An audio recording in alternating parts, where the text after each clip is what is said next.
Hi guys. All right. It's good to be with you again. I'm glad we're making this a regular thing. I hope you guys are doing well. How are you doing? Happy weekend. It's the freaking weekend, baby. I'm about to have me some fun. How are you doing? Okay. So, we are back coming at ya with another banger. Another all signs reading. I'm gonna stop. I'm doing too much. I'm doing the most. I'm not doing the most, actually. The most would be a lot more for me, but I'm doing a lot. Hi, Andrea. What's up, babe? But we're going to do an all signs tonight on the topic of the message that your highest self wants you to hear right now. So whatever it is that your highest self wants you to be aware of for your highest and best good, I'm assuming, we're gonna tap into that. I'm not using a specific spread. I'm just gonna do 3x3 9-card spread and just read the room, read the situation, just see what comes out, what they want to talk about with you. So I've done this before and it was really interesting. Sometimes when you leave it open, usually I really like asking very specific questions because I feel that for the most part, the more carefully you craft your questions, the more likely you are to get like really tuned into the specific answer that you're looking for. But sometimes we don't always know exactly what to ask, right? So sometimes I just like to say, Jesus, take the wheel, or Spirit, take the wheel, and just see what they come up with. So that's what we're gonna do. Well, thanks for hanging out with me.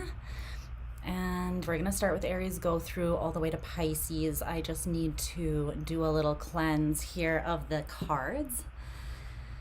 And then we're gonna get into it. Give me just 1 second to put things a little bit more in order. But let me know what's going on in your lives, your beautiful, wonderful, exciting existences. Tell me what's up, what's happening, what's going on with my besties. I need to know. I need all the juicy details. So, but yeah, I'm just kidding, but I hope you are doing wonderful. I hope that whether you're sharing them with me or not, there are, in fact, juicy details. I hope. Okay. Let me see. I know I should have done this before, but I was eating a chicken burrito, so sue me, okay? So sue me. It was a really good burrito. You know, if that helps. You guys are also gonna forget what I look like without wearing this hat. But the Gemini energies have just been next level lately, and I have a Gemini moon in the 8th house, so I'm pretty sensitive. And I feel like covering my crown has been incredibly like life-saving, like helpful, very, very helpful. So that is why, in case you guys don't know, when you do cover your crown chakra, it helps like limit all of the noise and excess, chatter that can come through, which can be very beneficial when there is a period where there's a lot of that happening. So one day, I'll be back without the hat, and you will remember. What's up, Browns boy? I'm glad that you're back. I'm glad that you are making a return. Thanks for hitting us up again here. What can I say while I'm doing this here? Anything you might need to know is most likely in the info box down below, but if there's something that's not there, feel free to just drop it in the comment section. Let me know what you need, and I'll do my best to help you out.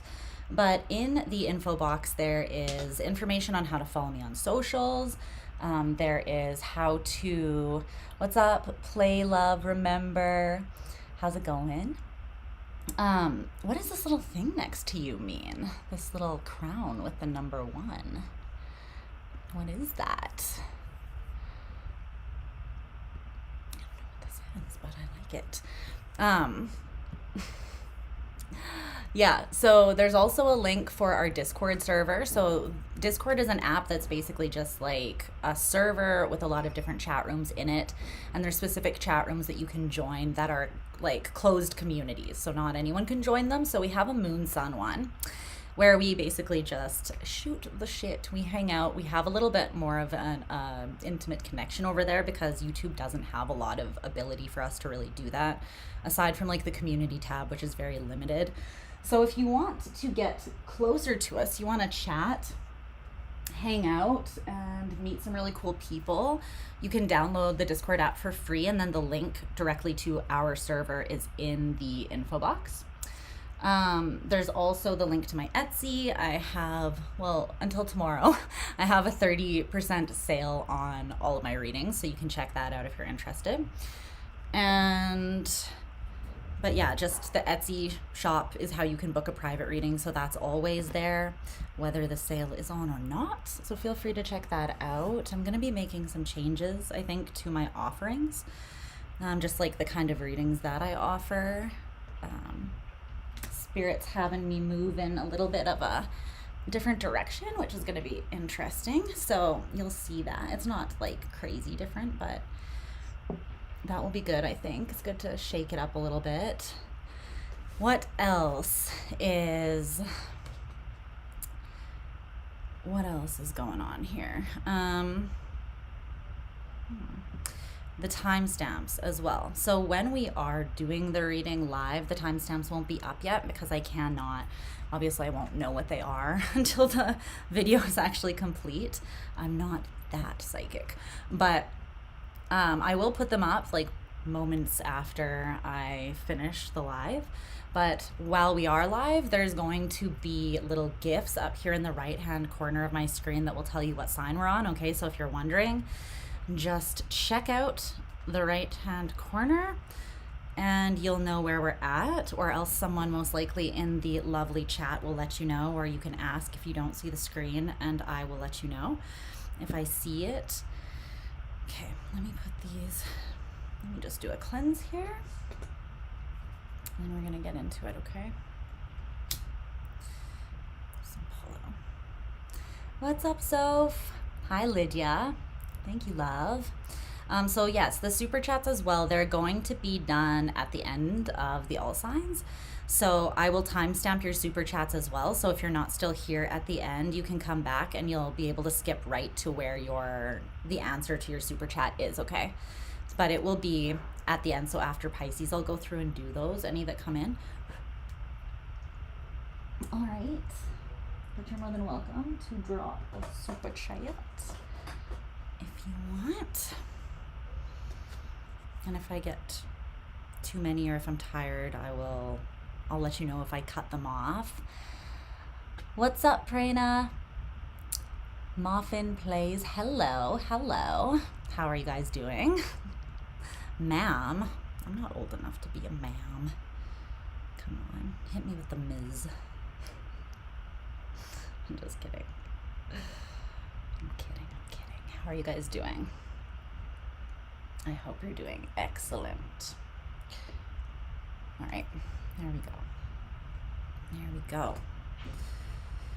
Wonderful. Where can I put this? In there. Career guidance. Well, we're doing the topic that we're doing, but we'll see what comes out. But yeah. We're doing the pre-decided on topic. Okay, so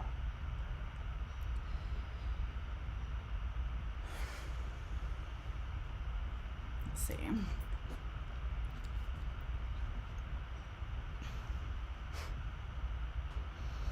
Luna might show her face. I'm just putting the decks in order here. It's your first time in here now. Nice. Well, we are glad to have you. It's a friendly community, so usually there's people who are chatting, but give some people some time to get in here. All right. can't believe that it's June. Like, are you guys... Has time been weird for you too? At least the last, like, couple months have been so strange. The hat idea, it will save your life if you're sensitive. I swear. Okay, the next one.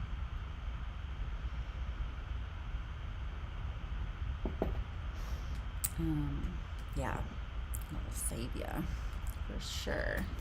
It's crazy what a difference it makes. It's the equivalent of, you can share with me. Yes, you can share with me. I cannot be shared unless I am had, and I am had by no one. But you can share with me if you have something you want to share. A triple air sign. My God. What's up, 80s? I love that name, by the way. It's about a relationship. Okay, yeah, go for it. Share away. Also, I'm going to try to talk to you guys in between the signs once I do get started, but during the actual reading, I'm going to try to just really focus on what's coming through so I don't get too sidetracked. Just so that it's not really long. However, I'm telling you now, if Luna comes in, I'm petting her. She is my familiar. Someone left a comment and was like, she's just interrupting the reading to play with her cat. And I was like, bitch, that's my familiar, and I'm okay with losing subscribers who are gonna complain about me loving the most adorable thing in my life. So get gone, and I'll see you never. And back to playing with my cat. No, I'm just kidding. But not kidding. So just so you are aware, if you are not a fan of people loving their pets, you can find another tarot reader. Okay? So just letting you know. Not trying to be rude, but definitely letting you know how it is around here. So yeah, I will take my time. I will read how I read. I will play with my cat. I will do literally whatever I want on my channel. Thank you for your recommendations and opinions. Yeah, that's how that is gonna go. She deactivated her ID in the last 17 hours. Oh my. Jumped 2 timelines. Yeah. See, that's what is up, right? That's what's going on right now. Things are, I feel like it's a portal. I feel like the recent time is a portal. A big ass portal, and we're all jumping in. She teased you and pissed you off.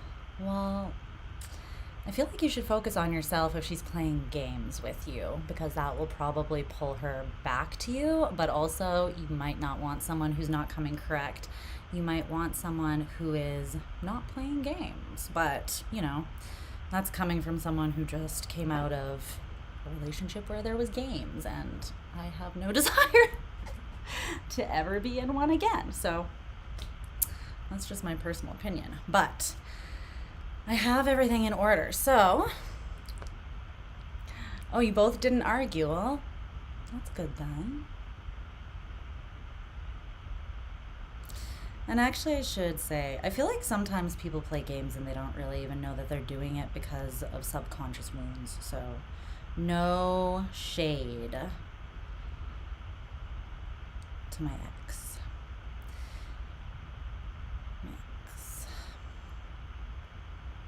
Because he's a good person. We're both just wounded and reflecting, mirroring each other's wounds back at each other. So if you know, then you know how fun those kinds of relationships are. Sorry, there's just a knot in this. I'm trying to get out quickly. A knot in the string of my pendulum. What's going on? All right, so we're going to start with Aries.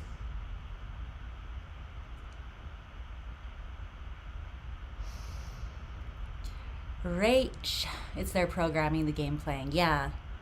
It's like they don't realize, like a lot of people, myself included, I shouldn't make this a them versus us thing, because it's really not. Every single person has childhood wounds. It's just really how like aware of them and responsible or accountable for them you actually are, right? But certain relationships that trigger those, they, even if you are very aware, it takes you out of your awareness because you're not as aware when you're triggered. Also, it's 30 degrees here. It's very hot and I'm dying. So let me just close the window a little so that not as much sun comes in, because I'm sweating already. Sweating. Oh goodness. Okay. Why are clothes a thing? Like, why can we not live somewhere like a nudist colony or something on these hot days and just accept anatomy for what it is, not be offended by our own bodies, and just not be sweaty, you know? I'm just saying, I'm just throwing it out there, guys. All right, Aries, I'm just playing with you. Yeah, exactly. It's a protection mechanism, and usually it was formed by you when you were a child, right? And so it formed from like an innocent place of just not having any other capacity of how to actually deal with those wounds, right? You dated a nudist. Oh my goodness. I'm not sure I would date a nudist. You don't recommend it, eh? I just remember when I was in Greece, there was 2 nude beaches, and one was called, well, there was more than that, I'm sure, but there was these 2 that were close to each other, and one was called legitimately Big Banana, and one was called Little Banana. I was like, I did not go, so I cannot verify this. However, I did think that it was funny. Okay, we're starting now with Aries. Thanks for being patient, you guys. All right. Never nude. Arrested Development. I forgot about that show. That show was hilarious. Okay, here we go. So, Aries. Well, let's get into it. 9 cards.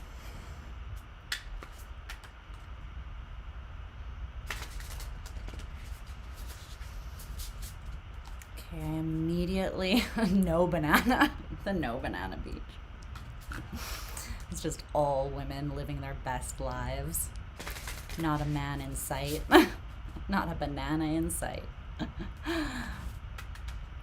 It's not a bad thought. At times. I'm just kidding. I'm kidding. We're not man haters. I'm not actually answering any personal questions right now except for super chats, because this is an all signs reading on a specific topic. So, yes. That is what's happening with that. Okay, so Aries, let's get 9 cards. What does Aries' highest self want them to know right now? Bring through clear and direct messages.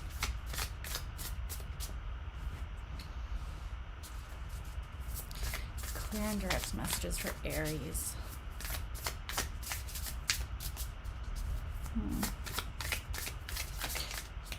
Okay.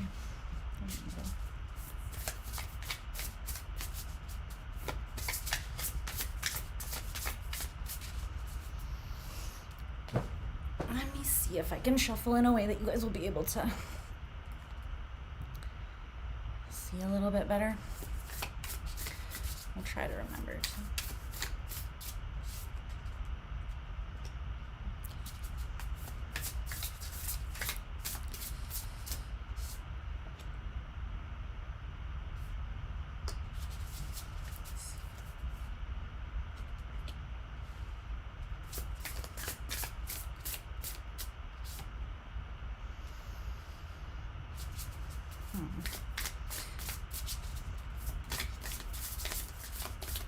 Whoa. Okay.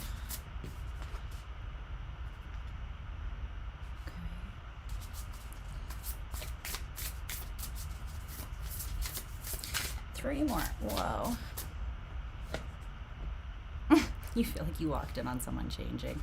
I get it. Sometimes it can be pretty personal. Oh my goodness, those cards came out with the Fury.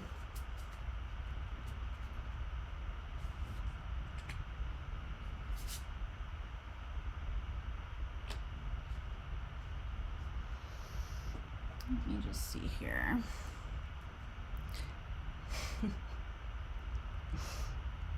You not buy.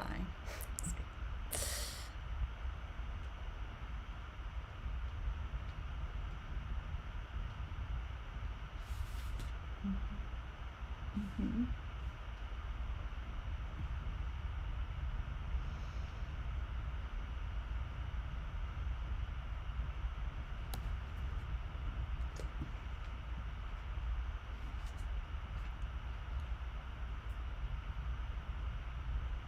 Okay. Aries. When you were in college, you took a death and dying class. You wrote your own obituary. Oh my goodness. 80 years on a beach in the south of France. Southern France, I'm telling you. Just fly to Bordeaux and live peacefully for the rest of time. That's bliss. That's bliss, darling. Okay. Let's see here. Let's timestamp this. Where's that pen?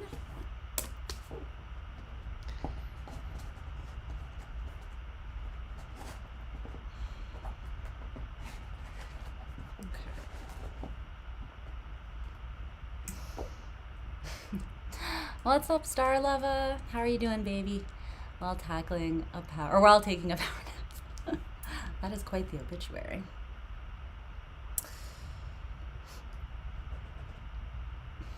Let's see. Hi, Aries.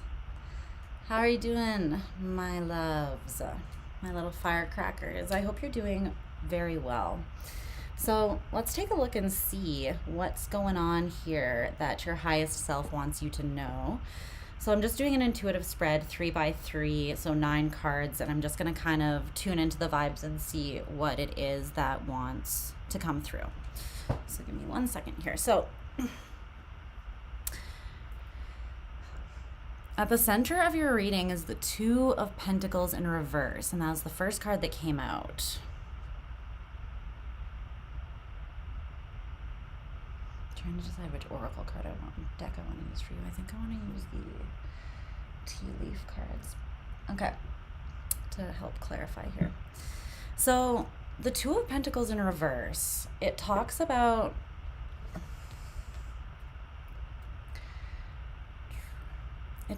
making a decision and then actually like actively acting on that choice.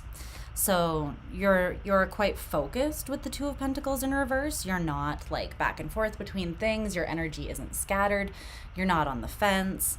There is no real division of energy with the Two of Pentacles. It's like I'm one track, not necessarily one track minded, but like energetically speaking in terms of my physical output and the direction that I'm facing and moving in, I am focused. So it's usually someone who's zoomed in on a specific dream or a goal that's really important to them.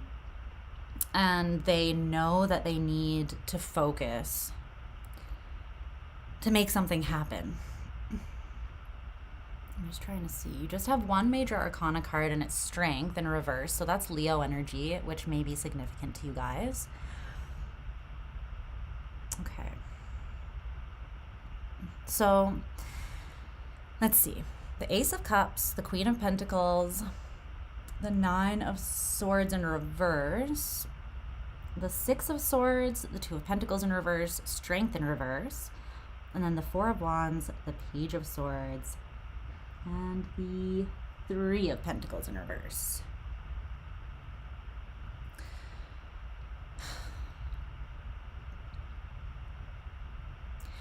There's something that the first level of something was self-love. and physically taking really good care of yourself.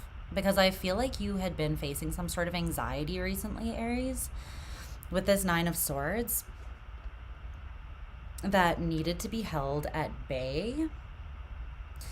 And so that could have been what kind of forced you to direct your energy in like one way and be quite consistent and disciplined with that, I feel. Because the top line being the Ace of Cups, the Queen of Pentacles, and then the Nine of Swords in reverse. So this is you taking your cup of divine love and really pouring it into yourself through self-care and doing things that genuinely make you feel good about yourself. I feel like you've realized that you weren't seeing something clearly. You were maybe caught in some sort of suspension.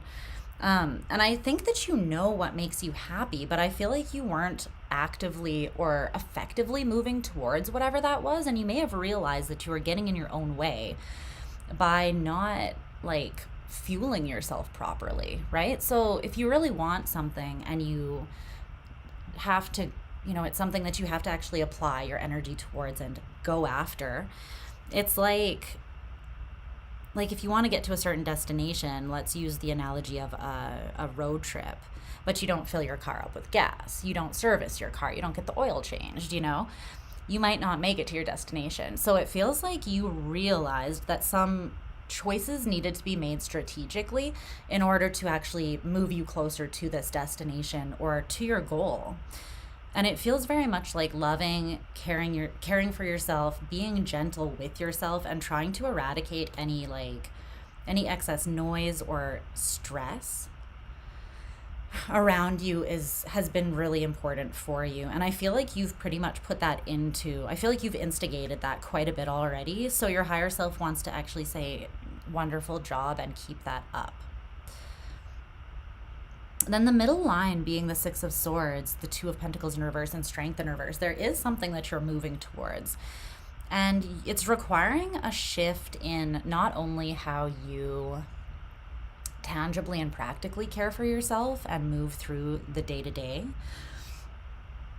I'm actually getting pretty strong Virgo energy here because it's coming through as how you structure your life, how you structure every day, knowing that it's like the little moments and the days that add up that create your life. So when you put a bunch of seemingly small choices to take better care of yourself together, well, eventually you have a more abundant, healthy life before you know it, right? Things just kind of add up.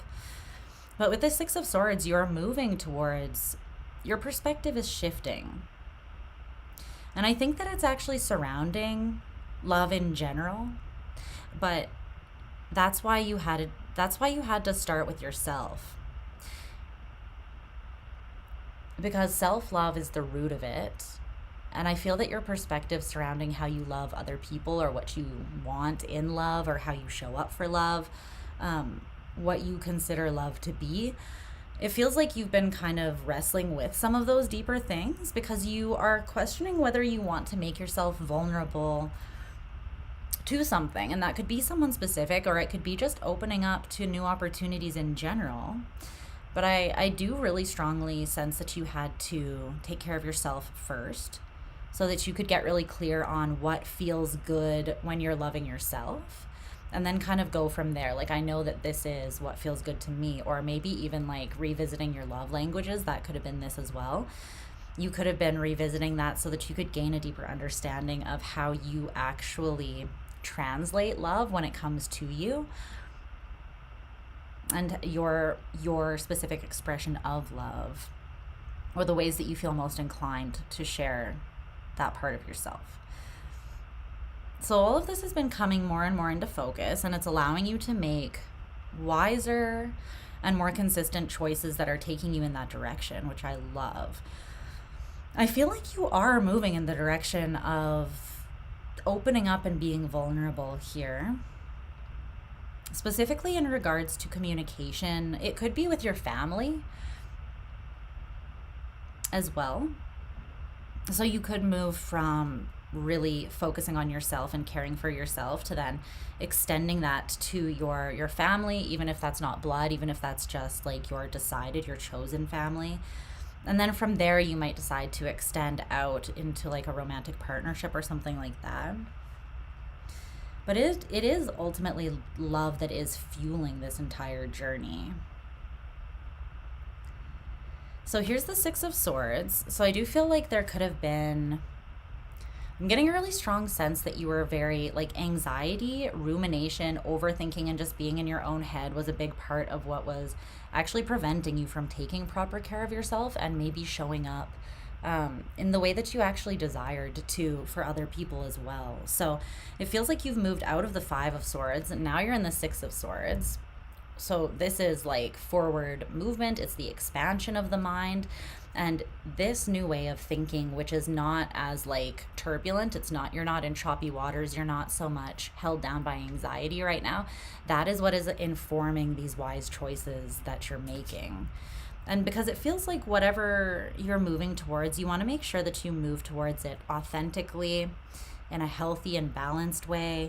You want to feel abundant. Basically, you're telling me you want to put your best foot forwards, and so you need to make the choices to ensure that that's possible with whatever this is. Okay. Tell me more about this Strength in reverse here. I just want to see a little what that is. Okay. The Valley, deep personal strength and peace that assure success. And the Boot, increase your efforts if you want to achieve your goals. Yeah, see, exactly. The Candle, you will be shown the way. The candle's at the bottom of the deck here. So your higher self, again, is saying you are already on the right track. You're doing a great job, Aries. It feels like you're doing everything that you need to do right now, and you're seeing things more clearly with each step that you take. But these cards came out.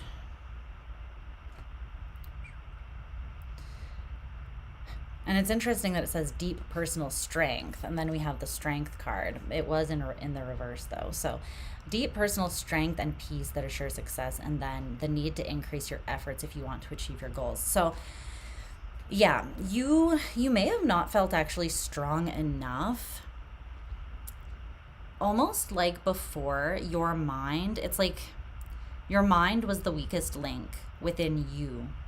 And it was kind of attacking you. I'm seeing it as being like a virus that was attacking, like how your body can attack itself sometimes. That's what it's feeling for me. In a way, you were attacking yourself using your mind, it feels like, with something. There was too much time spent in your head. And I feel that it was weakening you. And while your goal is, you're kind of showing me that your goal here is to become more vulnerable. It's not vulnerable in a weak way. It's vulnerable in an intimate way. It's like chosen openness, not like an exposure that makes you feel naked and uncomfortable and overwhelmed and, you know, on display or naked in a way that you don't want to be. This is like, you want to be naked. I'm hearing the song Naked by Doja Cat, actually. When can we take off all our clothes? There might be someone specific that you do have in mind romantically that you want to strip down with, so to speak. Not necessarily physically, but maybe.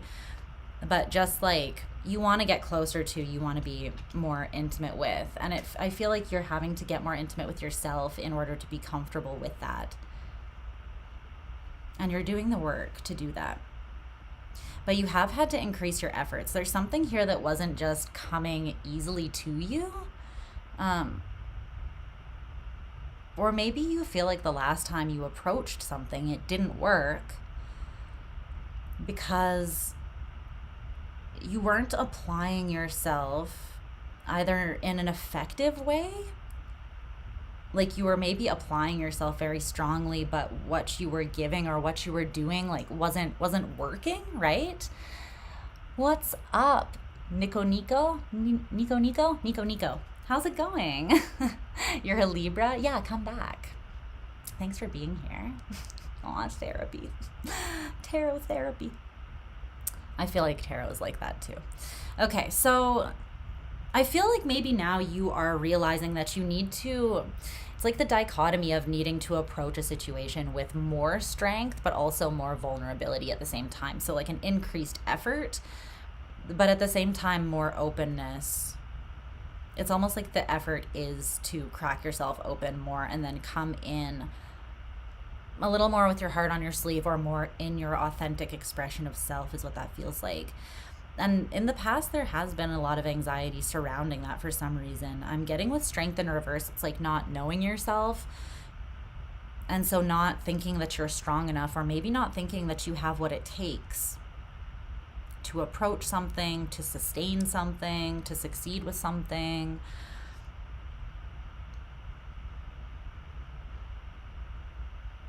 I want to know what this, you are doing the work though. I'll finish with this third line here. You are doing the work. You are moving forwards. Your mind is expanding. Your heart is expanding as you pour the best of yourself back into yourself. You're calming your mind. You could be doing some soul retrieval now even, because it's like you're getting all this noise and static out and you're connecting with your true self again in a way that I feel like you haven't in quite some time. So that's very, very fucking powerful, Aries. Yeah, I'm seeing that. But you really could be, through this process, you could be gaining more personal strength and peace because you're shifting quite important narratives in your mind, or even long-standing conditioning or patterns. You could be breaking out of karmic loops. You could be breaking out of bad habits, patterns, like I said before, unhealthy patterns, or just lack patterns that were keeping you smaller, keeping you not seeing yourself clearly. Sometimes strength in reverse is also the strength needed to have a strong backbone and show up as yourself instead of people pleasing, or instead of always just being in the role that others expect you to be in, you know? So if you always have shown up one particular way for your family and they expect you to be that way, let's say your parents expect you to be a certain way because you always have been, but you've outgrown that person and you're not, that's not really true to who you are and doesn't make you happy, then this would be you having the strength to kind of show up vulnerably as your authentic self and say, this is me. I have shifted some things. I have maybe shifted my morals, my values, my beliefs, and I'm still me, but I'm also a human who constantly evolves, right? So it's like you're accepting yourself enough so that you can express your true self and then also handle people like the way that people receive you. That's what that feels like. So then the Four of Wands, the Page of Swords, and the Three of Pentacles in reverse. I just want to know if this, is this Page of Swords Aries? I know this Queen of Pentacles is you. I definitely feel that. Yeah. The Page of Swords is also you. The tortoise. This is not very you, but this is you with the situation. And the dagger at the bottom of the deck. Fear, worries, and tense situations. There could be something, the kite, vacation, there could be something that you took a break from, like a vacation from. This doesn't have to be a physical vacation, but I feel that there's a situation that was tense that has been causing you to worry or stress. I think that it's the source of this Nine of Swords. And that there could have been pain involved with that dagger. It's giving like complicated, painful situation, or just a situation where you could cut the tension with a knife. And I feel like you've taken a break from this. You've stepped back, or there's been distance between you and someone or an opportunity. And it's as though it was just a break, though. It was just a vacation. Vacations don't last forever, right? So this is something that you are coming back to. But I think you're approaching it from a completely different place. You're approaching it from a more loving place, a more open place, a more authentic and grounded place, more clear in your head with what you want, more focused. Your energy is streamlined. It's not scattered and all over the place. And there's also a softness. There's a strength and a softness. It's like you are redefining or re-outlining your values and the structures that make your life and you. But at the same time, you're opening yourself up. It's like the more confident you become and the more well-versed you become in what you believe and why, that also gives you confidence to open yourself up to be curious about things outside of that, or to open yourself up to how can I say this? It's like someone who is a little bit more insecure about something is probably going to be more rigid, right?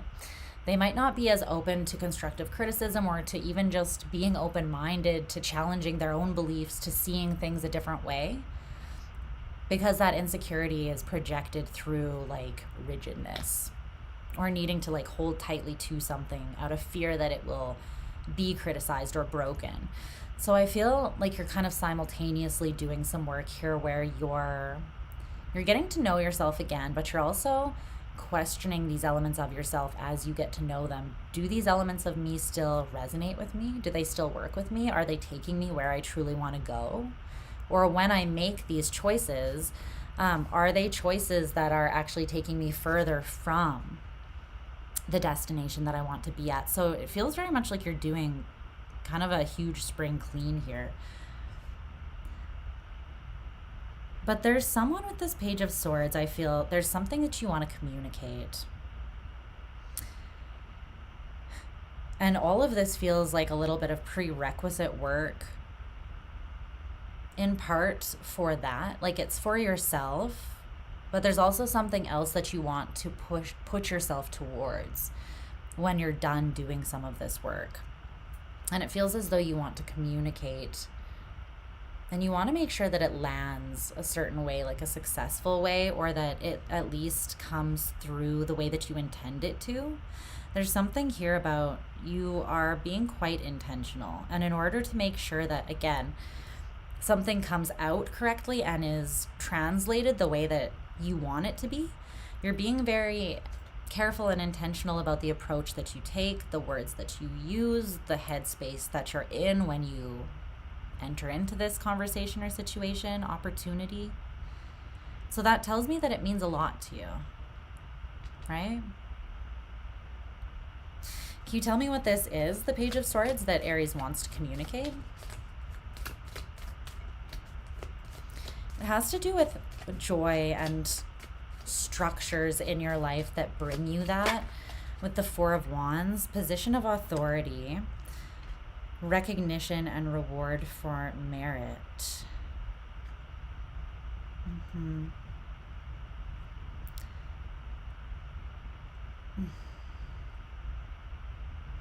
You know that there's an opportunity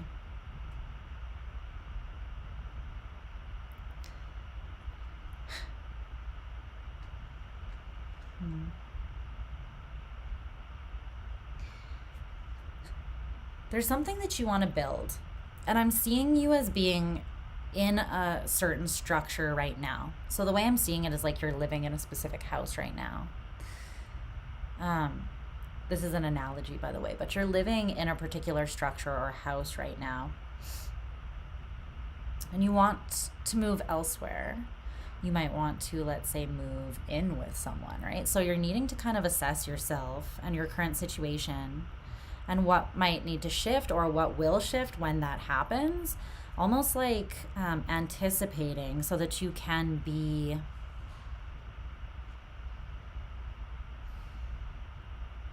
you can solve the problem before it even comes up.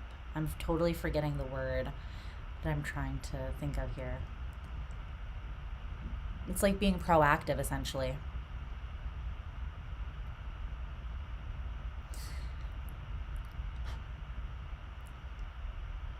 But there's something you want to say, and I feel like it's important. I feel like you want to say it with your whole damn chest because it matters to you.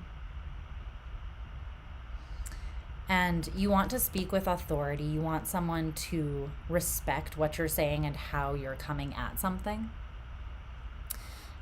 You want someone to recognize you And in a way, you want to be the reward for merit part. I'm getting that as being like you want someone to it's a recognition thing. Yeah. Like how far you've come, or that you are now open when you were not before. Something like that. Or the work that you've done. But I feel there was something where you felt tied down or frustrated or oppressed in a situation. It could have been romantic for some of you, but you decided not to back down. You almost said, this is a challenge. This is like a challenge that I'm going to view as my opposition, not the other person, but the challenge itself. I'm going to cultivate strength and fortitude, and I'm going to hit it with my best shot. I'm going to come back again, and I'm going to try again. I'm going to get up, and I'm going to be stronger this second time, and I'm going to apply myself in a new way, because you feel that there is a door that has a big opportunity waiting for you, and you want to take that opportunity. I feel that. But you don't want to. This feels like something you've already approached, and you didn't love the way that it went. And you could very easily have given up, but you've decided not to, which I love. That's that Aries fighting spirit. But it has taken you a little bit of time to unpack a new approach, to be accountable to how you were approaching it before that wasn't working. We're on Aries, Smiley, or Amy. Yeah, you can look up in the right-hand corner of the screen, too, if you want to know where we're at. There's always a GIF up there that tells you. But it's like you approach this opportunity. Oh my gosh, what was that? There was just like a shooting pain in my little toe, and that really hurt.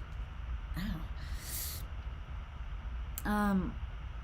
I think that the way that you were approaching something, you foresaw there being a problem in the future with that approach. There was something where you were indecisive, or your life was kind of, you needed to get out of something, because something was kind of moving in a bit of an aimless direction.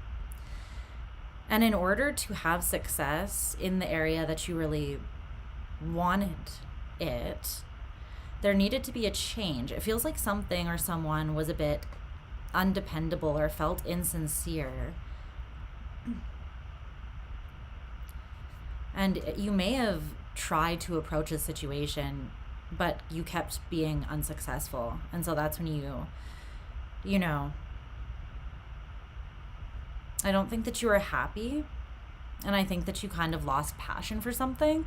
But I feel that since you've been on a break from that, or you've been pulled back from it, and this could be anything. This could be a person, a relationship, an opportunity, a job, like a creative project, literally anything.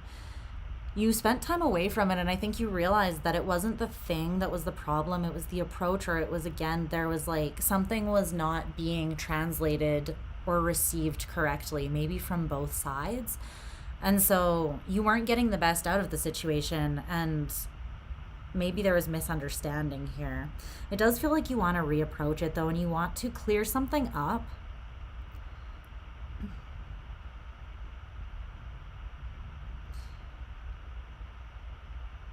But I'm seeing you want to speak very intentionally, but also keep an openness. Like, you don't want to steamroll over someone. You want to still be open. You want to speak with authority, but you don't want to be controlling. So you're trying to find this tempered middle ground where you can come through as your most authentic self from a place of authority, and still standing your ground, being in your strength, but also being vulnerable in a way.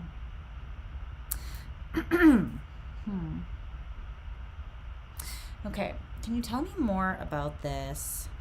I just want to look into the Four of Wands and that Three of Pentacles in reverse a little bit, and then I'm going to let you go. But tell me about this Four of Wands here.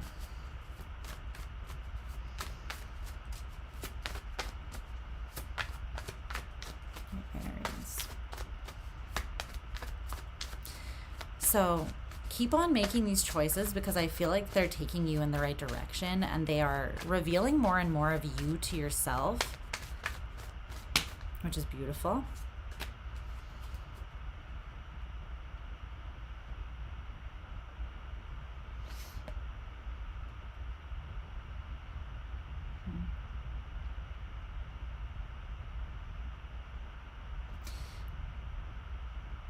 I feel like you're doing some sort of like magic. And it could just be through dreaming. But from a very, again, with the Four of Wands, there's structure to it, but not so much that you are boxed in. So usually with the Four of Wands on the card, it will be like kind of like a lean-to looking thing, right? 4 wands, but like no walls, with a tarp as the roof. So it is a structure, it is stable, but it's also open. So you feel both free and secure at the same time. So there's something where you've been dreaming but not applying too much structure to it, and you've been dreaming as a form of planning or manifesting. So just kind of letting your mind go there, letting yourself fantasize, but also still taking physical action to align yourself with what you want. So you're making sure that you're going to be an energetic or a frequency match to this thing that you want. Some of you are witchy. A little witch. But tell me about this Three of Pentacles in reverse. Because I'm seeing there's something that makes you happy. There's something you feel like is aligned with you and, you know, an equal in some way. An equal in regards to mind and heart, like capacity to, I'm seeing you're feeling that something is aligned with you in terms of intelligence, drive, heart, passion, adventure. But there's still a question about it being able to come together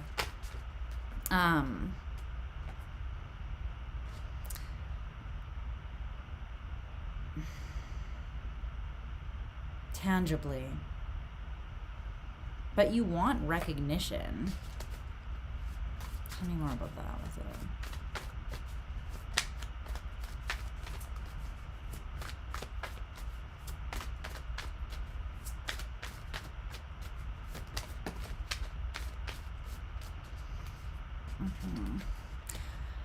I see. You're approaching love in a new way. That's what you're doing. Yeah, more open.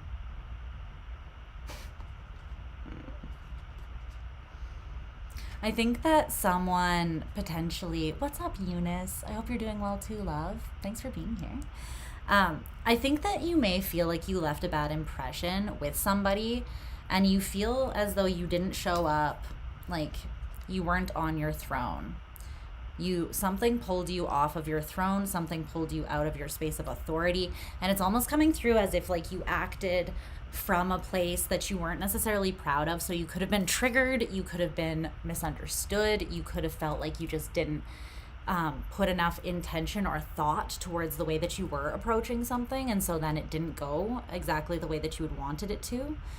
But seeing you're feeling like old ways will not open new doors. So this is, again, it's something that you want to reapproach, something that you've already approached. This card came out first with the Three of Pentacles in reverse. It's this Gone with the Wind scene, but he's like, to be honest, bae, I don't give a fuck, you know? I think that with the Three of Pentacles in reverse, it's a non-cooperative energy, and I feel like you may have not shown, you may have acted like you didn't care about something, or just not shown how much you truly did care about something. And this could be, again, because you were a little bit riddled with anxiety and you were a little slow moving, which again is not that much like you, but I feel that there was something where there was work needed because a situation brought up fear and anxiety for you. And so you did need to kind of pull back, or you were put in a position where you did pull back. You went on a holiday or a vacation from this. And it was for the reason so that you could see this, stabilize yourself, and then come at it from a different perspective is what I'm seeing. And you are doing that.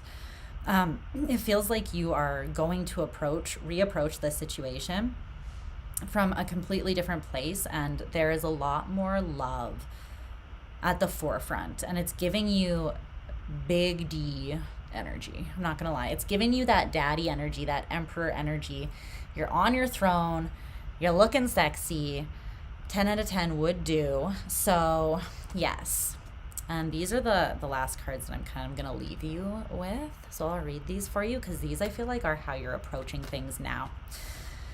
So this first quote says, do you know what it means to love somebody? Do you know what it means to love a tree or a bird or a pet so that you take care of it, feed it, cherish it, and though it may give you nothing in return, though it may not offer you shade or follow you or depend on you? Most of us don't love in that way. We don't know what that means at all because our love is always hedged with anxiety, jealousy, fear, which implies that we depend inwardly on another. We want to be loved. We don't just love and leave it there, but we ask something in return. And in that very asking, we become dependent.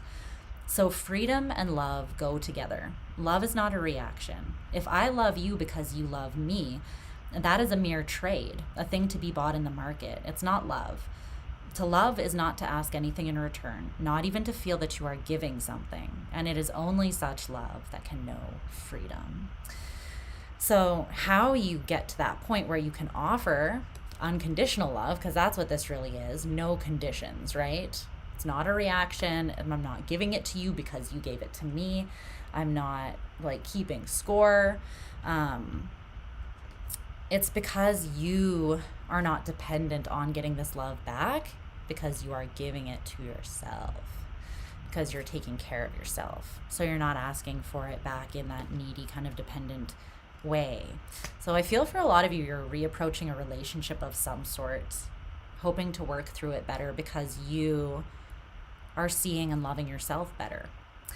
So the last quote, it says, that's the thing about kindness. The best way to spread it is chaotically, lawlessly, and randomly until everything around you starts to be madly beautiful. So I feel like there is kindness and love that you want to spread, and you want to see it amplified in the world around you. And so you've determined that you are the common denominator, right? You are the one that can bring that to bloom in whatever situation or relationship that you're in. And it kind of just feels like you're cracking yourself open so that love and kindness can explode out of you. But you're still wanting to approach the situation with a level of control's not necessarily the best. Thank you, Eunice. Thank you, love.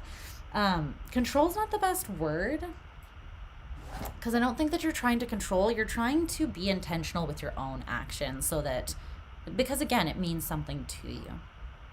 But the whole message right now is very much surrounding these little choices that you're making that are very much on par, that are helping your mind expand with that Six of Swords. And they're helping you drop your defenses so that you can be more real with yourself, and you can offer the more real and valuable parts of yourself to others as well when you want to, without those defenses getting in the way. But the choices that you're making right now, Aries, they're directly affecting you in a very positive way. So essentially your higher self, I think, wants you to know that you're doing great. You're on the right path. The approach that you're taking is correct. The assumption that you're making that things won't work if you do approach them the same way as you have is also correct, and you're doing wonderful. So keep on making those little choices, and the more intentional that you are, and the more secure in yourself that you can show up with confidence, not arrogance, assuredness, not ego. There's a difference, right? I see you being successful in what you approach. Or at least not running into the same issues that you had the first time around, okay? Love you, Aries. All right, let's move on to Taurus. Let's move on.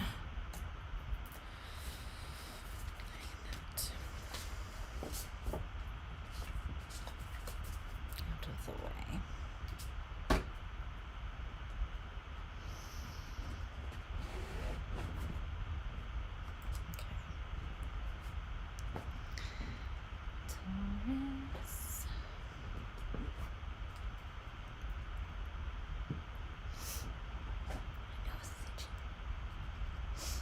On the inside.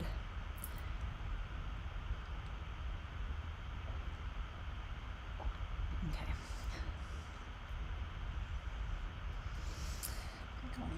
stack for Taurus. All right.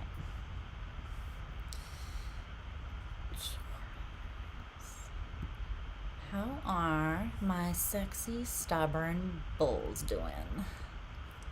How you doing?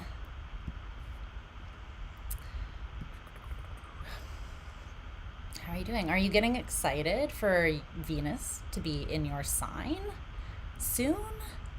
You know what that means? You're gonna look even hotter than you already do. God help us all. But I know that everyone is stoked for Venus to be moving out of Aries.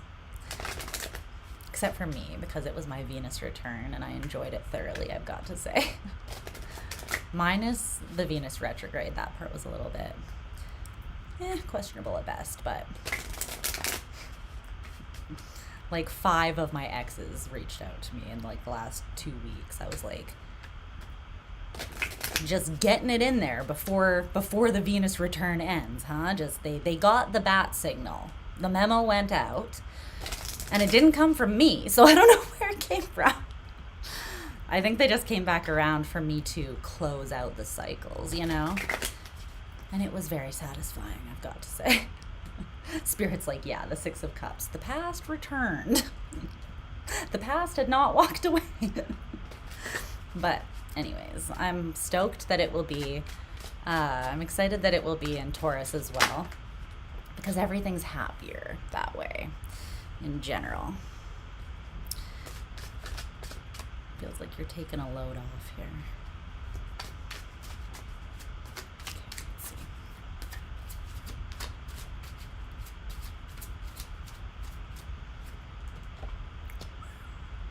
Cute. That escalated quickly.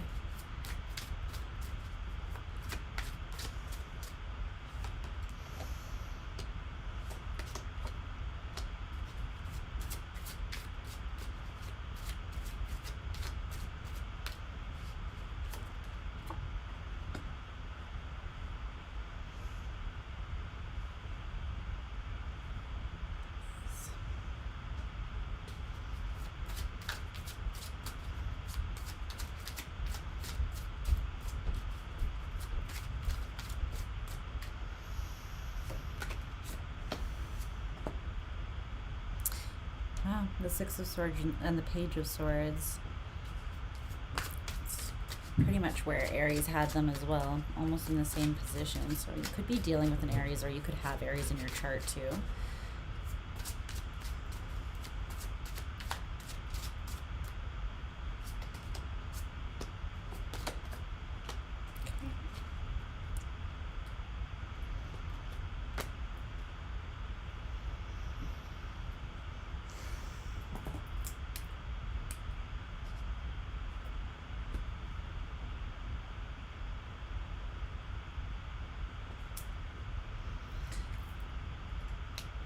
Hi, Taurus. How are you, my loves? I hope that you're just as well as humanly possible, as always. So let's get into the message and see what's going on for you, what your higher self is bringing to the forefront to be discussed. So at the center of your reading is the 10 of Wands in reverse. Let's see.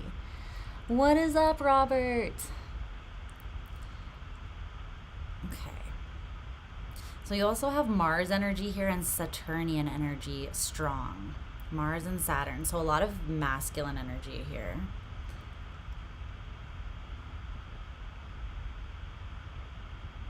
A lot of masculine energy, because I'm actually seeing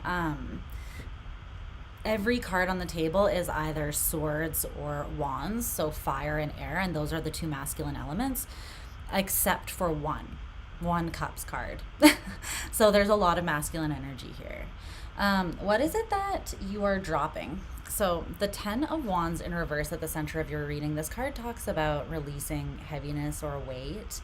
It can also talk about an energetic breaking point, like a climax, where there is a release then. So what is this? What's this release? Because I'm feeling that it is mental.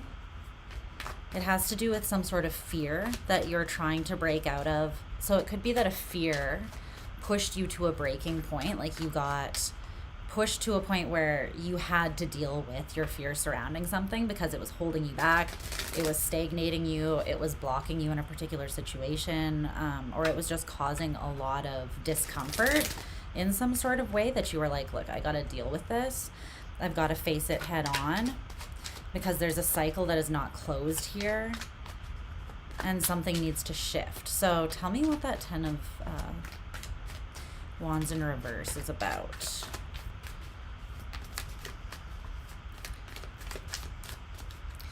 Maybe if I push this back a little, you can see a little bit better.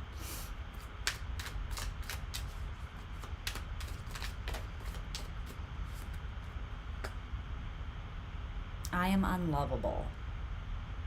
Compassion in reverse, the heart chakra. So when these cards come out in reverse, it means that you're more in the trigger statement than the true statement of the energy. So each one has, I'll show you it in the upright. Each one has a, this is the essential oil oracle deck. So it usually has like a scent or an essential oil. This one is rose and it's the heart chakra with the green. And then it has like a theme, which is compassion, a trigger statement, I am unlovable, true statement, I am love. And it says your heart is healing and expanding with love. Spend time showering yourself with that love and then share with others. It came out in the reverse. So more in the energy of feeling that you are unlovable. And that's the weight that you're trying to drop. Well, that is good because you are absolutely not unlovable. Hell no, you're not. So I'm not exactly sure what would have been informing that belief, but like if it was coming from somewhere external. But we're gonna dive more into the spread as we go through. But I'm seeing that that's quite important since it is at the center of your reading here. Push this back a little bit. Okay.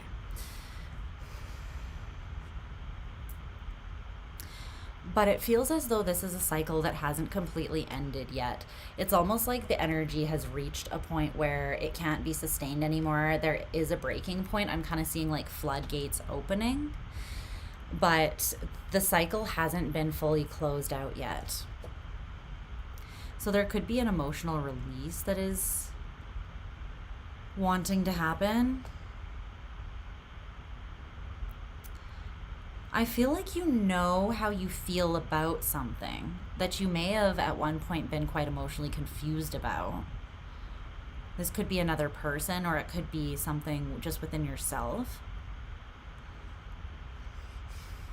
But there's still this like division, and there's still a level of cognitive dissonance or tension because you know something, but maybe you haven't completely acted on it yet.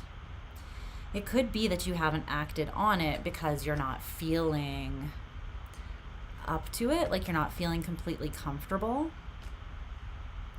So for instance, just as an example, let's say you really like someone, and you want to approach them. At one point you may have had options, or you may have been confused about your feelings for someone.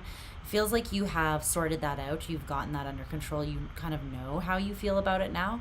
But you maybe haven't taken action on it yet. There may be some reason why you feel like you're not lovable or you're not worthy, and you're trying to sort through that. So that tension of knowing how you feel but having not closed out that cycle, or still not feeling capable maybe or worthy enough to actually act on something that you know, is still open. So it doesn't have to be that doesn't have to be that. It could be another situation. But let's see here. The top line is the 3 of Wands in reverse, the Tower, and the 7 of Cups in reverse.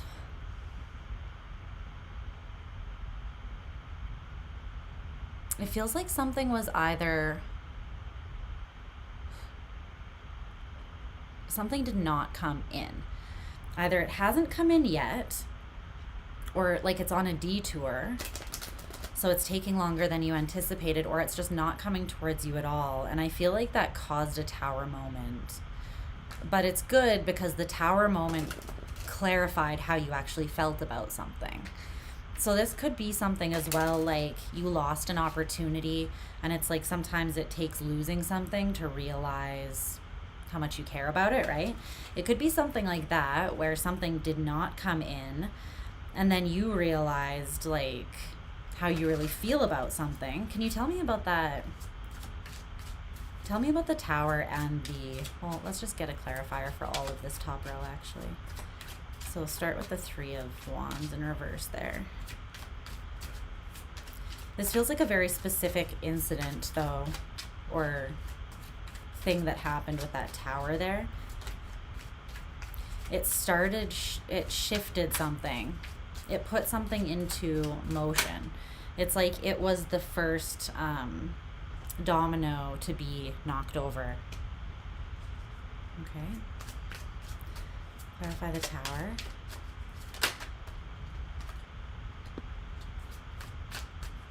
And the 7 of Cups in reverse.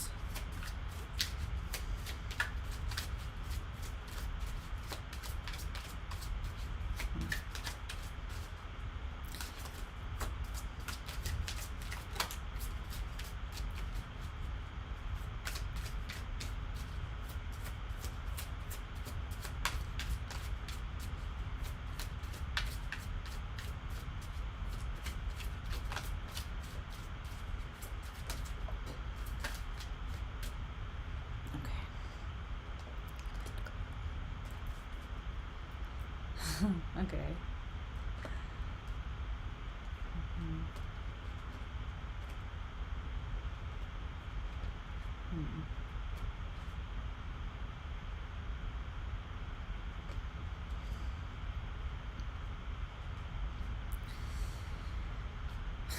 All right.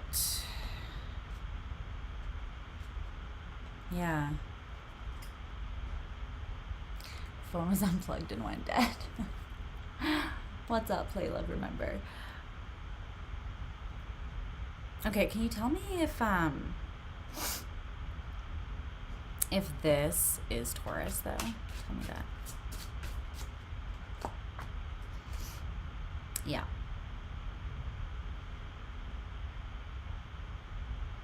Okay. Yeah.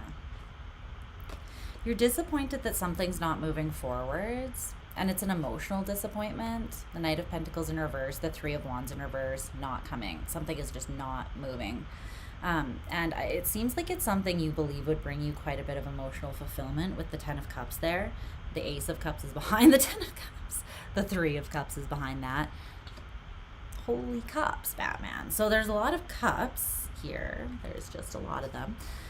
It feels like there's a lot of love somewhere, and potentially you want there to be reconciliation of some sort of situation that is just not, it's either completely dropped off out of your, life, or it's just not going the way that you want it to, or it's not expanding or moving. It feels stagnant if it is still in your life. But I feel that this is something. Is that? So this is interesting because the Hierophant came out to clarify the 3 of Wands in reverse here. And this is your energy, but this is not you, they said, in this spread. So someone else, I feel like, is quite committed to not moving forwards at this time. In fact, they could have actually taken a leap, like, into something new, the Fool, that was unexpected, because this is Uranus energy and Mars, so these two together is like something explosive happening that you were not expecting. So it feels as though you were kind of expecting something to come towards you, or to see something on the horizon. And the thing is, I'm not seeing this as a game. Like, if this is like someone not coming towards you, I'm not seeing it as a game. I'm seeing it with them in the Hierophant energy, it's like they know where they stand on something. They know where they stand with themselves, what they desire and deserve.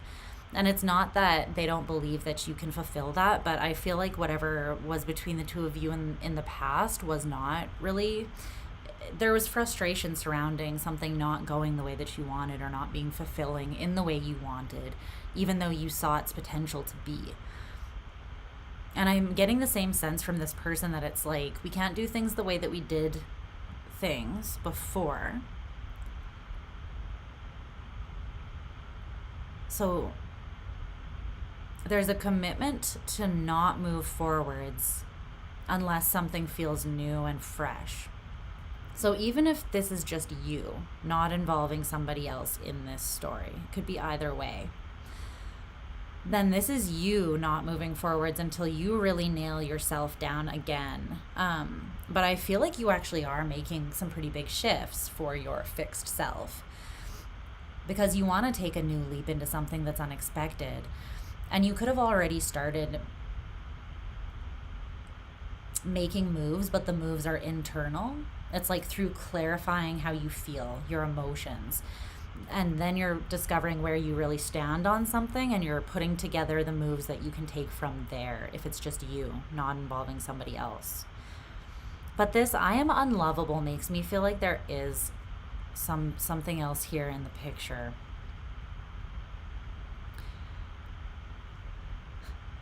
That may be more relational based.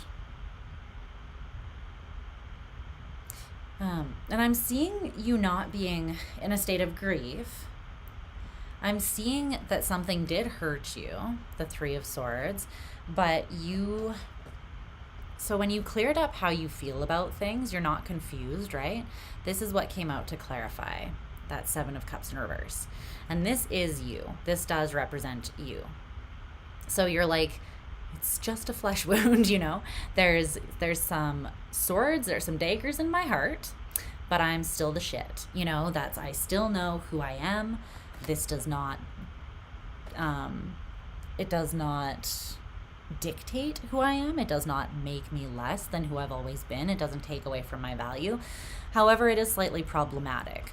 It's not really getting me where I want to be. So while I'm aware that something not working is not a reflection of me being unworthy, that's something though that you had to clarify, but you still want to do something about it. I think though at some point you may have taken that on quite personally, like maybe a rejection, something not coming towards you, or you not feeling confident moving towards something until you really redefined something within yourself. Part of that redefinition was how you feel about yourself and how much compassion you show towards yourself. Because there is healing and expansion that wants to happen, but it has to happen through love.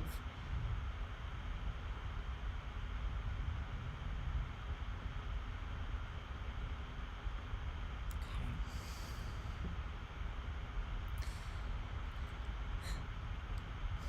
Something didn't go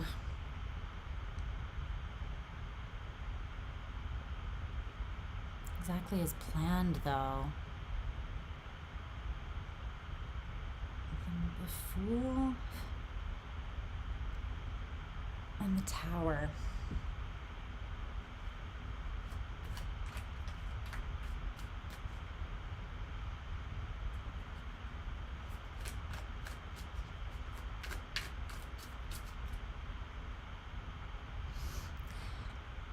I feel like you're not moving right now. You're sitting with yourself, but there's something that feels unfinished to you, like a cycle that doesn't feel closed out.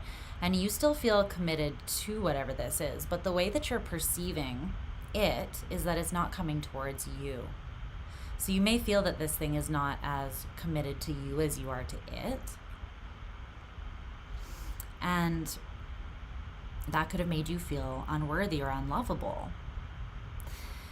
I don't know how much of this is an assumption, though, and how much of it is actually known, but you're telling me that this... So if this is a person, you're like, yeah, things got hard. Admittedly, things weren't perfect, but they just fucked off and they just took a leap, a fool's leap in another direction. And this hit you like the tower, because it's almost this sense that you thought that things were more, you thought that they were more loyal, or you thought that things were more committal than that. But I'm not sure if you actually know that something leapt off in a new direction, or if you're just assuming that because you haven't like been in contact with or heard from someone. Do you know what I mean? It's feeling like you are seeing someone evolving, though, into a more free and passionate version of themselves, and for some reason you feel like you're being left behind. But you've reassessed yourself and you know your own worth, which is beautiful. You know what you bring to the table and how stable and solid you are.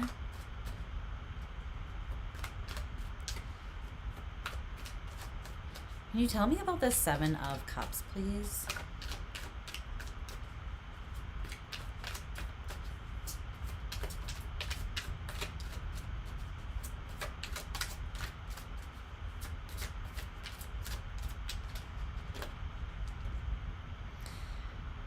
Restore.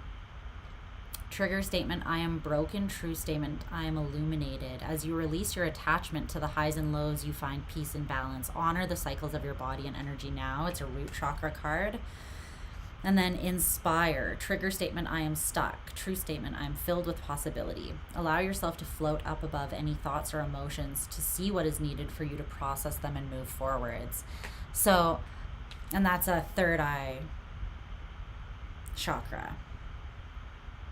There's something you were seeing as all your fault. I feel like you put the blame on yourself. Like, how did we get here? Is this my fault? I'm seeing you just heavily questioning yourself within the context of something. So maybe you didn't completely take it on yourself, like accountability in the situation itself, but I'm seeing when you're pulled back into yourself and it's just you with you thinking about something, you're asking yourself some hard questions, like, was this my fault? Was I enough? Am I unlovable? Was I loving enough in this situation? Did I break this thing? Did I make it get stuck? Is there the ability for it to find new inspiration and growth and be restored? You're asking yourself a lot of questions,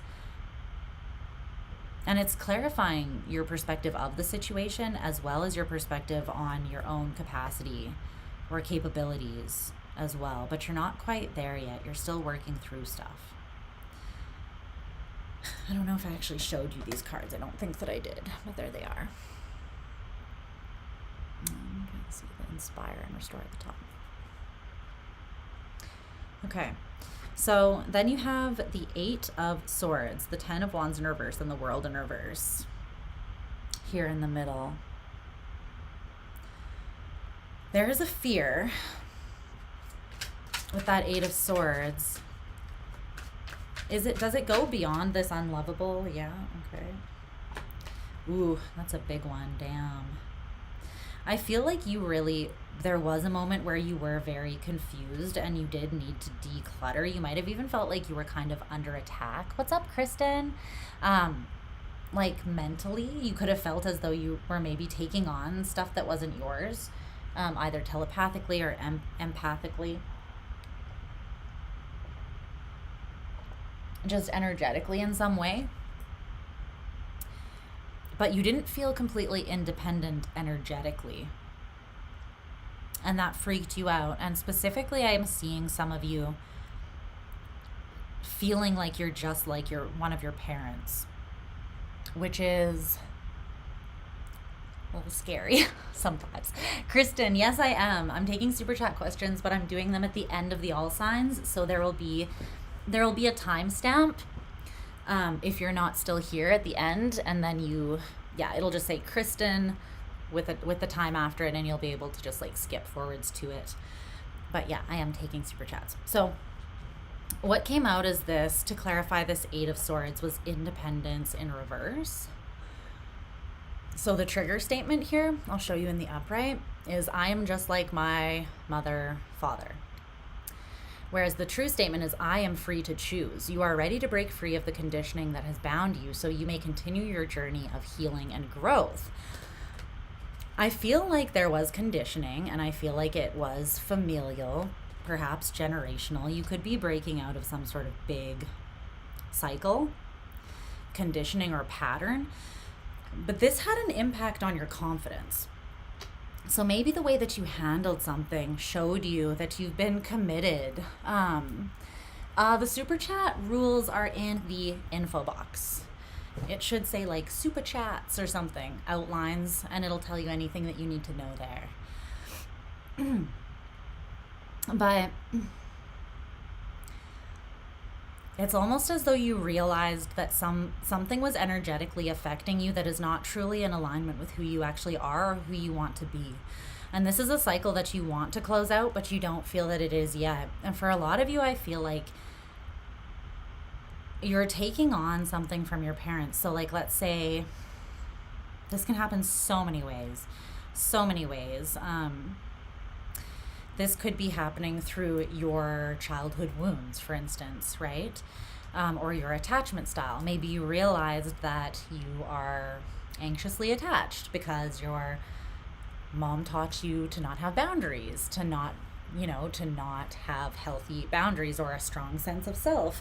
Maybe you are an avoidant attachment style because your dad was really withdrawn and distant, and would only show up and do the bare minimum or just provide physical security, but would be completely emotionally absent or not present and tuned in and intentional conversationally or mentally, right?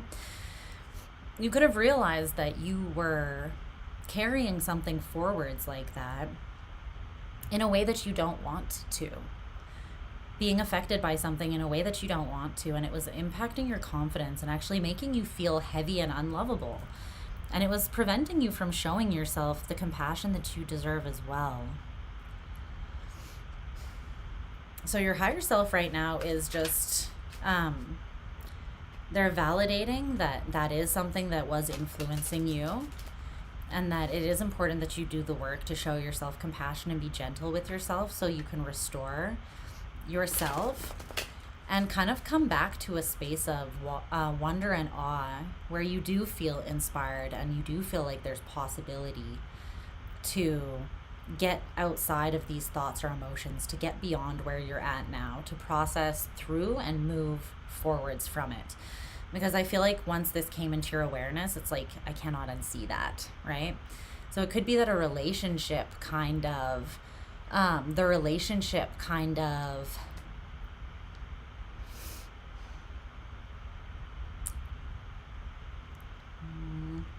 showed you this. Like a relationship showed you, was a mirror back at you. And maybe a partner or someone you were engaging with showed you that you are acting this way, or that it could have been something that was largely unconscious, but you are aware of it now. And I feel like that's where the energetic breaking point came in. But it's almost, some of you are feeling like you needed more time to process and to move through this, and you may feel as though you've been committed to someone, but they are moving on. Like, they're not waiting for you, they're not giving you the time to heal, they're just moving forwards. There's this sense of almost like not panic, but like there being a time limit, or a time that you need to get this done. It's like you don't want to stay suspended in grief. You want to put the work in, gain the peace of mind, and then reconcile something so that you can move beyond it. What is blocking the world from closing out? The Empress. The Sun in reverse. You've got the energy, you've got everything that it takes to create what you want. You just need the belief that it's possible. And I feel, Taurus, right now that it's not even so much anymore about the belief in yourself that you don't have, because the Empress is there in the upright, and that's Venusian energy, and that is tied to you. Well, Venus is your ruler. But the Sun in reverse is like, so whenever the Sun is around, that means that the energy is available to you. It is present and it's there. But when the sun is in reverse, it's like it's behind a cloud, or it's like you don't believe that it's possible. Because the sun is a state of mind, we can bring it into our life at any time, right? It's just like how we perceive life.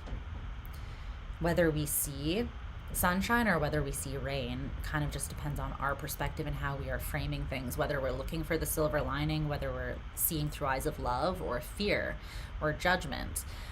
And I feel like it's not so much about you seeing yourself as not worthy or valuable, but it's more like you seeing there being some barrier to the sun, to emotional fulfillment and joy and simplicity and ease. You're seeing some sort of blockage between you and that, despite having the energy, the resources, the confidence. Okay. Or just being really disappointed because you feel as though you've lost an opportunity that feels kind of sudden. Maybe right as you finally feel like you are prepared to fully embrace it the way that it needs to be. So then you have the Page of Swords, the Six of Swords, and the Five of Wands. Is the Page of Swords Taurus?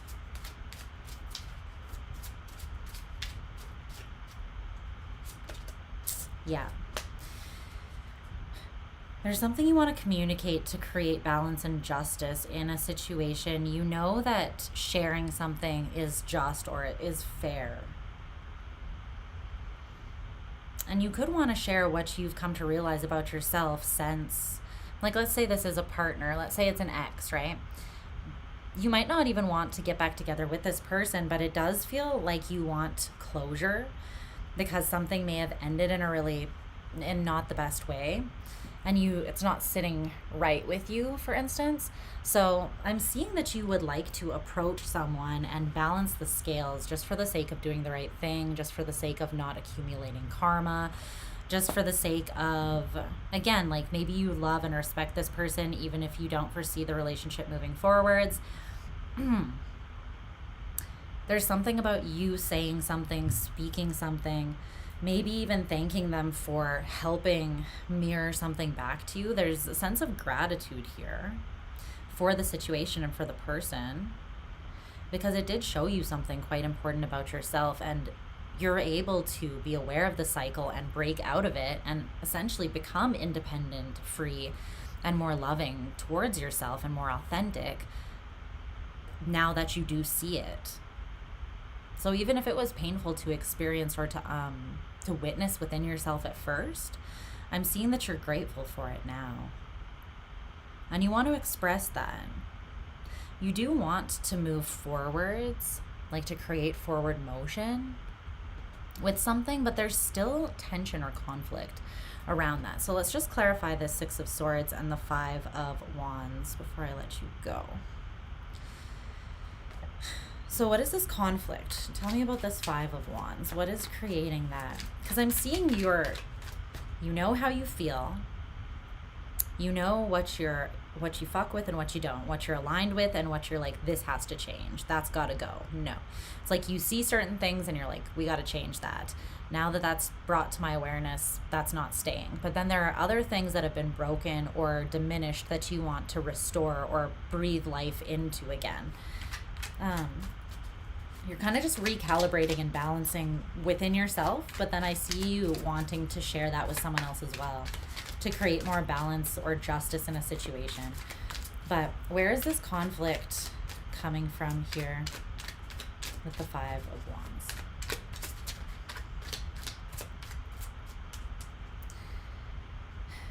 I can't breathe, it says. This is a solar plexus card. So the it's breathe, and the trigger statement is I can't breathe. True statement, I open up to all possibility. You're ready to let go of suffering so you can take in new possibilities. Release so you can receive. There's still something that feels kind of overwhelming to you energetically. It's weird though, because you're telling me like as much as you release, you still wake up feeling suffocated by something. And I think it's the fact that there is another element outside of you involved in this, and you're feeling the pressure, not an external pressure, but a pressure from yourself to make something right or to share something that brings things more into balance. And your higher self is supportive of that. They're saying that it is going to move things forwards, even if it's just you helping you shift your headspace to a better place where you can move forwards more effectively and feel better about yourself and forgive yourself and someone else maybe. You have this awareness, though, that forgiveness will align you even more with your power.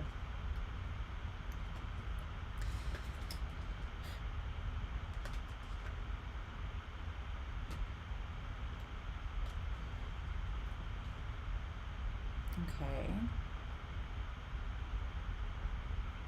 But then, so what is actually stopping you from doing this? Because you're saying,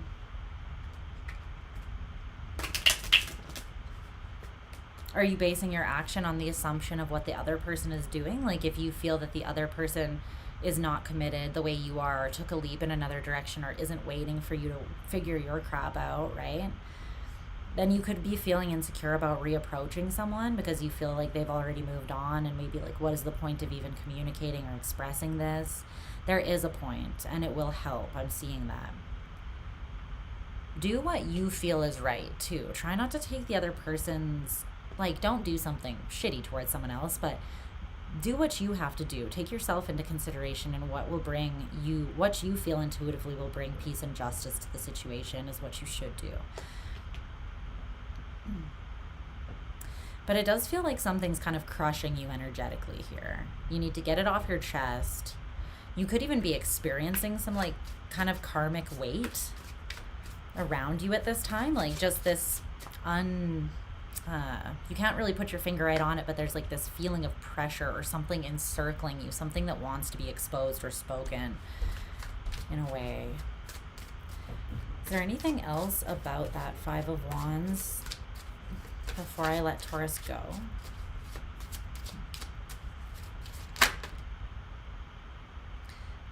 The Seven of Swords in reverse.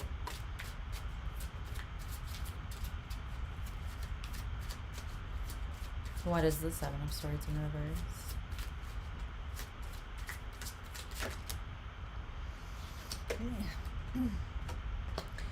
The Seven of Wands.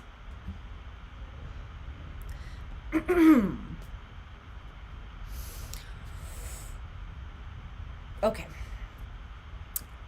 The reason why this cycle is not totally closed out yet and why you're still experiencing tension is because there actually is something that you need to take accountability for that you're not yet seeing clearly. And I feel like this card came up before that said, "It is not my fault."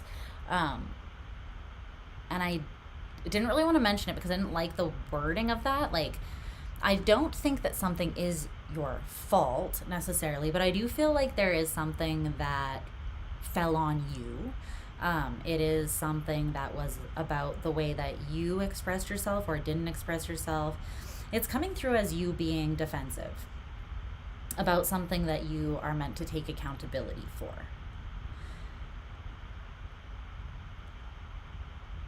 But you may not be fully seeing it, or you haven't processed or understood how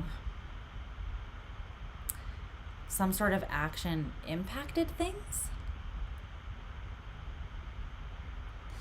It's like this is an illusion that will be cut through, though, with the Seven of Swords in reverse and the Seven of Wands. You're going to see how you've been it feels like your defensiveness surrounding seeing something, and it's almost coming through as a double-edged sword, like, not a double-edged sword, but like a, what's that thing?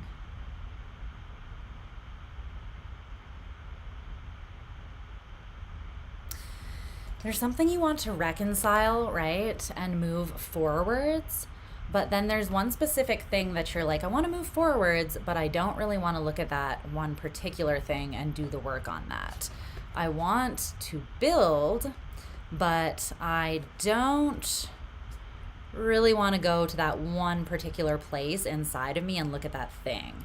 Why? Well, because it's something that is an intuitive blind spot with the High Priestess in reverse, the King of Cups in reverse, and Death in reverse, with the Devil in reverse underneath that. Yeah, I understand why you don't want to go there. There's a defensiveness, and this is coming through as like you push away the things that you want the most, but you may not realize that you're doing it. It's coming through as an emotional withholding or an emotional immaturity or numbness or disconnection, like not being emotionally available, but believing that you are, or something like that, or believing that you can build a relationship while being emotionally unavailable or withholding your emotions, which is literally impossible. So I feel like that is what is still crushing you, or what needs to be seen. There's something, and it definitely has to do with emotion. So remember how at the beginning of the spread I said all of the cards were masculine except for that one, which is the Seven of Cups in reverse, which is you telling me I know how I feel, but not really you exploring your feelings. There's something to that, okay, Taurus? Like there's something to that. I feel like you actually really need to explore your feelings and tap more into your feminine energy, because there's something that wants to be revealed here. Something you won't be able to bring something together, or something just simply will not work until you are tuned into your emotions and vulnerable and open in that way. Okay with being truly intimate. There's something about that. And that is the one place that you do not want to go. You're showing me like, I don't want to go to that place. I don't want to look at that thing. Because maybe you're just totally unconscious of it, or maybe you're conscious of it, but you don't want to do that work because you know that it's going to require you to really open up and be uncomfortable. So there's something there that you're not really wanting to face, and it is from an emotional standpoint. Maybe the admission that you were a little bit emotionally disconnected or withholding, and that is that defensiveness created a pretty big issue with something. So there is not really any use reapproaching something while that is still the way that you're approaching it, is what I'm seeing. Like, yeah. If you're going to approach someone you were in a relationship with, but you were emotionally unavailable, and you're approaching them and you're still emotionally unavailable, make it make sense, right? Like, what is the point? There is no point. So there's something about that where you got to look at that a little bit. And what do you really want? Like, yeah, what do you really want? Because if you're going to be if you say that you want a relationship, then you got to be ready and willing to open your heart and share your feelings. Okay, so there's something about that. My computer is freaking out and overheating. All right, we're going to move on to Gemini now.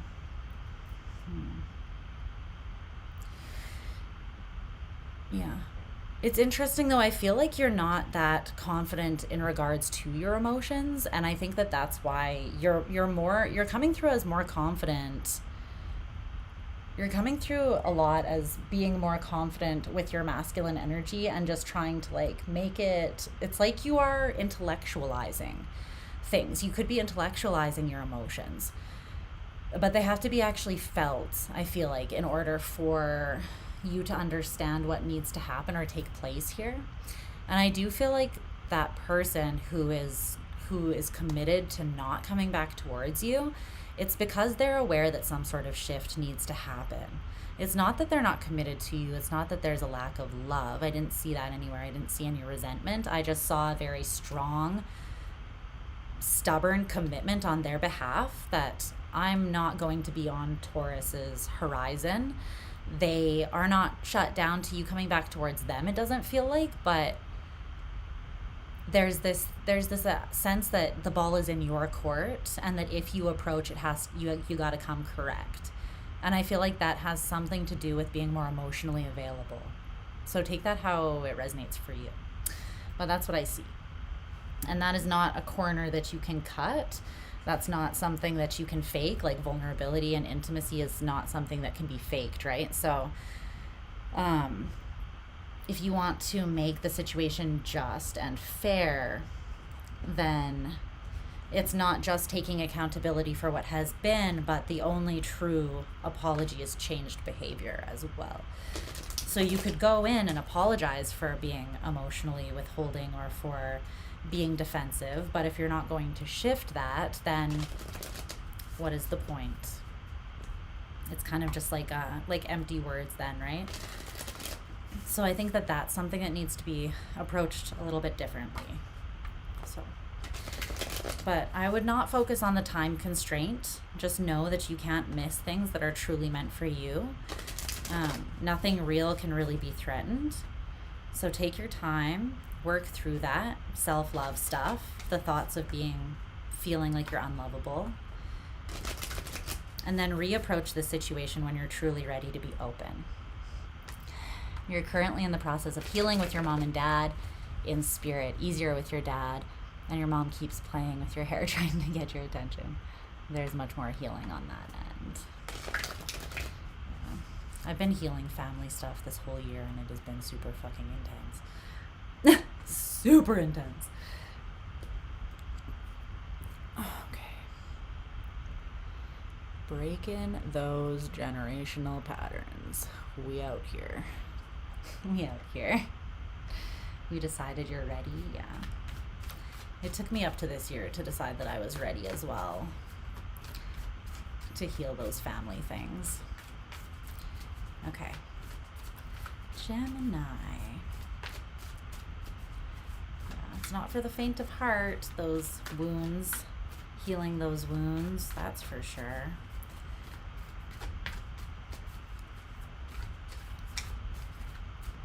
Okay. I'm just gonna actually pull these in sequence because that's faster. So let me get 9 cards for Gemini in sequence. Just gonna split the deck again. Okay.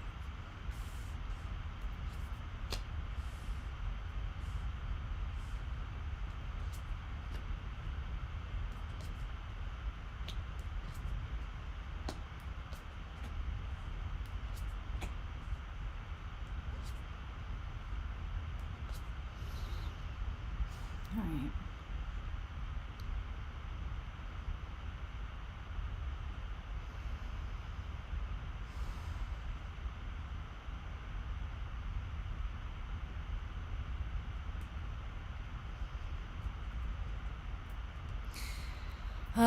I'm actually not a Flyers fan, but my abusive narcissist ex lived in Philadelphia, and this hat just reminds me that I survived a psychotic, abusive dickhead. And that's why I wear it. To be like, I'm a strong ass bitch, and you are an asshole. But I got away from you, so suck it. But seriously, he was actually a demon, like legitimately. I'm a Colorado fan. The Avs are my team. Family trauma, yeah. You grew up with the Red Wings, nice. They had their glory days. Making a pie, well, that's not so bad. Okay, let's see. What oracle deck do I want to use for you? This one. This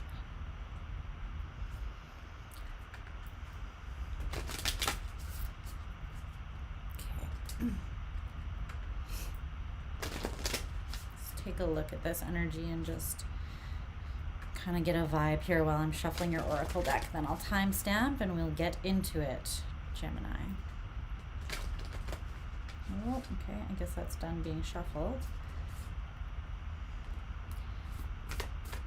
Clarify that middle card there for me.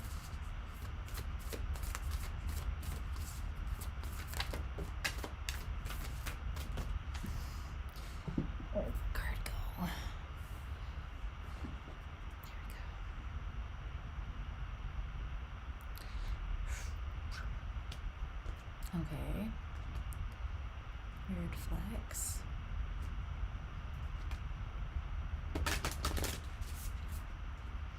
Yeah. Play, love, remember that. Yeah, my mom was the same.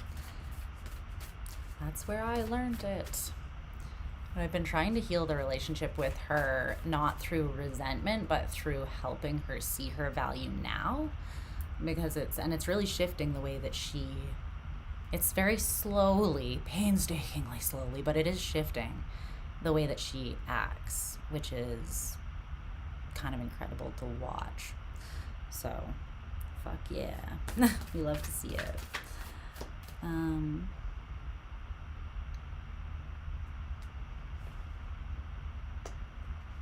just give me one for the top line and one for the bottom line, and then we'll get going.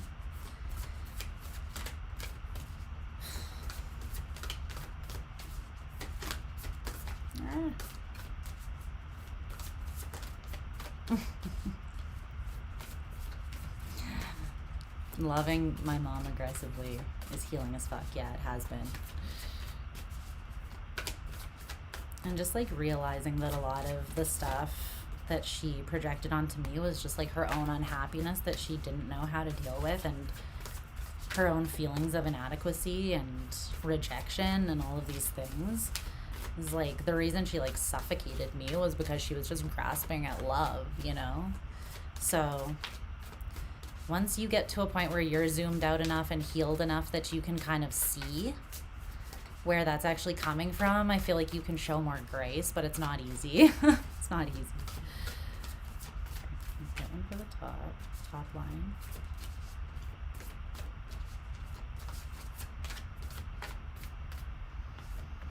Okay. Okay.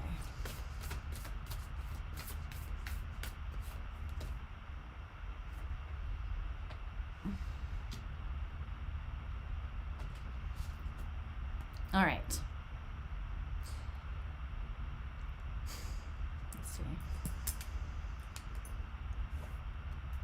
Oh, Pepsi Stadium. Nice. Hi, Gemini. Hope you guys are doing well. So let's see what your higher self wants to say. What wants to come out here that they feel like it's important to highlight for you. Okay.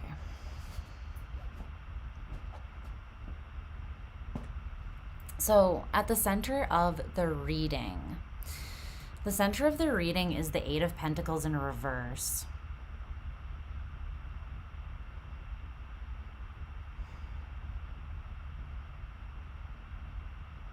This is really coming through as a deflated energy, actually. It's coming through as an energy of like, I gave it my all, I put everything into something, and it still didn't work. I bled myself dry, and it still didn't work. Because I'm kind of seeing the middle column is standing out. So from top to bottom, it goes the Five of Wands in reverse, the Eight of Pentacles in reverse, and then the Three of Pentacles in reverse.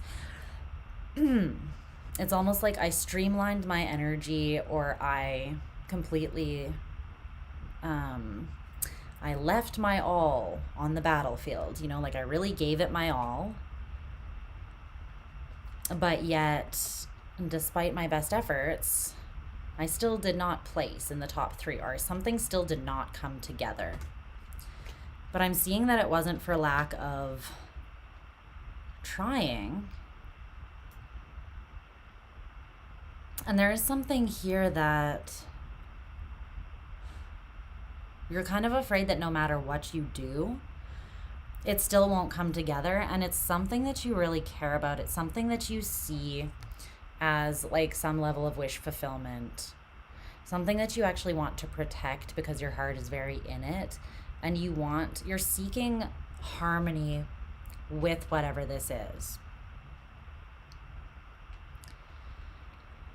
You also feel very tied to this. And it doesn't have to be another person. It can be anything. It could be, for some of you, this is work. It's like a dream, or a goal, a personal goal that I'm seeing. But let's see, what is that? The Seven of Cups in reverse, Five of Wands in reverse, Ace of Pentacles in reverse as the top line. You're thinking about something. You're thinking about Well, this card came out, thinking of you, a loving thought, serendipity. Something could have happened that brought something up from the past or someone up from the past that made you kind of reflect in a nostalgic kind of way. And I feel as though you gained more perspective here. There's something that you're not at conflict internally, or you're not at conflict emotionally. Like in your heart and soul, you know how you feel about a certain thing. And I feel like it's disappointed that something just did not work with the Ace of Pentacles in reverse. It could have been like a false start. Again, like you poured all of yourself into something expecting that it would really go far, but then it just kind of flopped, or it did not really go. It didn't go anywhere. So it's coming through like that. Something that you saw as being yours. You poured your whole self into it. You ran at it full speed ahead.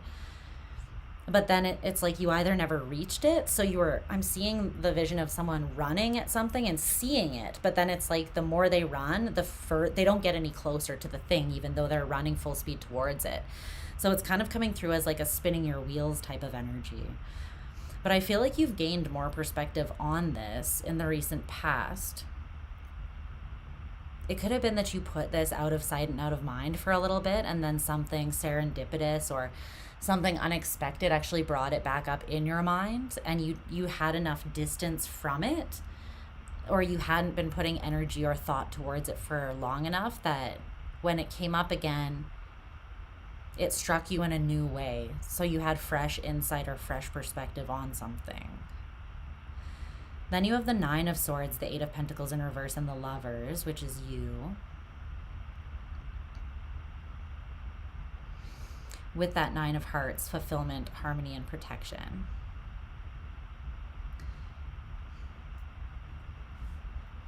So what is this Nine of Swords about specifically? Is it about it not working out? Like, is it about the Eight of Pentacles in reverse, or is this Nine of Swords about something else?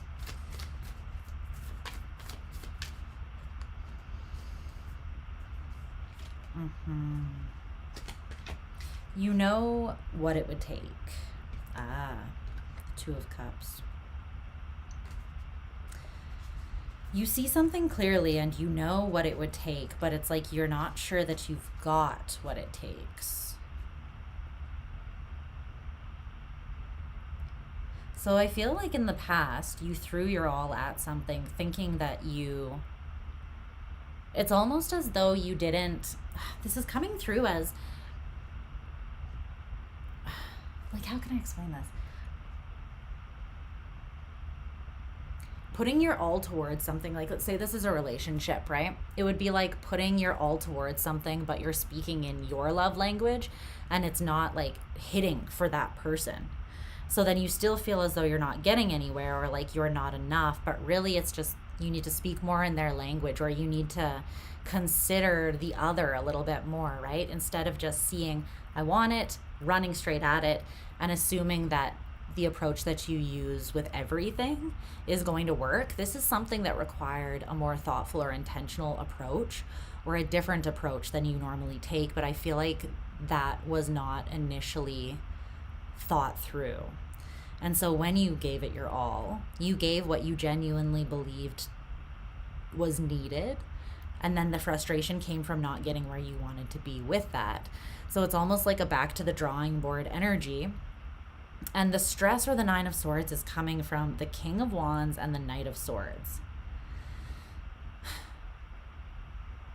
I feel like you are in more of an empowered place right now with that King of Wands, and you see what was not working.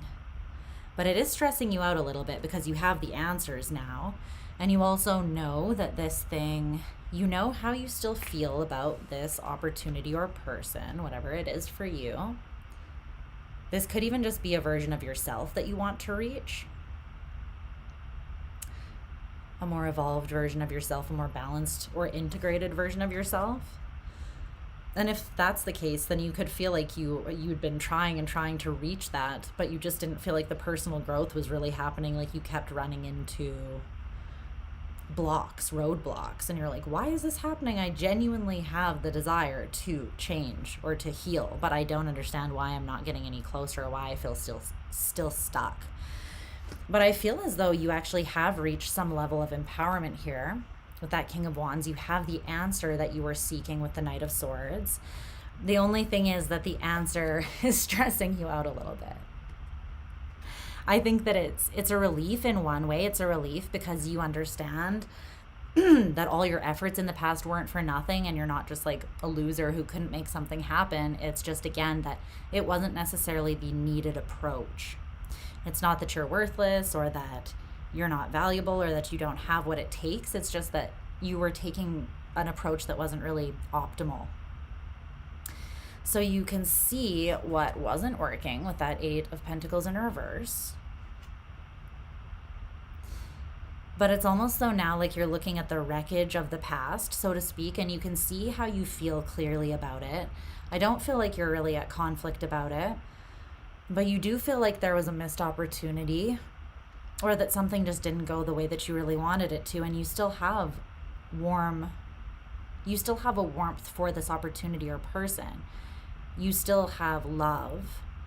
You still think about it frequently and see it as a source of potential fulfillment. It's still something that you want to protect within. You still hold it in your heart and want to protect it.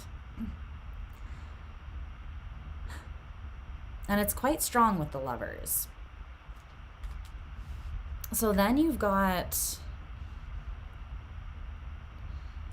Justice in reverse, which is Libra in energy, the Three of Pentacles in reverse, and the Queen of Cups at the bottom here with this Goddess of creation, transformation, creativity, and wholeness.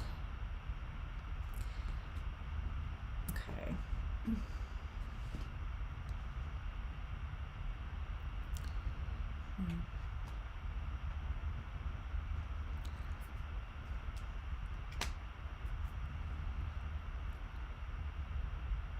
You, I think, are starting more and more to see that you can transform a situation. You don't have to leave it here. Justice in reverse, the Ace of Pentacles in reverse. This was a divinely offered opportunity. And the thing is that the third column from top to bottom, it goes the Ace of Pentacles in reverse, the Lovers, and the Queen of Cups. So it goes like these three are together. And so underneath this perceived lost opportunity, there's the Lovers and the Queen of Cups. So there's a whole lot of love rooted in underneath this Ace of Pentacles in reverse. And I think that that is enough to restore that, or to approach it from a completely different perspective. I'm seeing that your intentions have always been pure. Again, it's just that you weren't understanding that the approach that you were taking wasn't optimal, or wasn't going to get you where you needed to go.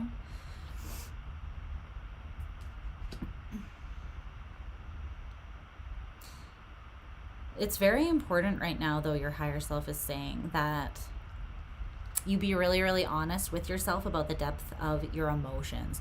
You do have this clarity, and it could just be from the fact that given time and however much time and space, you still come back around to thinking about whatever this is or whoever this is. It's a dream that you can't let go of, and that is for a reason.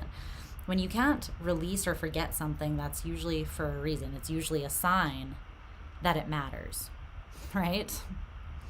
It means something. It's not just replaceable or disposable. It's maybe something that your soul is actually meant to fight for, or expand for, or learn a lesson for. The things that are meant for us are sometimes, they're not always easy. Sometimes the hardest thing and the right thing are the same thing, and there are challenges to get to that Nine of Hearts, that ultimate fulfillment, harmony, and protection. And at the bottom of the deck is the Two of Cups. You have something here that is quite reflective of you. With the Lovers and the Two of Cups here, those cards both talk about sort of being seen or mirrored or reflected. Like, I'm seeing you continue to gain more and more clarity surrounding yourself and this situation and then your feelings about it. And I'm seeing that there's something that feels unjust or imbalanced with the way that it was left. You know how you feel about this. It stresses you out. You feel like you have an answer or information now that you didn't have before, and you want to put that into action, or, you know, make use of that information that you've come across. And it feels like maybe that information is just that you have a lot of love that you are not letting go of for whatever this is. Let's see, what else do I want to clarify here?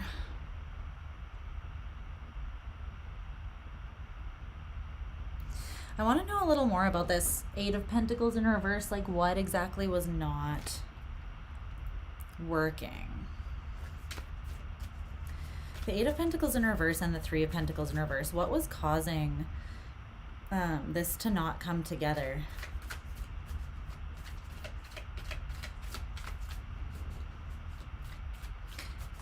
For some of you, there's even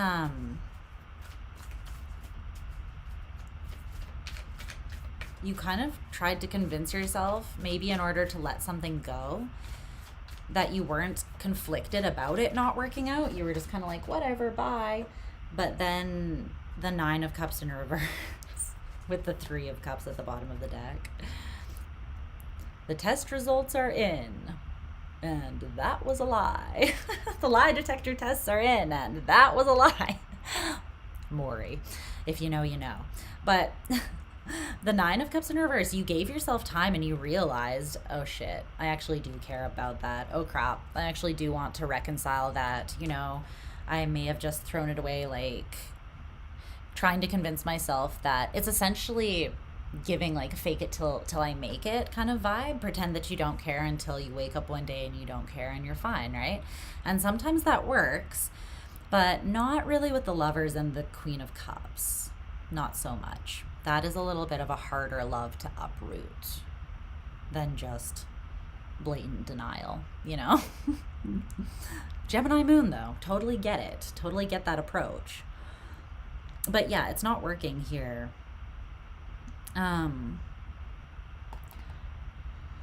But I also feel like a reason why something didn't happen was because there was a lack of personal fulfillment and happiness when you entered into it. So it's almost like you saw something and you saw it as potentially being your source of fulfillment and happiness or harmony. And so you tried to pour your all into it and really protect it at all costs, seeing it as being the source of that, when really you needed to be the source of that for yourself first. So you can still approach this thing and you could still have it, but not from a place of it needing to fill a void in you. You know what I mean? And that could have been what threw off some of the balance with Justice in reverse. Or that could have been reversed. That could have been the other person, or maybe both of you in a relationship. You both could have come together and been feeling as though something was lacking internally, or feeling unhappy or unfulfilled with where your life was at, just kind of bored and ambivalent. And this very exciting opportunity or relationship could have come in. You could have kind of seen it as like the answer to your problems, but you're the answer to your problems. And this is meant to be just a cherry on top, or something to show you that you are the answer to your problems. Okay, so, what else? What is this Justice in reverse, though? Like, what actually happened?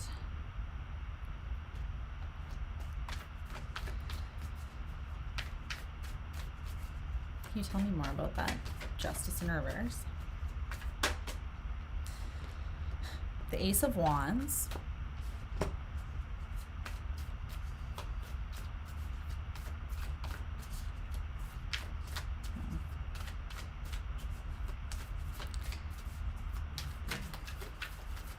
Yeah, there was trying to skip corners.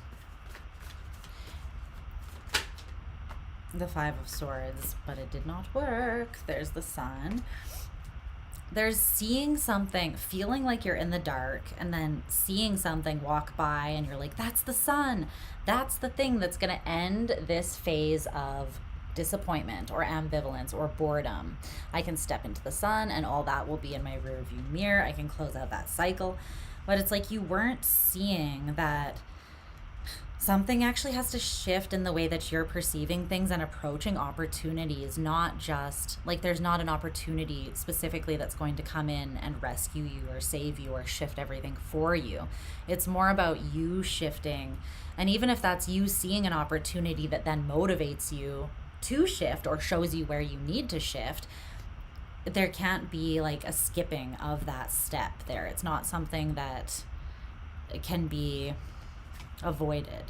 Because I see here, it's like with this particular Ace of Wands, it's almost like if this is love, you just wanted to wave your wand and pull love out of the hat like it was a rabbit, like it's a magic trick. But without putting that work in to ease some sort of mental conflict that you had that was maybe causing that boredom, ambivalence, disappointment in your own life to begin with.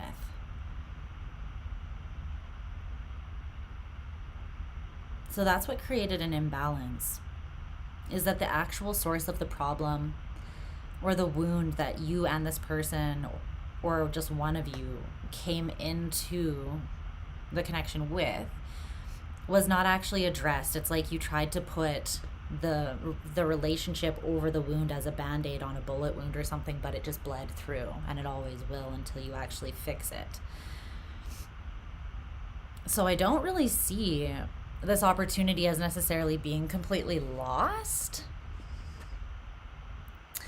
But it is something that requires you to truly and genuinely love yourself first.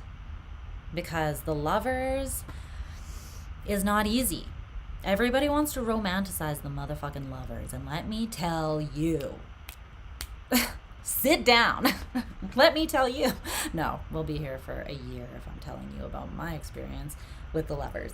But that energy is not easy. It is not for the faint of heart, let me tell you. Because the Lovers requires you to be the best of yourself. The Lovers requires you to love yourself unconditionally. Shadow and all. Ugliness and all. Warts and all. It makes you look at the parts of yourself that you least want to look at, because that kind of love is a mirror, a clear mirror. It doesn't just show you what you want to see. It shows you everything. It shows both people everything. Luna. Okay, fine. Just walk away. Don't even look back. Don't even look back. It's not like I wanted her. Oh, she looked back. I wanted her to look back. Okay.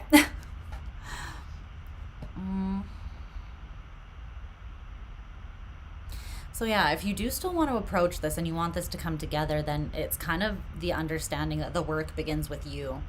It's nice to still have these loving, serendipitous thoughts about someone, but the more that you gain empowerment and understanding here, which I see is happening for you, the more you are coming to realize why things didn't work. And it is stressing you out a bit because you're seeing, it's revealing the work that really does need to be done, and why all the effort that you threw into this thing didn't really get you anywhere, because again, a bullet wound with a band-aid.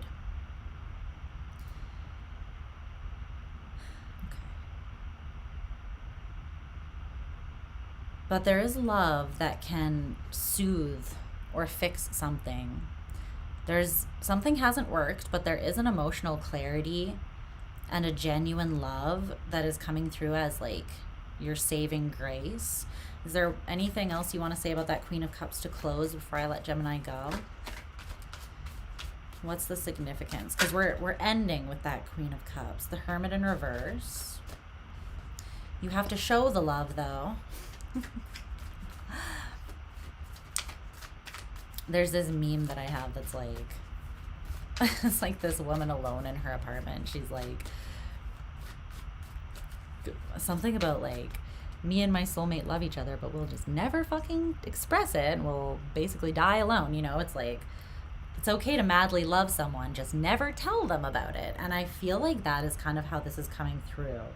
The Hermit, you cannot like just hold all of this love inside of yourself and expect to get somewhere. And I'm feeling like it's what's making you feel uncomfortable is the fact that you're realizing that that is the part of yourself that actually needs to be expressed. That's what's kind of coming through here. There's also some sort of paranoia potentially about someone not feeling the same, and there's a wound, or there's something like, there's a fear that you're like, what if I spill my guts and I express all of this love and this person's just like, that's nice, crickets, you know? It's like, I love you, read at 8:46 p.m. no response, you know, left on read. But that's not the point. The point of expressing your love is not to hear it said back. The point is to express your love. So you're going to have to not hold it inside. You're going to have to actually say what you're feeling here with this Queen of Cups. And I do feel like that is the thing that can rebalance whatever situation this is, or breathe life back into it. But it is something that you're not going to know until you fuck around and find out, so to speak. Right now, you are not investing time, energy, and effort into this. You've kind of made a choice that you're going to move away from the past, but there's a lie there. I kind of feel like you're still manifesting this thing low-key. And you are very pulled to it.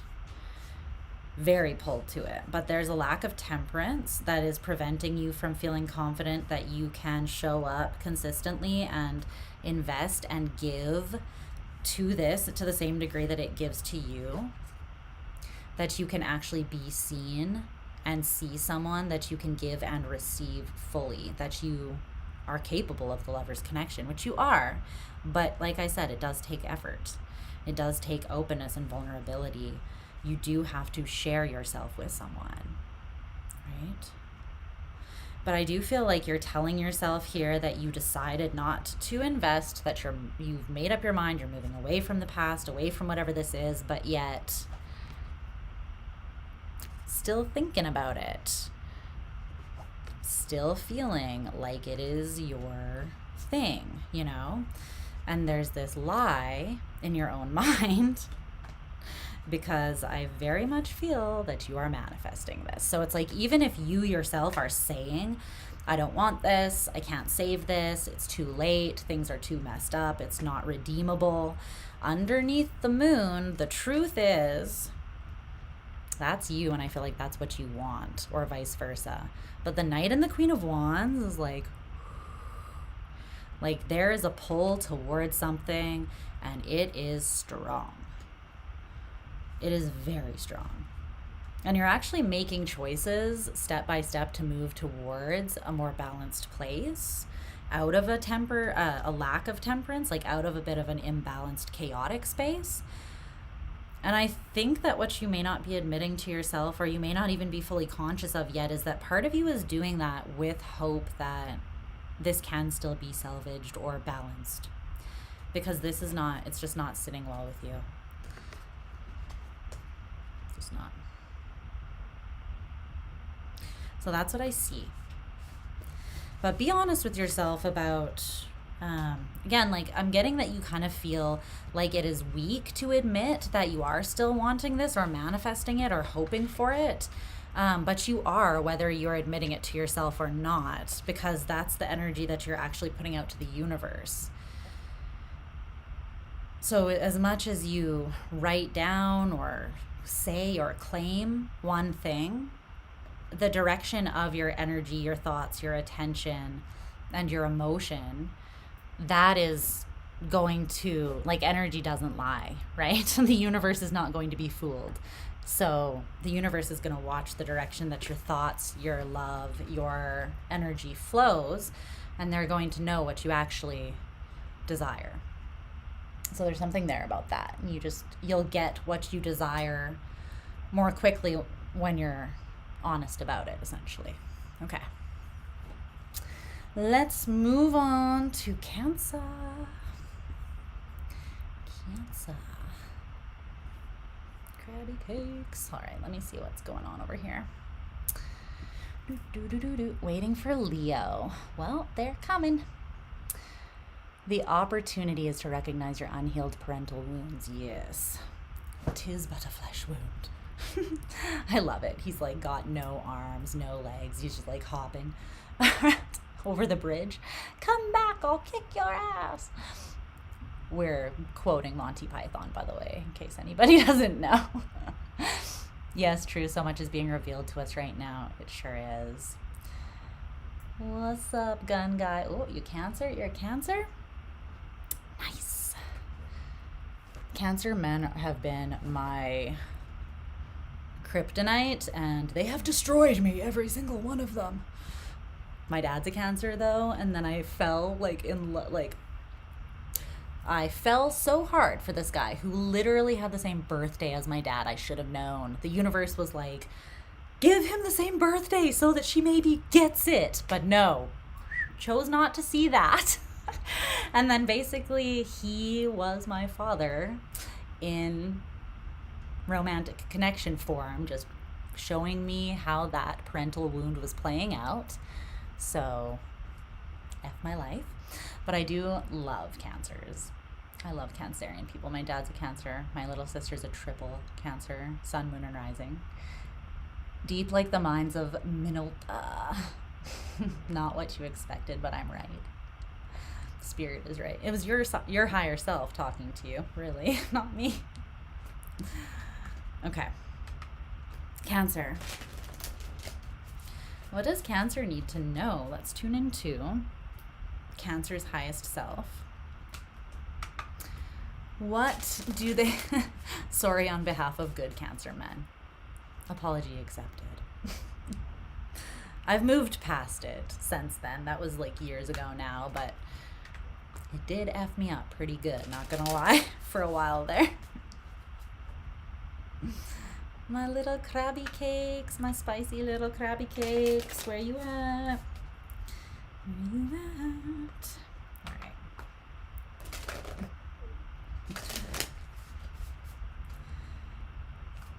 Cancer men are very complex, I feel. And I am so drawn to it. I'm like, oh, that's so sexy. But then at the same time, I'm like, stay away from me. Stay away from me. Stay away. Because those be the ones that you're like, okay, the guards around my heart are intact. And then you like turn around and they've ninja'd their way and they're already like at the core of the temple. Like they're frickin' Indiana Jones or some shit. And you're like, how? Little ninjas. Love ninjas. And it's all downhill from there. No, I'm just kidding.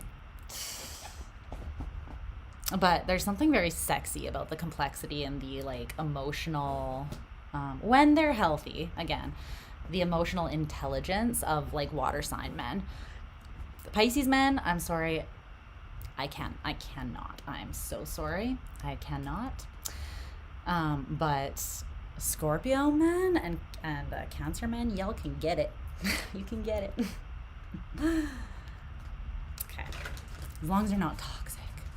Had enough of those. Okay. Let's tune into Cancer's energy. No one should regarding Pisces men. I dated a couple Pisces moon men, and that was enough for this lifetime for me. Not gonna lie. This one, the abusive one, he was a Pisces moon. And I saw the most shadowy attributes of that placement, and I was like, I'm scared. Who knew Pisces energy could get that dark? It gets dark. Okay, 3 more shuffles.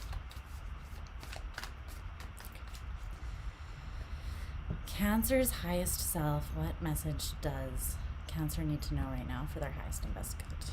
What do they need to know? Okay. It's not gonna hurt forever. I don't know what that is about.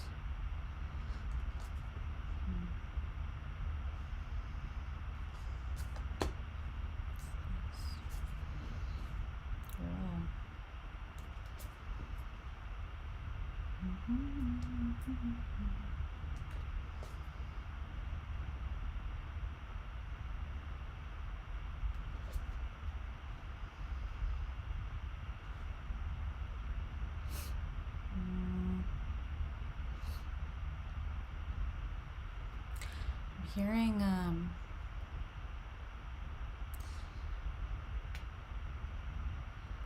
I'm channeling two songs like at once.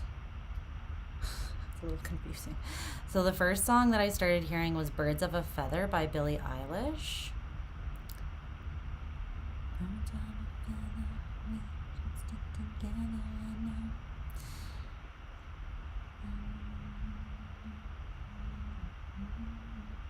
The other song that I was channeling is Big Jet Plane, which a lot of people have sang, but it's that one that's like, wanna take you for a ride on a big jet plane. Hey, hey. Hello, mister. Pleased to meet ya.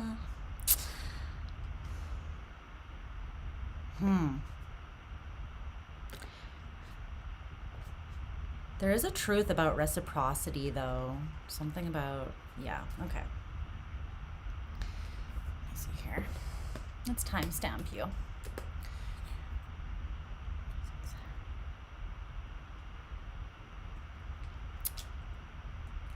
Hi, Cancer.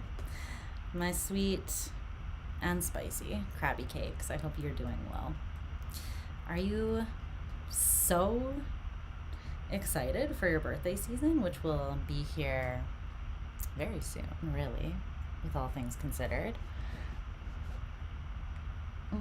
Okay. Let's see here. Can I put this where it will stay? There we go. So, at the very center of your reading, we do have the Three of Swords. So, I'm actually kind of feeling, though, like this is not super current. It might be something that you're revisiting to gain a deeper understanding or something like that, but I don't know. It's just for some reason not coming through as being super, super, super current. I just want to move this back a little so it's not over top of some of the cards because it's making it a little bit hard to see them. Okay, that's better. Okay. So the 10 of Pentacles, the 8 of Pentacles, the World in reverse, Judgment in reverse, the 3 of Swords, and the Hermit in reverse, the 4 of Swords, the 3 of Wands in reverse, and the Queen of Swords in reverse.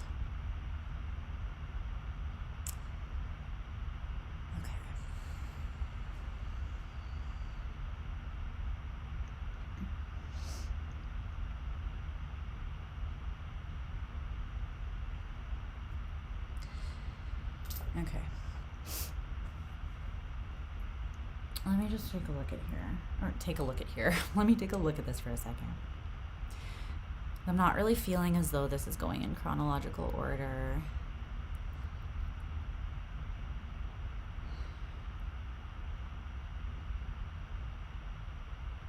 It's sort of coming through like there's something that you know you want. There's something you know you want to build. And you're taking quite a strategic approach, quite a grounded approach, an analytical approach. It's heavy Virgo energy. The 10 of Pentacles, Mercury in Virgo, and the 8 of Pentacles is the Sun in Virgo. So, a lot of Virgo energy here.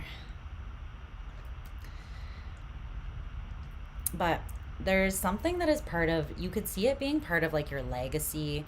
This could be a connection or someone that you could see yourself having a family with, just with the way that those hands are there, or it could just be something that you want to build that would be passed down generationally. So whether that is like I said, a legacy, or finances, or just something that you want to create that is going to be there for time to come.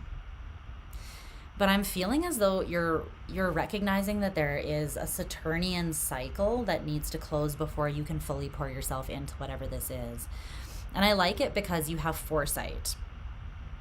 So you are taking the time to really consider something in depth, it feels like, before leaping into it. And it's good that you are, because you're recognizing that there's still some loose ends of something that need to kind of be wrapped up before you can fully put yourself into this. So you're not just wild and out and throwing yourself into something without any regard for, or a consideration of what it's actually going to require of you. You're actually doing the work to understand that before, and you're being quite considerate of the overall situation, which is wonderful. Judgment in reverse. Judgment is Plutonian energy. So yeah, so you have very heavy Virgo, and then Saturn and Pluto. There's also pretty strong Libran energy as well here.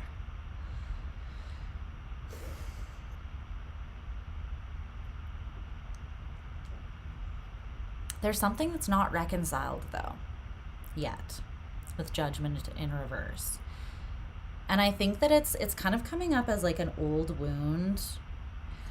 You know when you break a bone and it heals, but then like sometimes when the weather changes, it aches or it acts up.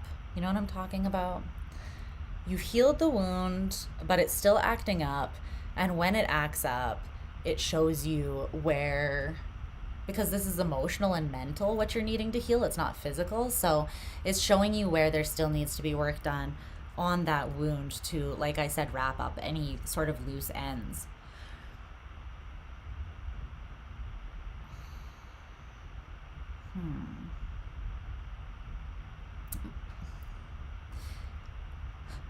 What is this pain all about though? Because it's so central to your reading. It's right in the middle, and I'm seeing you be a little bit afraid of it. It's almost like you feel as though tapping back into this pain could consume you in some way. It feels quite heavy. There's a lot of Saturnian energy around it. So I don't know exactly what this is. For some of you, this could be like an attachment style or parental wounding, or like an inner child or child wound here. But it's almost like you haven't reconciled it, and you're aware of that because the little like fragments of it are still floating around, and sometimes again when the weather changes you feel them, or they strike you in such a way that it makes you aware that some sort of big transformation hasn't finished alchemizing or transforming. And it's very much in the depths of you. That Plutonian energy wants to bring it up to the surface, but there's an element of you kind of knowing that that needs to happen, but a little bit like fighting it a tiny bit. Your internet starts to crumble. Time to go to bed. Good night, love. Have a good sleep. But there is like this desire to not look at it with the Hermit in reverse. You're like, yeah, I don't want to go to that place though. I know that's the place I need to go, but I really don't want to look at it. And so it's almost like you have put this on the back burner, and you're like, I'm at peace right now with this not being reconciled. I'm okay with not knowing, or you could have also approached this by like, I'm just going to take my hands off the wheel, surrender, and give it to the universe, right? And in your mind, you maybe convinced yourself that that was you surrendering to the situation and giving it over to the divine. But your higher self is like, that was a cop-out a little tiny bit, maybe. Don't come for me.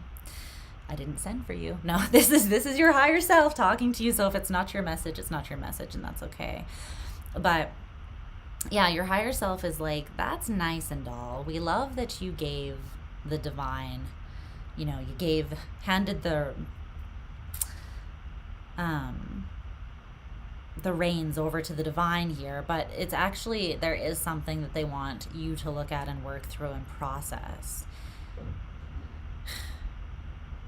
But you're afraid that diving back into this is you're going to regress. So you have this Four of Swords, and you're telling me that you have a certain level of peace of mind.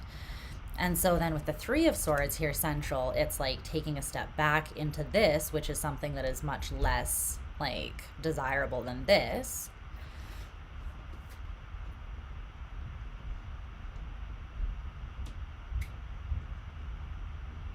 So instead of moving back towards it, there's this element of just sort of being like, okay, well, I just won't expect to see that on my horizon, and I'll maybe even actively cut that out and make that my move here overall.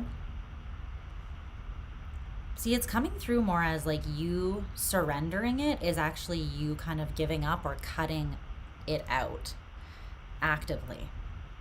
And I don't really think that that's what you want, but I just think that you don't really know. Okay, the Two of Cups. For some of you, this is, it's about your heart. Venus in Cancer. It is about a connection. Or just your connection to your heart and your emotions. I split the deck and it literally came out on you, the Chariot.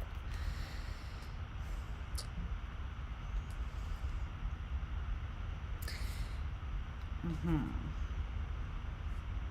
man. You feel as though, like, you're not moving towards something, you don't have the energy, or you feel like the opportunity's already, you're kind of, all of this is coming through a little bit as, like, just telling yourself these things that you don't fully believe, though. But really, I think that what it is pursuing something here, what it would ask of you is all of you, and it would ask you to open up the wholeness of your heart. And there are some areas in your heart that are not fully healed. They're still holding some pain that you would need to process in order to open that up and offer it to something else, whether that is just an opportunity that needs you to pour your whole heart into it, or whether that's like another person or relationship, and you're like, maybe on another day, you know. Sean, I'm accepting super chat questions. If you want to look in the info box down below, there's like the outline for how you can do that. But I'm answering them at the end of the reading. So if you do get one, then I will timestamp it. So in the info box at the end of the reading, it will say Sean P and then the time. And you can just click on that and then you'll be able to go to your reading. But yeah, I do them all at the end. So just know that if you do want to get one. Okay, let's clarify a little bit because I want to dive deeper into this situation here and see what's going on. You can also get a personal reading and through my Etsy, and the info is in the info box as well for that too, if you prefer something more private or structured. Let's see, where should we start?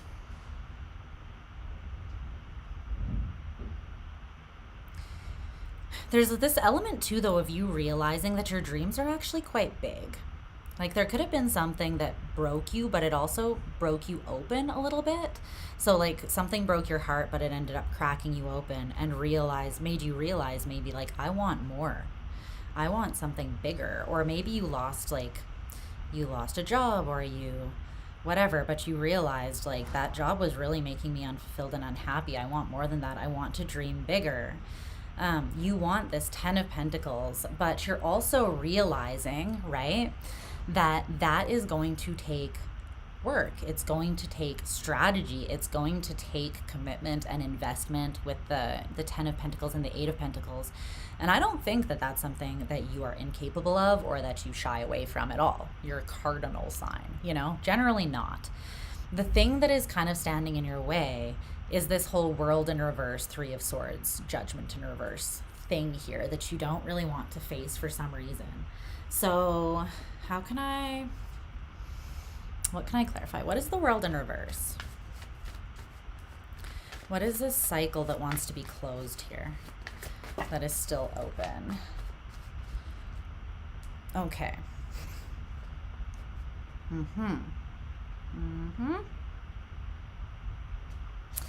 Well, you've grown defensive a little bit. Just a little bit. You got your little crabby claws out here over something. And I feel like it's this. You got Kelvin here. He's like, I expect nothing and it's still too much. And it's like he's looking at this and reflecting on it. Cute, but devilish inside. You may not trust the way that your desire leads you because maybe in the past you were drawn towards things that were cute but slightly devilish inside, perhaps. Essentially things that hurt you, and you felt like your expectations were low and you still didn't get you know, you still got crap back. And it's because I feel like of not what you put in, but it was more like the what you were pouring into. So it's not so much about you. There does need to be clearer discernment, though, for sure. But Spirit is kind of saying, your higher self is saying, the only way to get to that clarity of discernment so that you don't have to be defensive, so that you know that you're not going to make the same mistakes again, is through facing this thing that's still skewing your perspective and muddying the waters of your heart. It's what's causing you to not be able to see super clear. So it's not just like, okay, I accidentally fell in love with a narcissist who ruined my life, I'm never gonna love again, right? It's like, for instance, or okay, I got my diploma in this and now I realized I want to change my major. Oops. You know, it's like, that's life. Those things happen. We change our mind. Things shift. Things evolved. Things disappoint us and we change our mind, right? So there is an element of that here, but your higher self kind of wants you to know you don't have to be afraid of facing whatever this is. It's not going to weaken you. You're not going to get sucked back into it and stuck in the quicksand of it. It's not going to overwhelm you. What is the Hermit in reverse, though? Like, where is this coming from? This not really wanting to do that, go on that inner journey to really, like, look at it. Where's that coming from?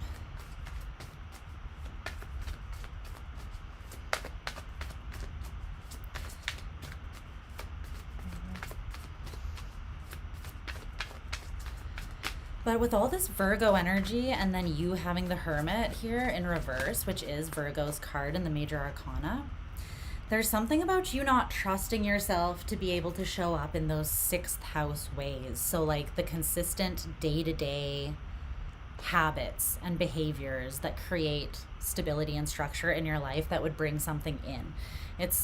I think you're aware that there's quite a big shift that needs to take place here, and it could be in your habits, it could be in your daily routine. It could be in a lot of things, but I feel like there is maybe some sort of toxic behavior or cycle that you kind of get tempted by or pulled back into, because this is the card that came out to clarify that. Hermit in reverse. Never again. Just tonight. Okay. So it's like, I'm not doing that again, and convincing yourself of that, but then it comes back around and you're like, well, we'll start that diet tomorrow. Let's have that Big Mac. You know, it's like something like that. And the cycle's not closing out because it's almost like you're not trusting that you can make and sustain this change that is very practical in nature and habitual in nature is what that feels like. It's like you are popping the hood on yourself and you're doing some work under there that is then going to have very, very practical implications in your day-to-day life and how you approach things. So this would be like, let's say you decide that you do want to have a family, you want a legacy, right? But then there are certain ways that there are certain things like responsibilities, right? When you have a family, if you want to be a parent, you can't, let's say, like, be out on every weekend getting blackout wasted. That's just an example. I'm not saying that's what you're doing, right? But it's coming through as like there's something that you would need to give up, that you know you'd need to give up, or just restructure. And it's something that you're still feeling a little bit attached to in an unhealthy way, or you feel like it still has some sort of hold over you that you're not really completely trusting yourself to let go of. You're a little bit triggered. I feel that there is something that you need to unlearn here. And it takes just as much effort, if not, more, to unlearn something, to uproot something from inside of us than it does to learn something new. So clarifying this Judgment card in reverse, this card came out too. The conscious person uses the world as a mirror to better understand and master themselves. The unconscious person attacks the mirror because they do not realize it's a mirror. So something hasn't been reconciled because I almost feel like there's a bit of a deflection. Again, there's something that's quite tender. It's sensitive for you to look at. This could be something from the past that you put a lot of effort into and you made a lot of changes to yourself. You feel like maybe you did sacrifice yourself, and you could have ended up feeling like you even lost yourself in somebody else. Like you changed a lot for them. You sacrificed a lot for a relationship or a situation, and it still ended up in pain and you not getting what you wanted. And so then this situation is coming around and you're like, I don't know, I did that in the past and it didn't really work. Maybe I should settle for the subpar things that I'm experiencing now that are not necessarily terrible, but I know deep down that they're not what I truly, the height of what I want, the height of how fulfilled I could be. But you're afraid to put yourself out there or to make all those shifts internally. The thing is, though, these shifts are not so much about you being able to take this opportunity. These shifts that need to be made, they're being highlighted to you because they need to be made for you, for your heart and soul. And I think that's maybe where the perspective shift needs to take place, is that you're not changing for someone or something else. You're changing for you. You're evolving into a better you for you. First and foremost, you are expanding your consciousness and seeing the world as a mirror and reflecting on how things are, how things are reflecting you back at you, so that you can understand and master yourself. Not so that you can gain something outside of yourself. Everything else just comes as like a cherry on top of the process. But ultimately, the process is about you. So making it about something else when you're making changes is a really good way to create like resentment, really, because then it's like, I changed for you and I still didn't get what I wanted, right? And it's like, again, sort of a deflection and blaming the other person, when really you could see how that reflects back at you, that situation. I changed myself for somebody else to a degree that I wasn't comfortable with. What does that show me about me? Well, it shows me that maybe I didn't have a super strong sense of self, or maybe I didn't have really strong boundaries, or maybe I wasn't aware of where to draw the line, like what is okay to compromise on and what I don't want to compromise on ever, right? So maybe those are things that you want to clarify with yourself and strengthen those things, so that the next time you do sacrifice or you compromise or meet someone in the middle, it's, where your limits are. But there's something here that it's more comfortable for you to like push away, deflect, or even attack and be really kind of defensive against, than actually see for what it is. And that is because it hurt. And it is easier to look at someone else or a situation and just kind of deflect and blame or project.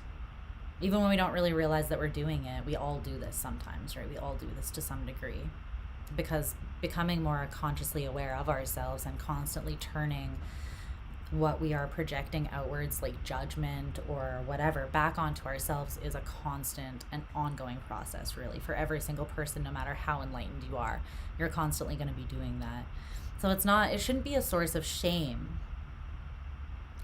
The things that become highlighted that you want to change or evolve within yourself shouldn't be something you feel guilty or ashamed of. It's just like, now that I know better, I can do better, right? I didn't know what I didn't know before I knew it. Now that I know it, I have the responsibility to take that and do better for myself first and foremost, so that then I can interact and engage with the world in a better way from this point forwards. So the Four of Swords, the Three of Wands in reverse, the Queen of Swords in reverse. I want to see a little bit more here, clarify a tiny bit more. Hi, Hales. How are you, love? I just want to see all around. Like, is this Cancer just convincing themselves that they're at peace with just pointing in another direction, shifting their trajectory and just expanding in a completely different direction, and not like, is this, whoa, did you guys see how that, what is that? Yeah, bro. I'm telling you. You sold yourself short here a little bit. It's okay. It happens to the best of us. It's this Ernest Hemingway quote, though, that came out, and I feel like this is loud. The best people possess a feeling for beauty, the courage to take risks, the discipline to tell the truth, and the capacity for sacrifice. Ironically, their virtues make them vulnerable. They are often wounded, sometimes destroyed. Water signs, where you at? Where you at? I know you feel me. So, honey, yeah. The thing is that you do see beauty, you hold beauty, you appreciate beauty, you have a courageous heart because you understand what is on the line, and you will take the risk to love. You will discipline yourself to speak the truth and to show up authentically and to move from the heart, from the soul. And you have a deep capacity to compromise and to sacrifice for other people, to love, and also to just move in the direction of your dreams. But yes, these beautiful virtues, when you don't have a strong sense of self, when you don't have strong boundaries, when you don't have a structure around all of that, a strong shell, so to speak, you can be vulnerable, you can be wounded, and sometimes you can get very close to being destroyed. And that is enough. Once that happens a couple times to you, that's enough for anyone to be like, you know what? I don't want that thing that bad. I'm just gonna stay in bed and watch my favorite movies all day and not go after this thing, but just convince myself that I'm okay without it, because I remember what happened last time I went after something in a similar fashion. There's something about the way, though, that you have connected to people, or the people you've connected with. I feel like it's been kind of ass backwards, to be honest. This card says first base, sex; second base, hitting each other up when the sun is out; third base, sharing childhood trauma; home run, verbally expressing romantic interest. I feel like you maybe have been pulled to, because of the things that have happened in the past, relationally specifically, where you did make yourself vulnerable, and other people maybe came from a very backwards place. It's almost like the most intimate, like, physical thing maybe was led with from a place of not taking it that seriously, or not honoring it, or something like that. But then, like, actual emotional connection or expression was not, like, there's something imbalanced here. So it's almost like trust. There was a certain level of vulnerability without emotional trust. And it kind of like made things backwards. But at the same time, it doesn't, like, to approach things backwards like this, it doesn't take vulnerability, right? It feels safer in some ways because it's detached and it's shallow. It's like taking the intimate thing without actually having true intimacy behind it. So it can be tempting, I feel like, but ultimately I feel like that does kind of leave you feeling pretty hollow at the end of the day. Just from, yeah, what I've seen and experienced. So there's something that does want to be uprooted, and a shift that wants to take place. It is going to take you getting your hands dirty.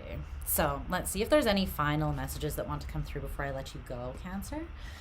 But that is what I'm seeing for you, my loves.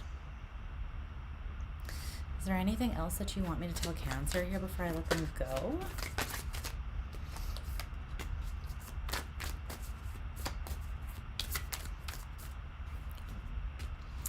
Ten of Swords in reverse and the Nine of Pentacles. There's a shitload of Virgo energy here.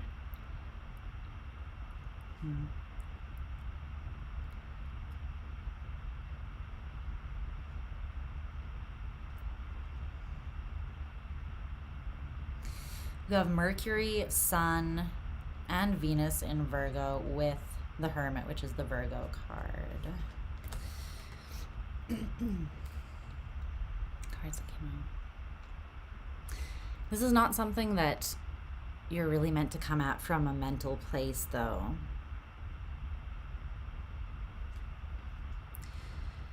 And it's interesting because there's no cups on the table, none. And you are quite watery, so I feel like that's saying a lot, right? I think that you've pulled into your shell. That's not to say that there is no emotion, but I feel like you're very self-contained.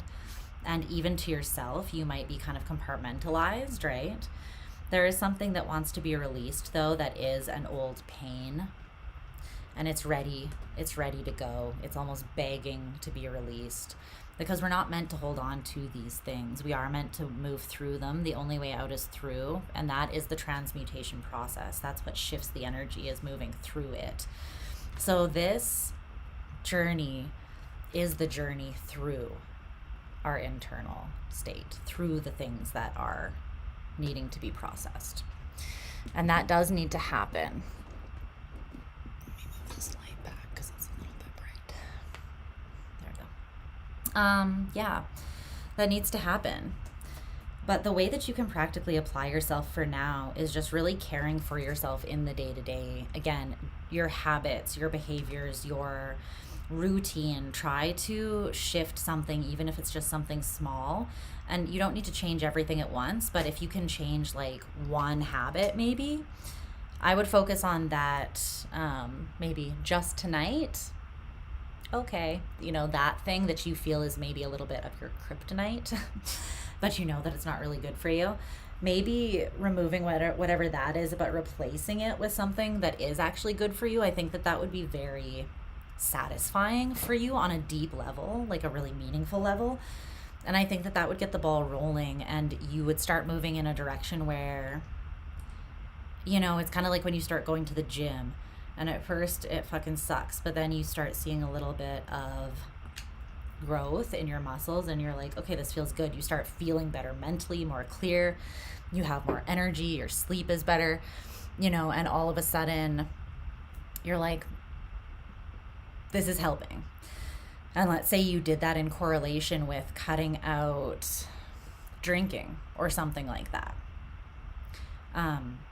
Then not only did you make a positive sacrifice, but you also added the inclusion of something healthy. So it's like a 2 birds, 1 stone, double whammy that's going to make you feel really good about yourself. But start there. Start small.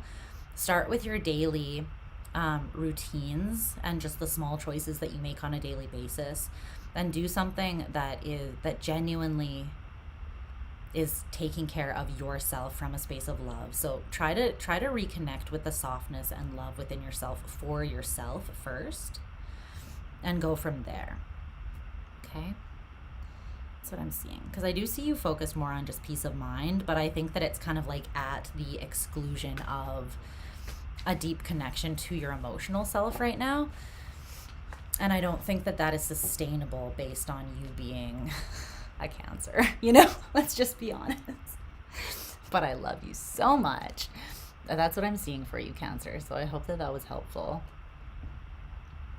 And we're going to move on to Leo. We're moving on to Leo.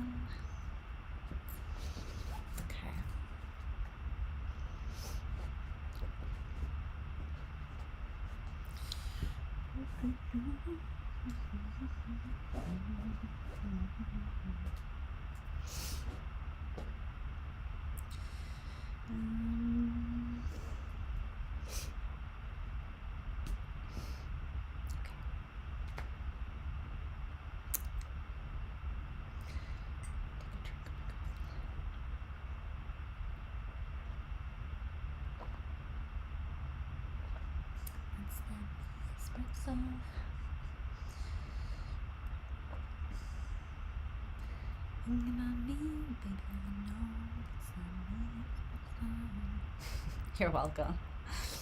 Okay.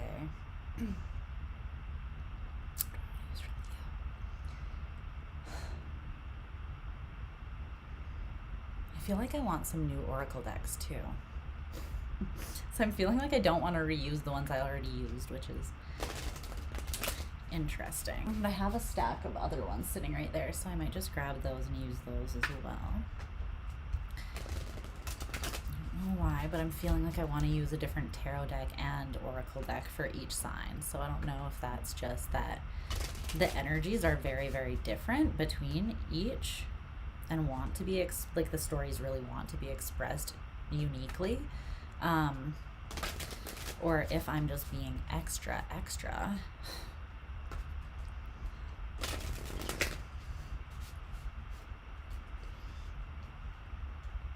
guess we'll see. Is it raining all of a sudden? Okay, let's tune into Leo's energy here. Leo, let me connect to the higher selves of my Leo collective so that I can channel the message that they most need at this time for the highest and best good of all. Please and thank you.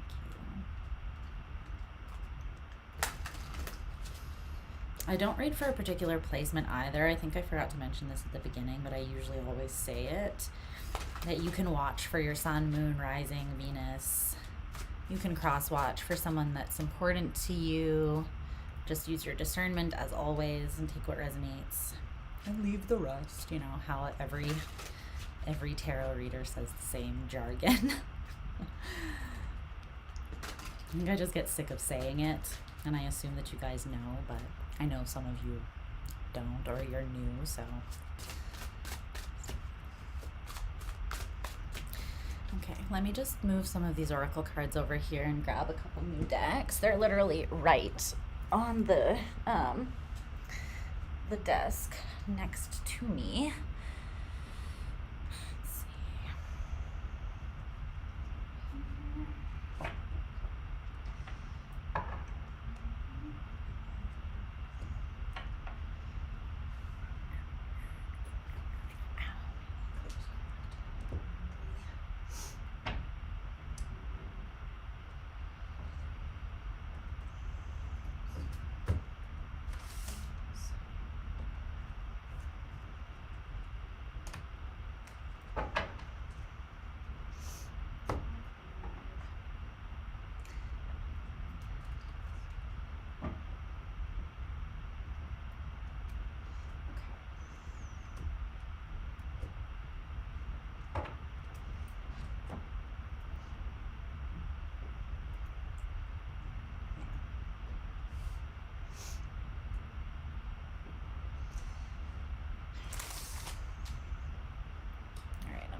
Stack of cards. No big deal. Who's this one? For Leo. Okay. Let's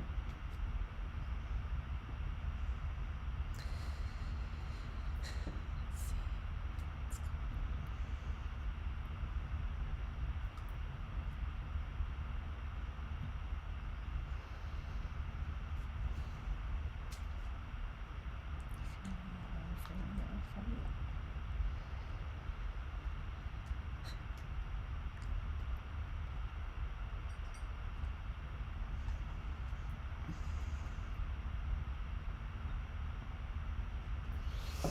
All right. What does Leo need to know?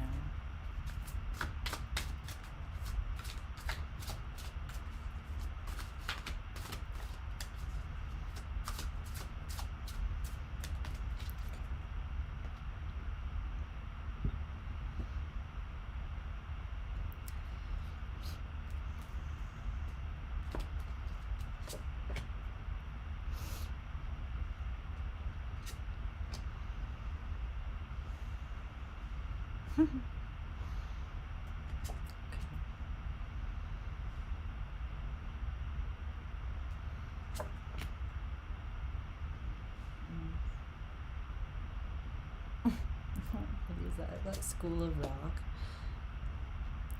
I'm seeing something. School of Rock is, I think that's the one with Jack Black, right? Seeing that part where he's in the classroom and the one kid is like, what about math? He's like, math? Math, not important. I'm seeing you being like, love, not important. Just for now, though, I feel. Let's see.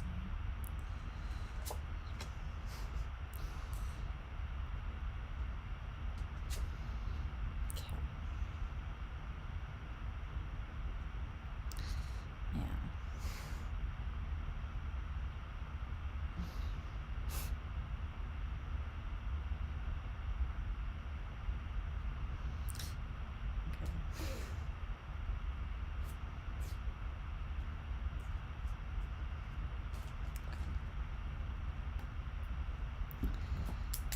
Yeah. Hi, Leo. Hope you guys are doing well. So let's tune into the energies here and see what's going on. What's going down that your spirit, your higher self, would like to highlight for you at this time and talk about. Okay, so I feel as though you are very focused and driven. You're very focused towards a specific goal at this time, it feels like, and you're kind of in boss mode. When are you not in boss mode? But you're kind of, yeah, seeing you as being in boss mode. I need to move my laptop because it is literally overheating, and so I'm gonna do this while I talk to you, so don't get distracted by me. Just don't mind me, okay? But I need to do this because it's getting really quite bad.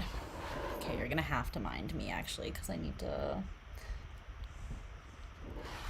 hold this like this for a second. So I'm seeing you as kind of being like, I need to put love on the back burner right now because I need to focus on some sort of major task at hand. Major goal, and it's kind of coming through as like, I cannot be distracted by stupidity right now. So I don't know if maybe you had just like some bad experiences and you were just like, I'm sorry, I'm so scared that my laptop's gonna stop working like it did last time and cut me off stream because it's freaking going, it's overheating and I don't want that to happen again. Okay, I think that will be better. So you're kind of like, love needs to go on the back burner right now. My attention and my energy cannot be primarily moving towards that, but it's kind of like you're saying, I can't really put any of myself towards that right now. I need to be more in my masculine energy, and I need to use my willpower to call something in. And the thing is, you know the strength of your spirit, and you know the strength of you when you know what you want. When you decide what you want and you go for it, you know how powerful you are in those circumstances, and it's incredibly powerful. So, and there's something here where you know that it's going to take a lot of you, like a manifestation or a goal or an opportunity that you're aware it's going to take a lot of you.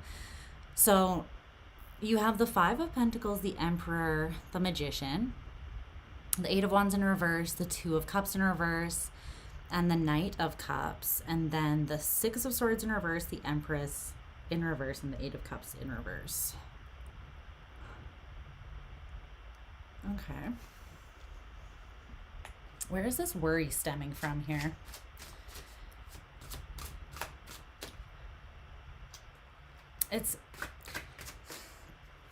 You're feeling like something's not going to happen fast enough, or something's not going to happen. Like there's going to be an energetic block if you give to two things at once, but specifically if you give to love.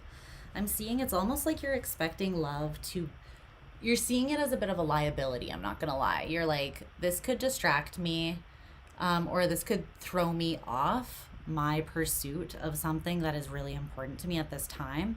That could have happened to you in the past. You could have been distracted by like pleasure a little bit, or by love.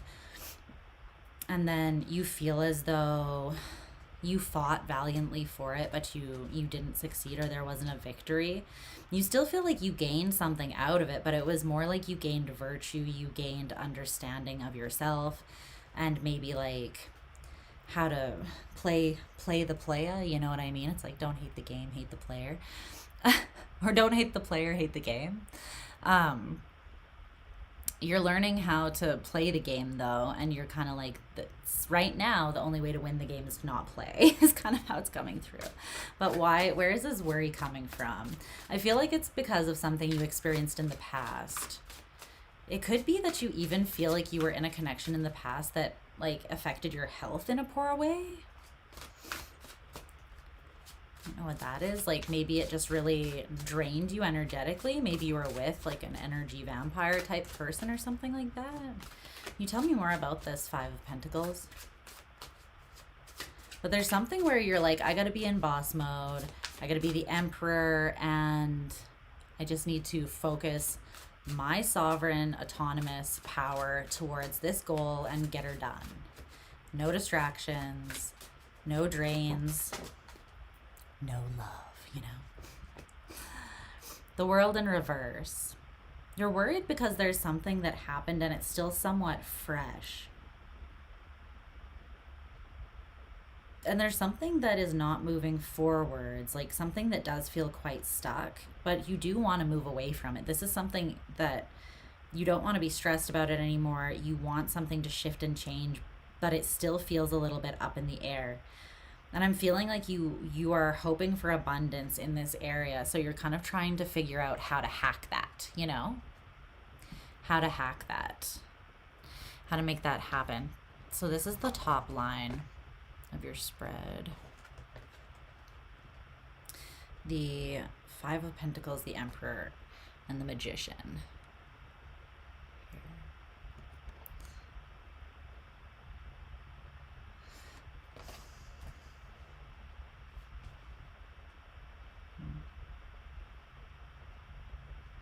I want to know, with an oracle card, what is fueling the Emperor and the Magician? Like, what is the why behind this assertion of energy? What is the why behind what Leo is pushing for? Thank you, Rach. Thanks, love.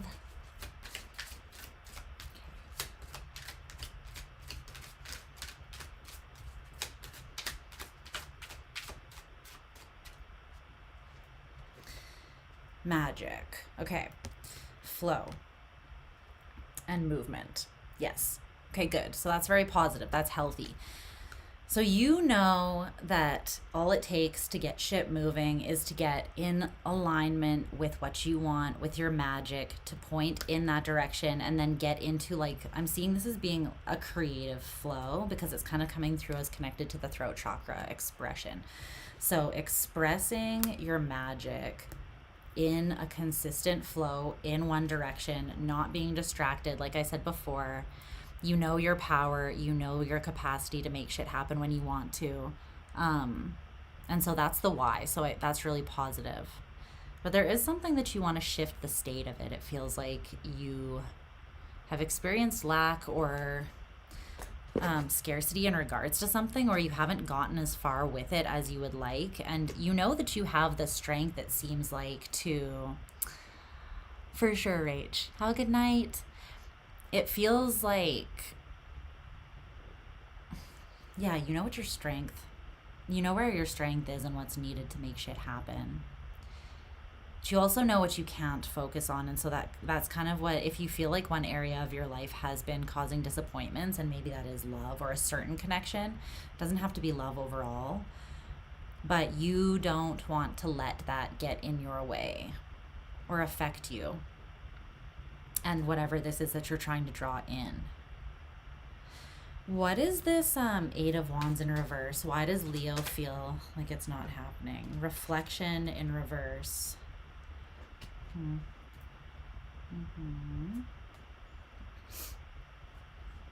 Okay. For some of you, someone ghosted you, or someone just kind of did not take the lesson from the situation. What's up, Lisa? How are you? I feel like something left a bad taste in your mouth. It kind of feels like here someone did not learn from something that happened between the two of you. It's almost coming through as like maybe something fell apart and this person didn't show any sadness, any remorse. They could have just ghosted or just left. And to you, it feels like they were not afraid of losing you. They don't think about you anymore. They don't wonder if you're okay. They just kind of framed the situation how they needed to move on and feel okay. And even if that was completely delusional, they were just like, you know, they just took their little delusion and they skipped off and without a second thought. But it's like they did not reflect. They didn't see where they were the problem. And you're not trying to blame them. You're saying like we reflected each other. There was something though that this person did not take accountability for. And so there could be a situation that you want to shift with a specific person, but you feel like they are causing scarcity in your life, or staying connected to or open to a specific person, or a relationship that is not accountable, it's not growing, it's not expansive. That is essentially you connected to something that is in a state of lack. And so then you're trying to call something else into your life, but you still have this drain, this thing that is disempowering, and it's creating a perspective for you that's making you feel lack. But I feel like it's just connected to the situation. But it's like you're recognizing that cannot stay because you're trying to draw abundance into your life. And so you're like, this thing, if it's not going to shift, if it's not going to change, if there is not going to be movement because someone is not going to reflect or see things clearly, perhaps, then I'm going to have to just go with, okay, well, then that is not really, like, that's not love. This card says love. You can't see it. There we go. That's not what love is. The Two of Cups in reverse. Love is not how much shit you can put up with from somebody.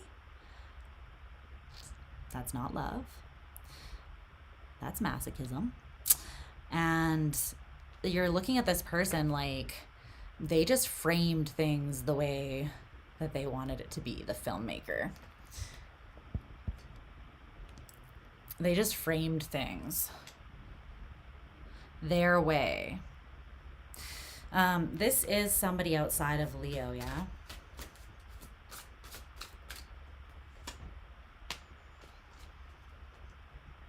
Okay, it's also you, though. You're now trying to frame things, not in an avoidant way, though, but in a way that kind of cuts them out of frame, is what I'm seeing. So if the frame was like this, right? You're framing things like this, and this person was in frame, you're now like, you know, so that you're shifting it so that they're now outside of the frame. And it's because this person was creating, or the situation is creating interference. And I think that it's through like pain, or stress.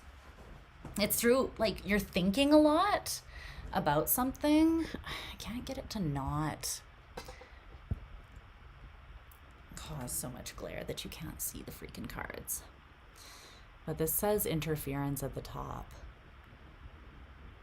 And it's like the way that you were quite literally seeing or receiving a message had all of these fucking swords. Like there was interference, and it was because of the way maybe that someone else was framing a situation that was confusing you. So you and someone could both have been looking at the same situation, but the way that this person framed it, or there could have been projections, there would have been projections if they were not taking accountability and looking at their own reflection.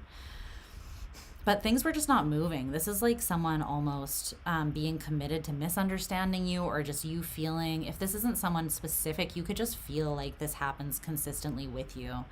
Like you are misunderstood, people misunderstand you, and then it creates this static, this confusion, this feeling like you feel like you have to prove yourself. It creates this instability and interference in the strong flow of your energy towards what you want.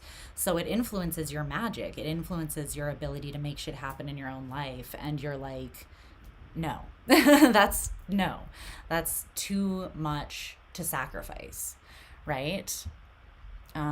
If it sacrifices my personal power or my peace of mind, then the cost is too much. That's kind of what that's coming through as. I want to know more about this love, this Two of Cups in reverse at the very center of your reading, the love. Because the middle column is the Emperor, the Two of Cups, love in reverse, and then the Empress in reverse at the bottom. So there's definitely something there.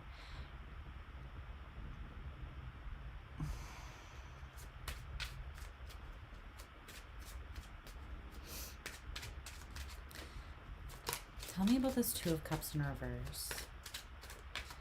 I think that a lot of you feel like a chasm between yourself and someone, or you feel a chasm between yourself and the real feeling that love is coming, or that love is like possible for you at this point, tangible or reasonable to expect at this point in your life. Again, it's like you feel like you have to take care of business. You feel like you have to be the emperor. You've got to take care of shit, right? This is like reminding me of, this is like the mayor of Gotham, and he's like, there's trouble in the streets, there's crime in the streets, we gotta get those numbers down, you know? The last thing on his mind is this, right? The Empress in reverse and the Two of Cups in reverse. Because that's something that if it's like if you're not kind of meshing with me somewhat seamlessly, and meshing with the vision somewhat seamlessly, and supporting the goal, then you're hindering it. If you're not helping, you're hurting. There's very little in between. It's like you don't have time for there to be gray area here. You're either in and you're aligned, or you're not. You're missing the plot, right? And it's kind of one or the other for you right now. And you could have maybe opened yourself up to things that were a little bit more balanced fearlessly in the past, like with a certain level of courage. But you're realizing that there needs to be maybe a little bit more discernment, or just more boundaries there, because it is having some sort of impact on you to connect to these things that aren't balanced or supportive of you. Can you tell me more about that Two of Cups in reverse, though? Like, what is that? Isolation. But you also have comfort. Isolation and comfort, but then there's growth here. So this is making me feel like this isn't negative. Right now, you are more comfortable being alone.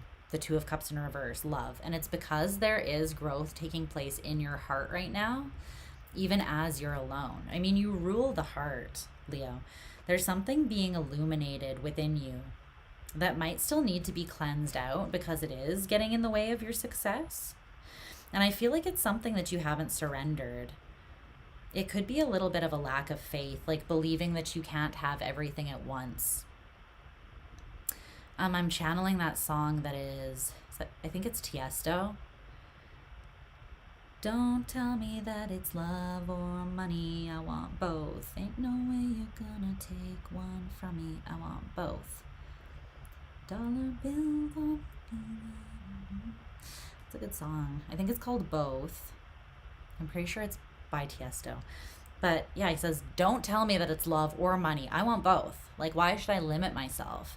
You're not going to take one from me. I want both. I want the love and I want the dollar bills, yo. So I think that there's a lack of faith that you can have both. And you might actually put your own feminine energy on the back burner to step into your masculine energy. And you might feel like you can pour into your heart, you can grow and heal your heart, but you cannot expose your heart at the same time as being in that like assertive masculine energy. These things can actually coexist, but I feel like right now the isolation is actually helpful for you, because it's supposed to help you see that, so that you can release this lack of faith and sort of reframe things without your own mental interference and pain getting, I said pain, but I meant fear. So maybe there's some pain you haven't fully processed through yet. But there's fear for sure with this Eight of Swords in reverse. The fear could still be alive because the pain is still alive, though, surrounding something emotional. So then the Six of Swords in reverse, the Empress in reverse, the Eight of Cups in reverse. This kind of feels like, I'm hearing with or without you. Not the song, but just with or without, like the words with or without you. But the thing is, the message I'm getting from that is that you're not really moving. You have so it's not that you don't have the power. It's not that you don't have the force within you, because you are an unstoppable force. That's not it. It's nothing to do with your capability. But I'm still feeling like right now it kind of doesn't matter if you shut love out. There's still a block that you're going to run into, because the Eight of Wands in reverse, the Six of Swords in reverse, and the Eight of Cups in reverse all talk about not moving forward, something not moving. So the Eight of Wands in reverse talks about energy, an energetic block, or a block in communication or expression. The Six of Swords in reverse talks about either no literal movement, or something is not shifting in your mind and the way you think, and therefore manifest, like bring things into form in your life. Even the Empress in reverse talks about things not being expansive and abundant. And the Eight of Cups in reverse talks about not walking away from things that are not emotionally fulfilling, not being able to separate yourself emotionally from those things. So there's a very big energy of block here. And I feel like it's not so much reliant on whether you cut someone else out or not. It's more about an energy that's still alive within you that's causing this. And the choices that you make in regards to love are just kind of an extension of that energy, is how this is coming through. So they're not the cause of that. The choices and the people around you are not the cause of that. It is your own thinking about it. So what is causing this Six of Swords in reverse primarily? Like the lack of mental breakthrough surrounding this. More determination and hunger. Wow. Okay. Well, this is very you. I mean, look at all that yellow. Look at all that solar plexus energy. The sun, even. That is very you. Determination and hunger.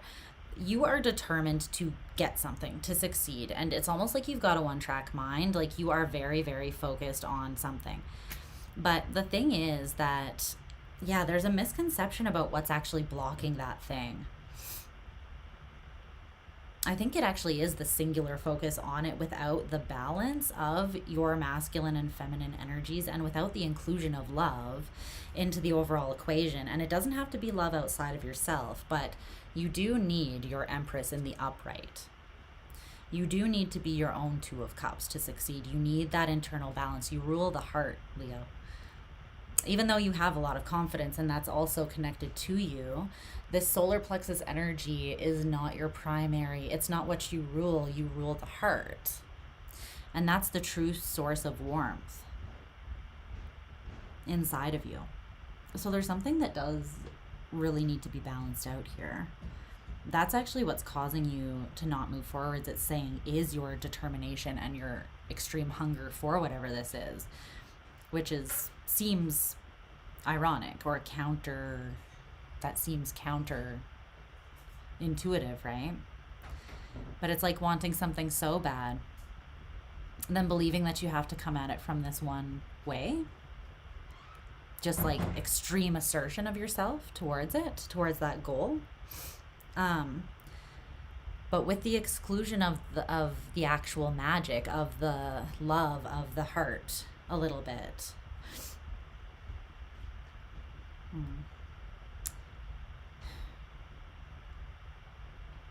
Can you tell me more about this Eight of Cups in reverse.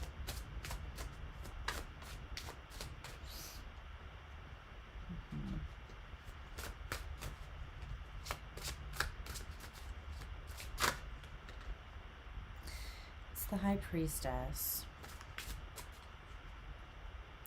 There is something intuitively that you know, or it's going to come into your intuitive awareness.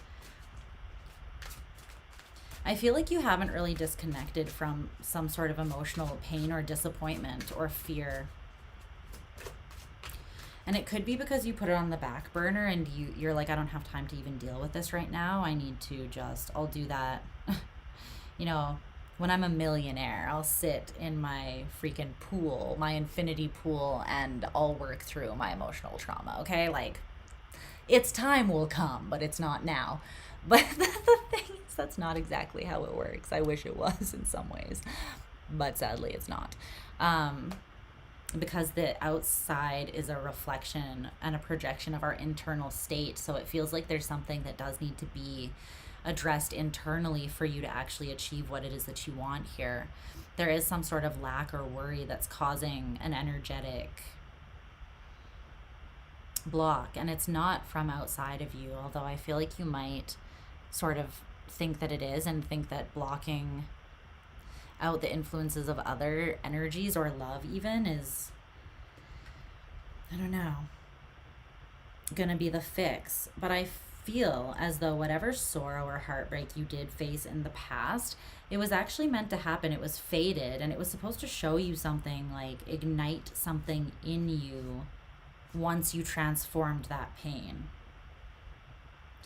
And the thing is, I feel as though there is still fear there that needs to be transformed a little bit. And that fear transforming or transmuted is going to show you something quite significant. Is there anything else that we need to know before I let Leo go?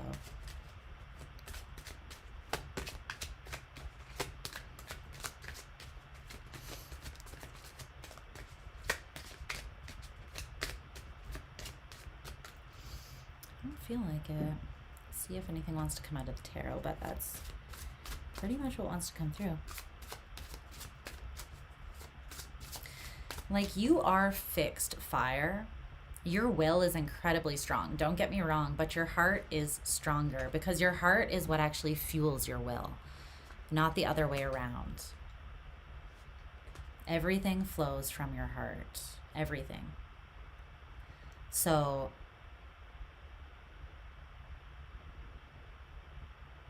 care for your heart.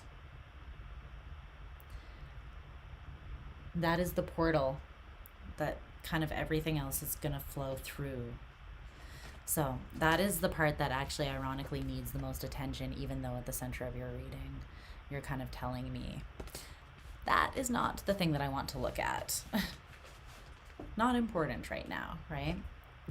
And maybe chasing a relationship is not important right now, but tending to your own heart is. Okay, so that's what I'm seeing for you, my beautiful Leos. I love you so very much. We're going to move on now to Virgo. Virgo. Where are my Virgos at? Okay.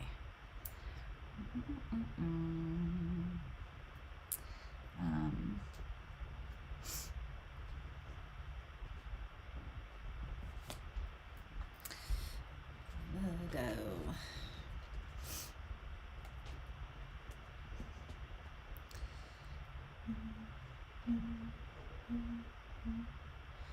Why am I channeling that song?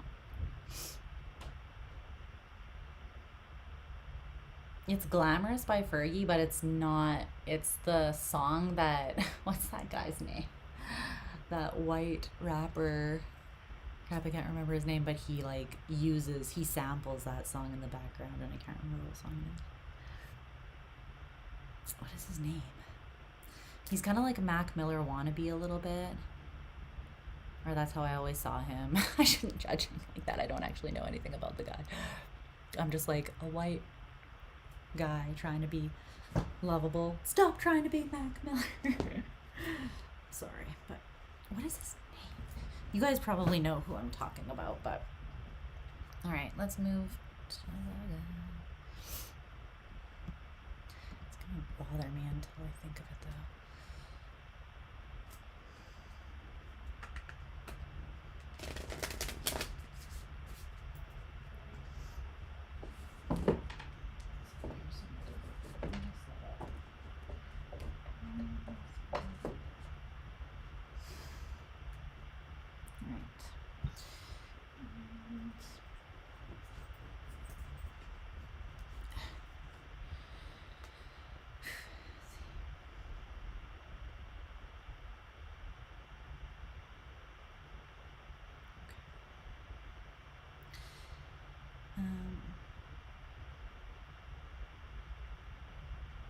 Oh, Jack Harlow, that's his name. His name is Jack Harlow. It just came to me. Which oracle deck do I want to use for Leo? Or not Leo, Virgo. I feel like that one. Yeah. Okay. Let's see. This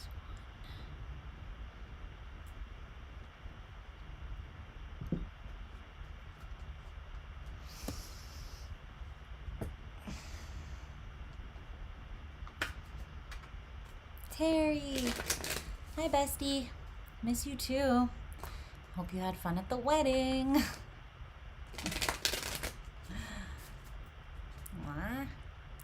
It's my in real life bestie, guys.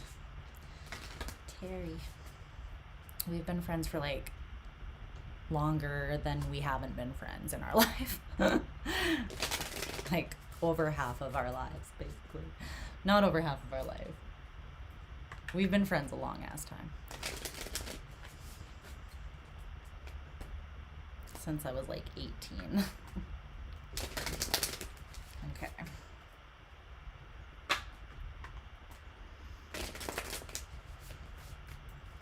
Tear Bear. Let's see. It was fabulous. A little out there. That's good.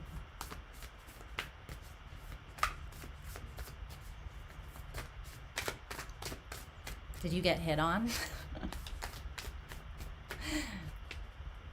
He was at a wedding for his gay friend, and yeah.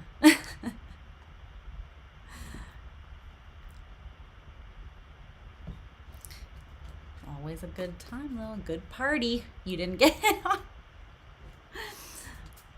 They probably knew that you were not gay. They can tell, you know. Oh, okay.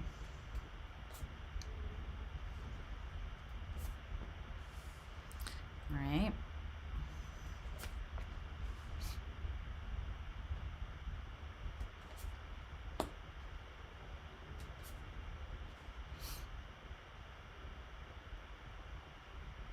Wow. That is a lot.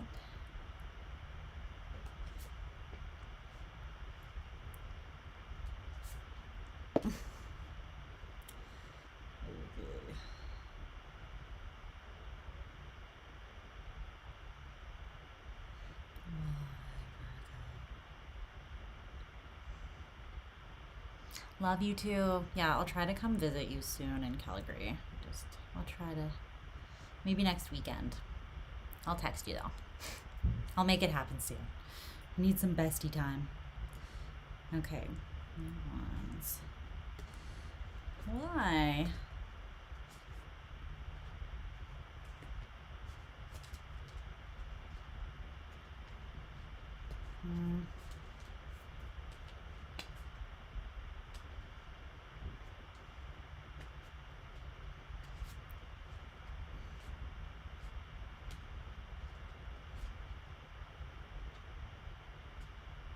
Virgo, pardon my French, but what the literal fuck are you doing? What the actual hell is going on here? I feel like your higher self is like, what's happening? What's happening? I need to see if this is you though, but I'm just like, What? What's going on? Are you okay? Who hurt you? Who hurt you? Okay, tell me about this central energy here. Let me just pull a couple of oracle cards. I need to make sense of some of this before I dive in. And first of all, is that Virgo? Yeah, that's you. Okay, that's what I thought. Can you tell me what that's all about, though?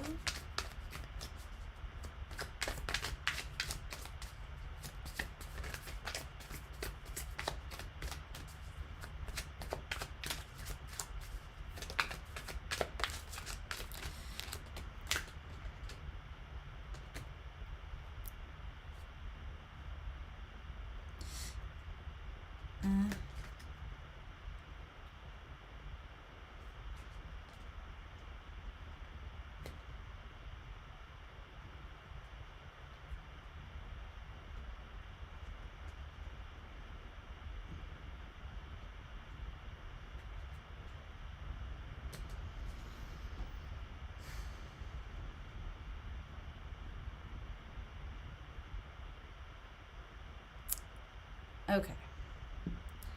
That's a lie, though. That's not a correct assumption, is what your higher self is saying. Why you lying to yourself? I don't think you know that you are, though, maybe.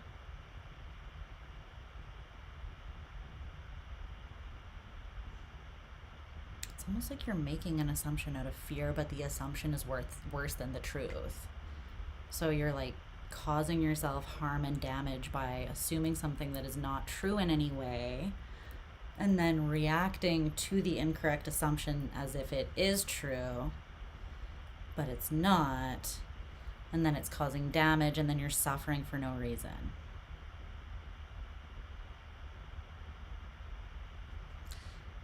Is that Virgo? Why? My goodness. Okay, let me just let me timestamp. Let's figure this out together, because something's got you twisted. You got it twisted. Is this Virgo? Good Lord.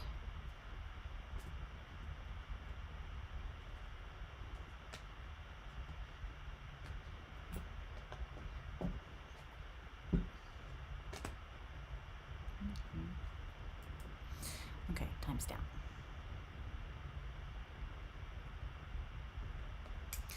Okay, hi Virgo. So let's dive into this, because there's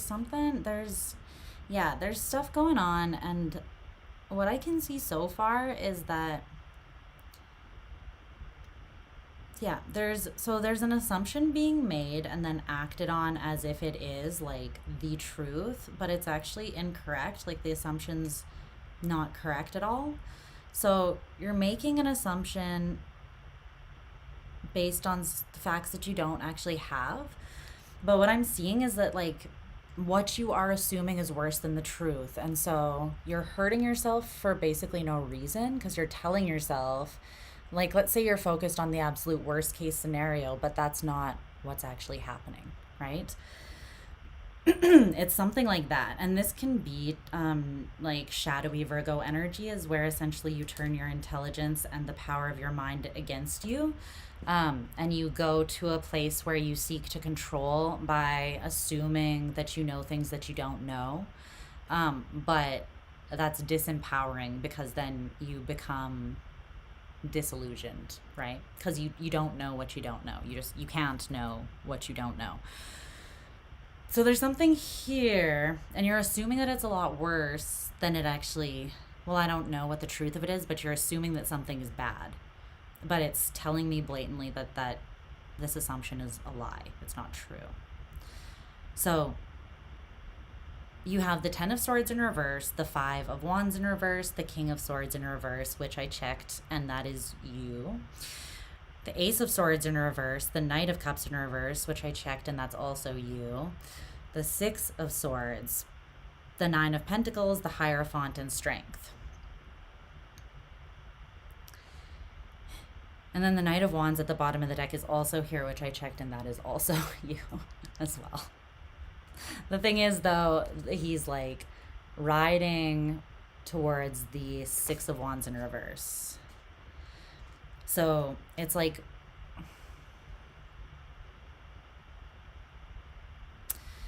I need to just dive more into this and see what exactly is happening here. Because it's not, I don't understand right now. But at the very center of the reading is this Knight of Cups in reverse. And I pulled an oracle card because I wanted to know why. So this is you. And the Knight of Cups in reverse is someone who is either, most times it's someone who's emotionally unavailable or very shut down in the heart space, or just not open to love, not open to emotion in general. And then this is the card that came out, which is this slimy card. But right next to the Knight of Cups, so the Knight of Cups on the table, it's like this. The Knight of Cups in reverse is moving towards the Ace of Swords in reverse, and this card fell in the middle of them. So that is quite literally Spirit being like, this is not true. And it makes sense because it's coming from this place, which is not exactly like a sound place to be making judgment calls from, right? Nor is this. This is the worst possible place to make a judgment call from, actually, because the King of Swords in reverse is someone who relies on their intelligence to basically for control and power. But they can be a little self-righteous in the sense that they, in order to gain that perceived power or control, they convince themselves that they do know everything. But there is something here, like I said, you're assuming that you don't. Not only do you not know it, but you're assuming the opposite of the truth about it. So that is a little bit problematic. And I feel like you're assuming that something has poor intentions. It's this slimy energy. It's almost like, you see all these frogs that are on this? It's almost like you feel like there was a veil over your eyes and you kissed a frog and it did not turn into a prince or a princess. You just got warts. You know, that's kind of what you're looking at. And you are like, I'm safer, maybe, like completely detaching and shutting myself down from this. You're convincing yourself that something is slimy or not to be trusted or was not what you thought that it was. But there's something about this that is not true with the Ace of Swords in reverse. So how can I ask? What is the truth of it? First of all, what is it that Virgo is judging as slimy? Let's see what that is first. What is it? Circumstance, a situation, a person? What is it? What is Virgo seeing as slimy, or judging or assuming as slimy? The Nine of Wands in reverse and the Queen of Wands. The Queen of Wands is here in the upright, with the High Priestess also in the upright, and the Seven of Cups in reverse. Four of Pentacles in reverse, Judgment. Seven of Pentacles in reverse, Seven of Wands in reverse. Okay. So someone here is working on closing out a cycle with you. They're not moving towards you. They're moving in the opposite direction of you. And it's this Queen of Wands, High Priestess energy. It feels like maybe, and this can be reversed. Anytime there's another person in the reading, it can always be reversed. So take it as it resonates for you. Maybe this is you, and this Knight of Cups, King of Swords in reverse person is someone that you're dealing with. Or it just might not be your message. So don't take it, don't get all offended and take it personally if it's not yours, right? But there's something that's not moving towards you. And the thing is, it didn't make that choice from a slimy place. It made that choice from a strongly confident and intuitive place, a place of knowing itself and intuitively very much feeling into the situation. And whoever this is, they very much know exactly how they feel. They're not emotionally confused. The reason that they are letting go is because they have made a judgment call that their investment wasn't really going anywhere, or that you were not as invested into it as they were. But there was a lack of investment here. Either someone put a lot of work in and it didn't go anywhere, and now they are like, okay, I just can't fight for that anymore. I need to avoid a tower moment, because the more work I put into this, the less I actually get out of it, and it just kind of feels like crap, actually, you know? So it's not even, they're not even coming through as like painting you negatively in any way. They're just saying, like, basically they're making the choice not to come towards you from a place of self-respect, and from intuitively understanding and confidently understanding that something is not going the way that they want it to with the current approach. And if things don't, nothing changes if nothing changes, right? So I want to know, like, that's the truth about this person. The truth is that they are the High Priestess and the Queen of Wands, and that they made this choice. They reconciled this situation within themselves, and to close out a cycle. Yeah, the King of Cups, from an incredibly, this person is mature. They know themselves. They know their emotions. They know their intuition. And they're very tuned in.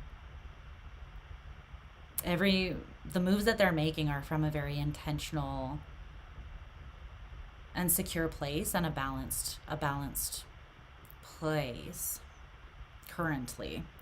That doesn't mean that they always did, but this choice that they're making currently to not move towards you is coming from a balanced place, and a sound place, and a mature place. They're tuned into their intuition. Yeah, I split the deck. I split the deck. Oh my gosh. To the Two of Wands in reverse and the Eight of Cups. This person is choosing the path consciously to walk away fearlessly. They're having to liberate themselves from some sort of fear in order to walk away. There's something here. This person's very strong feminine energy with those queens, and then the King of Cups and the Empress. There was not reciprocity here in the give and the take. This is someone who has a lot to give. They're very, very abundant, and they feel like they gave a lot, but it wasn't reciprocated, and therefore it wasn't fulfilling, and that's why they're walking away. Not because they don't care about you, but because it wasn't fulfilling. It's not what they're looking for. And so they're kind of, I feel this person at one point thought that you were the lover's connection to them. They really saw you as that, and maybe they still do, but it feels like they've made a choice for now, either that you are the lover's connection, but they're still not going to move towards you because nothing is shifting and they're not fulfilled. They're hurt by this, but they're not going to sit in a space of wallowing in disappointment and not moving forwards with their life, is kind of what they're saying. So someone is moving forwards here. It feels like you're kind of painting them as slimy, though, but I want to know what you think is slimy about this person, because they're showing up very clear cut. They're showing up very cut and dry and not slimy, you know, like they're nothing that I'm seeing could even be taken as that, because they're not like, they got the Seven of Cups in reverse, which means they're not exploring options.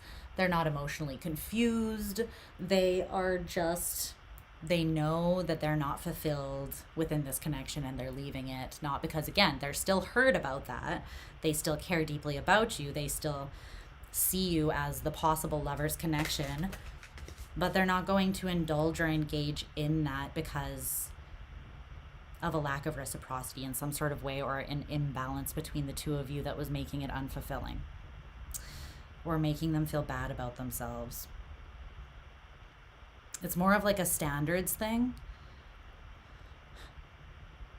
and it's not that they don't think that you match their standards, but it's just like however you were giving or not giving was not matching their standards. That's what they're saying there. What is Virgo seeing as being slimy about this person? What does Virgo see as slimy about this person?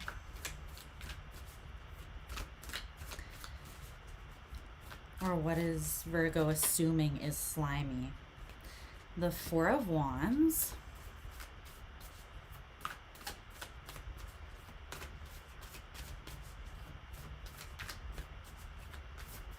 Unconditional, freely given love.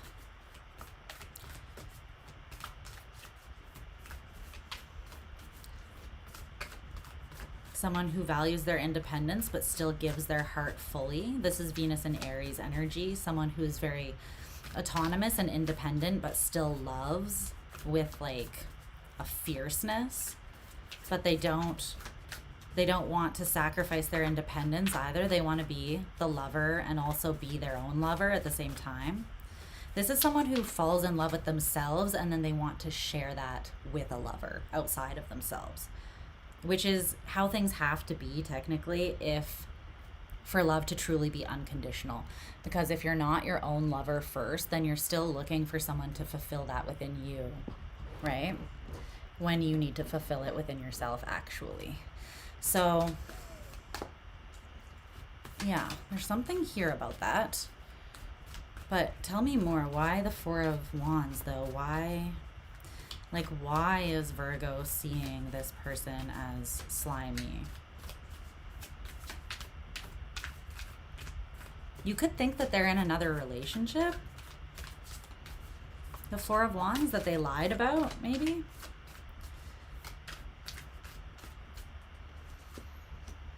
The Three of Swords in reverse. You feel like they're not showing their pain. The Three of Swords came out in the upright before, though. They are feeling the Three of Swords, but you're seeing them as being very carefree and go-lucky. And so it's almost like you're assuming that they just disposed of you, that they never really cared, that they cannot be trusted, that they most likely just moved on without a care into maybe another relationship. Or at the very least, if not onto something else or someone else, that they just don't care. And you're seeing that as being slimy because I feel that the way that they showed up was very much saying that they did care. And so now, because they're not coming towards you, you are perceiving that as them not caring. However, yeah. No.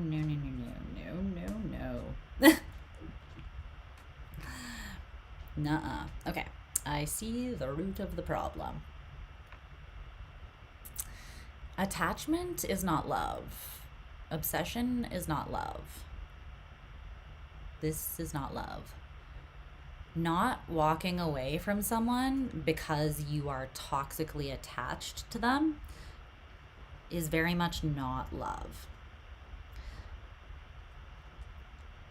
In fact, someone having the guts to walk away from you rather than engage in the devil energy with you, if you were more in the energy of the devil than the lovers, right? Because the lovers came out in reverse and now the devil's here in the upright. They're two sides of the same coin, but the devil is toxic. So it's like if you and someone were showing up in a toxic way, this person has decided not to engage in that dynamic anymore. They don't want any part of that because they're aware that that's not love and it's not healthy. So they're not walking away because they don't love you. They're walking away because something here was toxic. And to continue returning to a toxic cycle is, again, it's not love, it's attachment. It's a toxic attachment. So it's almost like there's something inside of you here, Virgo, if this is your reading, where you are seeing attachment as love. And so the fact that this person is not engaging in that game with you anymore, or that false expression of love, you're seeing that as being slimy when really the whole situation, the devil is the slimy thing. I feel like this person's walking away from the sliminess. They are not the sliminess. And I'm not saying that you are either, but I'm saying the expression of this connection in the past was not, it wasn't balanced, it wasn't healthy, and it was more of a game, a manipulation, or an attachment, something that you felt like you couldn't walk away from. The thing is, there's a quote. It's like, crap, I need to see it because I feel like it is important. Something like, if you, I'm gonna butcher it, so I just need to look it up really quickly in my photos.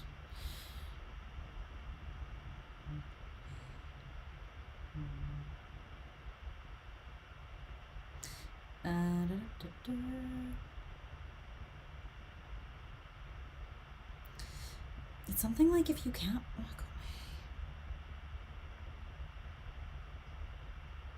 Dang it, where is it?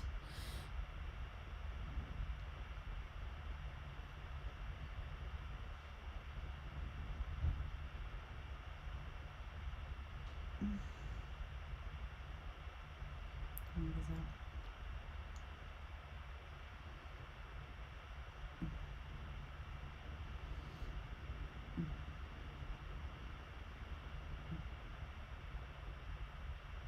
I feel like this is quite resonant to how you're perceiving things.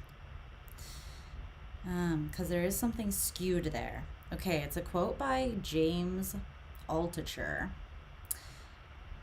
If you can't walk away from a negotiation, then you aren't negotiating. You're working out the terms of your slavery. That is very much this. Word for word, 1,000%, the translation of this. If you can't walk away from a negotiation, you no longer have a choice. Therefore, you're working out the terms of your slavery. You're not free. It's not love. It's not being chosen. It is very far from healthy, and you are in fact attached or enslaved. So that's where the misconception is, however that's being perceived, or whoever it's being perceived that way by. Someone's not walking away because they don't care. They're walking away because it's not healthy in its current state. But you're perceiving them leaving, or their ability to walk away, as them not caring, as, oh, they must just be moving on to something else. No, they just don't want it how it's been because they see it for what it has been. And again, that's not a reflection of you. Like, they're not saying like, oh, Virgo was so very toxic, I have to walk away from them. But they're saying the situation and the way that it was manifesting between the two of us for whatever reason, this pattern that we were both stuck in where we felt like we couldn't, like we were entangled with each other. It kind of feels karmic and a little bit like shadowy, you know. That was what is truly not healthy, not this person walking away. So, okay. What is this? Let's use the Oracle deck. What's this 10 of Swords in reverse? It's green. Okay. So someone here is dropping a painful opportunity to build something fresh, to start fresh, to come at something, to start all over from the beginning, to be green, right? To be new at something, starting something completely new. And it feels like the reason why they are not conflicted. Hi, Looney. Hi, honey.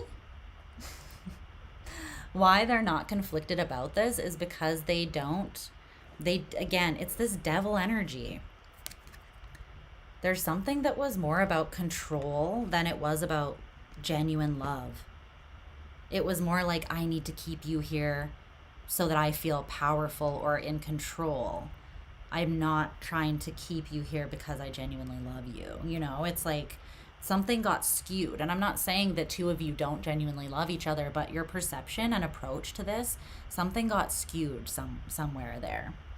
And this person, they're not attracted to this devilly energy. It feels like they want the lovers with you, but they don't want the devil with you.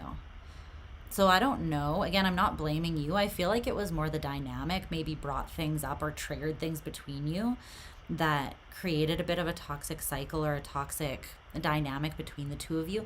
And that was probably karmic, and it was probably, you know, a soul contract you had with someone so that you could work out some shadowy or karmic elements together. But and I think that could still be very positive, but only if you see the situation for what it really is and you don't project onto this person what you don't know, let alone the absolute worst case scenario, which isn't true. It feels more like this person is reaching a balanced and healthier space, and so that's why they don't resonate with the way that this has been recently. It's not that they don't love you or resonate with you, but they don't resonate with the way that this is, the way that the dynamic is currently between you anymore.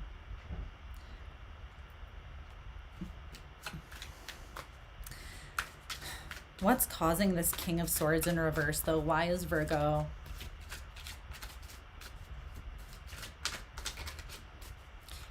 I feel like this is very triggering to you, this person walking away. That's what I feel like it is. I think that it is triggering an abandonment or rejection wound in you. Because the thing is, the only reason why you would really want to stay in this is if your fear of abandonment or rejection was bigger than your fear of being in something toxic, right? And again, no judgment. We've all been there, I'm pretty sure. I've been there numerous times. So again, absolutely no judgment here from me. But I feel that you're not seeing something clearly, and I think that it's because you're triggered with that King of Swords in reverse. So then you're kind of spiraling into grasping at making sense of it in a way that is less triggering. But strangely, I feel like you're actually... It's like you want the triggering to stop, and you feel like the way that it will stop is by you finding the answer to what this person has left you and walked off for. But you are perpetuating the trigger because you're assuming that they abandoned you. You're assuming that they rejected you because of this wound or trigger, potentially. You're assuming that they left and that they don't care, or that they left to be in something else. And I think that that's actually aggravating the triggering more, even though that's the opposite of your intention, is what that kind of feels like. So is this Virgo that's doing this? It feels like you are actually moving towards the past in some sort of way. Yeah. An opportunity from the past that wasn't reconciled, and you see it as being your 10 of Cups. You could actually be moving back towards this person to have words with them, but the thing is, I feel like it's not going to end justly. I feel like it's not going to end justly, and it's because you haven't shifted. It's almost like you're trying to solve a problem with the same mind that created it. The shift hasn't happened within you, and so then it's saying here, because I clarified this 6 of Swords, which they said is you, which is positive. You're moving, right? But I said, where are you moving? And it's like into the past with the 6 of Cups. So it's like moving into a space of nostalgia, something that feels comfortable, but something that you ultimately can't go back to because the past is dead and gone. So you are showing me that you, for some reason, you're comfortable. Even if this didn't feel good necessarily, this is your comfort zone. And I think that is coming from a wound. So maybe growing up, relationships that you saw, that you witnessed, that were important. So like maybe your parents' relationship, it could have been quite imbalanced or toxic in its own way. It could have been like there was an imbalance, but somebody stayed. Somebody thought that love was how much crap you can tolerate from somebody else. or how enmeshed or entwined or how much you lose yourself in a partner, like loyalty to a fault, but loyalty not, what's up, Underdog Tarot? But loyalty that is more harmful than good. Like sometimes you can be loyal to either the wrong things, or you can be loyal to something for the wrong reason, or you can be loyal to something that you love and you want to be loyal to, but within a toxic dynamic that should really change. Like you almost need to be more loyal to your own healthiness and the healthiness of the connection rather than just the person, no matter what, right? Otherwise, you could be loyal to something that is actually not serving anyone's highest good, but keeping both people stuck and enslaved. You shouldn't be in a connection ever that you feel you cannot leave, because then you're just working out the terms of your slavery, and that's not love. Love is free. Love is freedom. It's not a cage that you keep someone in so that you can feel safe or in control. Love is something that someone has to choose by, they have to choose it via their own free will and their heart, and that's what actually makes it meaningful. If someone was forced to love you, it would lose all of its meaning, right? It'd just be you holding someone hostage. You mentioned, I'll have to check out your channel. You've mentioned me. Oh, thank you. I'm honored. I'll check out your channel for sure. I'm glad to have you here. I always love meeting other readers, especially like YouTube friends, pals with channels. If you do collaborations and you ever want to do something together, I'm open to that. But I think that you're more triggered by, this is someone that you want everything with. You feel like they make you a better version of yourself when you are connected to them, because they came out as the Queen of Wands, and there you are as the King of Wands. I'm seeing that this person makes you more confident. They make you feel like more yourself when you are with them. And you could see a lot of happiness with this person. But you feel like they're just on to new things and that they are moving towards good things that don't include you. And I think that that's just continuing to trigger you more a little bit. So what's this Nine of Pentacles? Let's see what the Nine of Pentacles, the Hierophant, and Strength is to close things off. I think you can still have what you want, but there's going to need to be like a little bit of a wrecking ball taken to the current perception so that you can reframe and rebuild things from more of a, first of all, like a higher, more transcended perspective that's up above your triggers and your fear, because that's really skewing the way that you're looking at things right now. You're assuming the worst again because maybe you've experienced the worst case scenario in the past and you don't want to be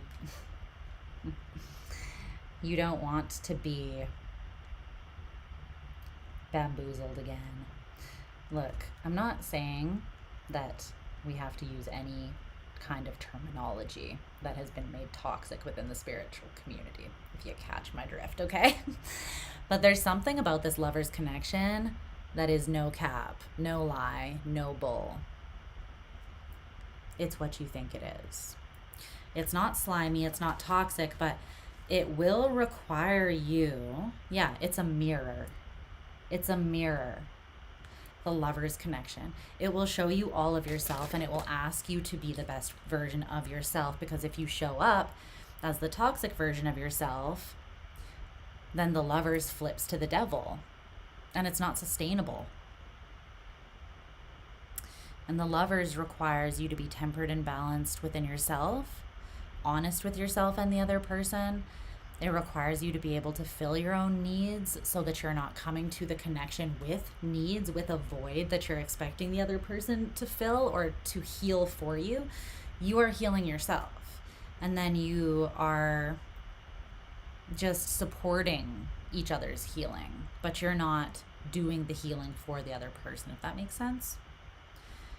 So what is this Nine of Pentacles?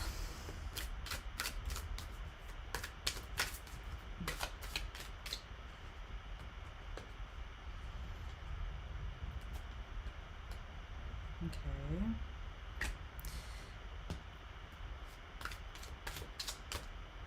Right. Yes. Okay. And then clarify the Hierophant.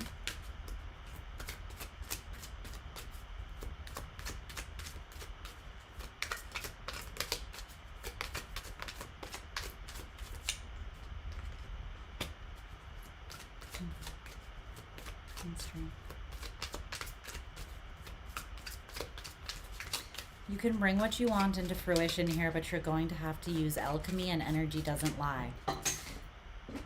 Something will only come into fruition when you are coming from the right place. And it has to be coming from your heart and understanding that your dreams are closer than you think. You have not been left out with the wolves. This, you being in this energy, because you are triggered and trying to grasp that control to take yourself out of that very uncomfortable feeling, that is the only thing convincing you that your dreams are out of reach, that someone walked away and doesn't care, that you've been abandoned and rejected. All of that is in your head. And if this isn't your reading, it's not your reading, because I don't say that lightly. But this very clearly says that, biatch, it's all in your head. You are not thinking clearly. You have not connected to a higher knowing or your higher self. You're in the triggered self or the ego self, and that's where your fear is coming from, and you're making assumptions based on that fear, not on the reality of the situation. So your higher self is kind of like, please stop hurting yourself. Please stop hurting yourself for no reason, because the things that you're convinced of aren't true. It's almost like you are reenacting the past, and this is not the past. I think that someone did hurt you or reject you in the past after you'd poured yourself into it, and this isn't that. But there needs to be almost like ruthless optimism, because I'm feeling nihilism right here. Nihilism, fatalism, but not optimism, that's for sure. And optimism is what is actually needed, not blind optimism, but tuning into what you truly feel, and then maybe putting yourself out there to actually gain answers surrounding what you don't know, rather than just making assumptions that are super heavy and negative, that are just causing you to spin more into this space of anxiety and illusion. But someone is very committed to manifesting something right now, and I feel like it's this other person. They're in the energy of the Hierophant. They're really trying to ground and root into a reality, like an external reality they're trying to bring into fruition that genuinely aligns with their morals, their values, and their beliefs. And they're trying to come at that from the heart, but still from a grounded place. And they're using alchemy.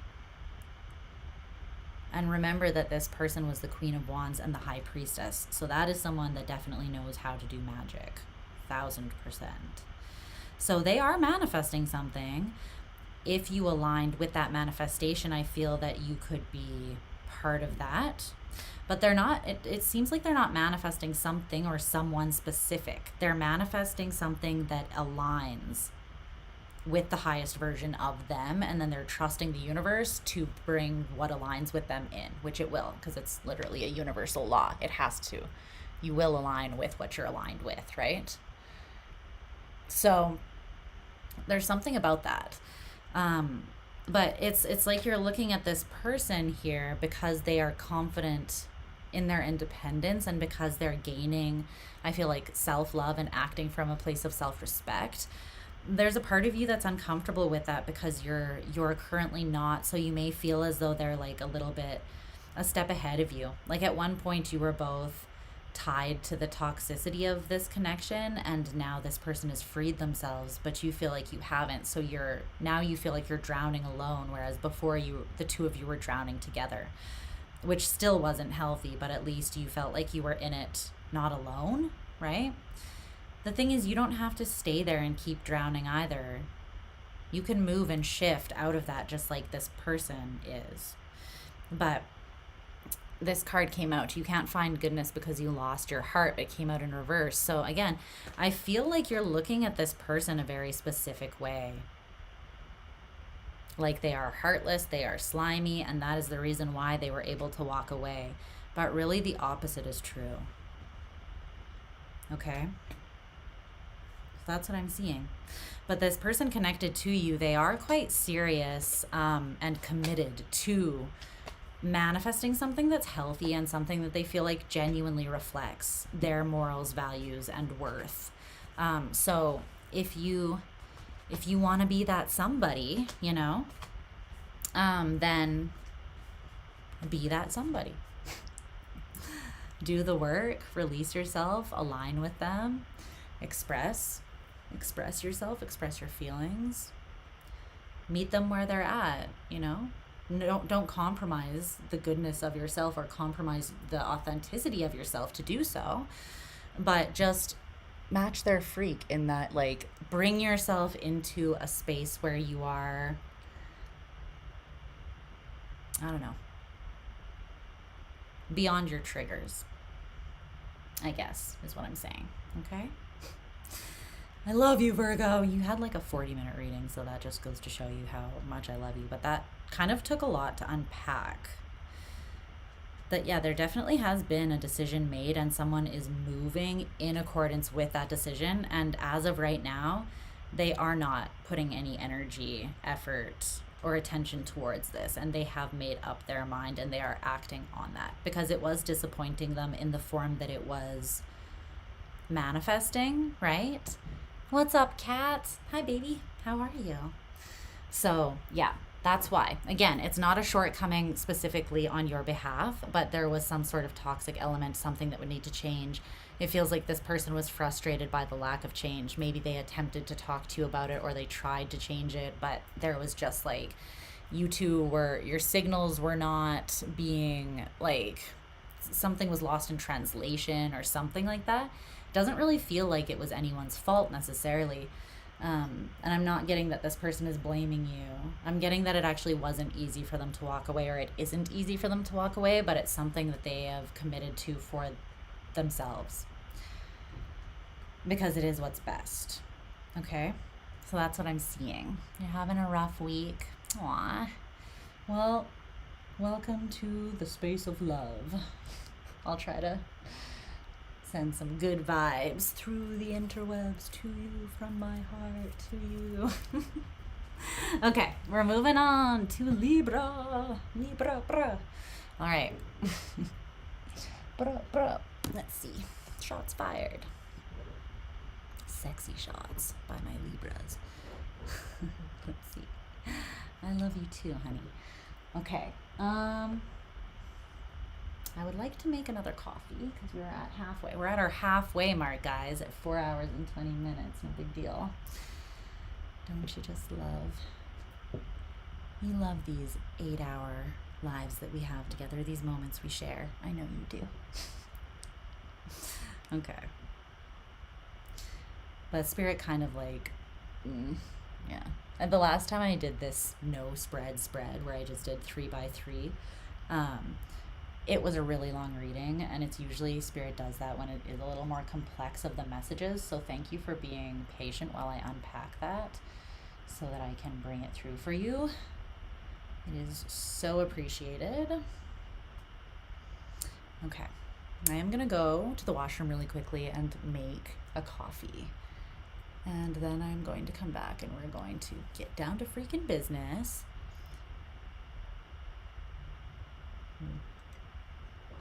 Luna's in the washroom sitting by the sink. She wants water as well, so I have to go turn that on for her real quick so that she can drink.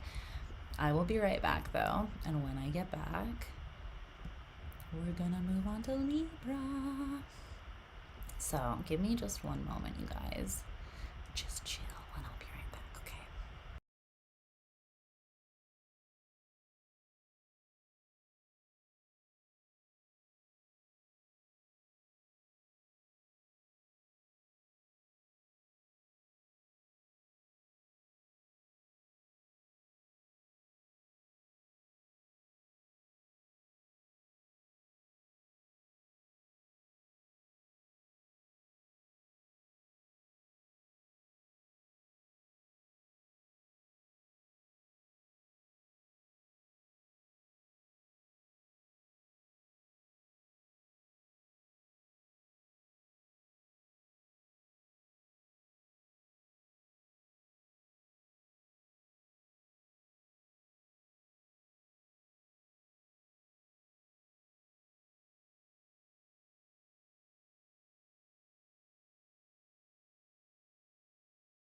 I have returned with baby Luna.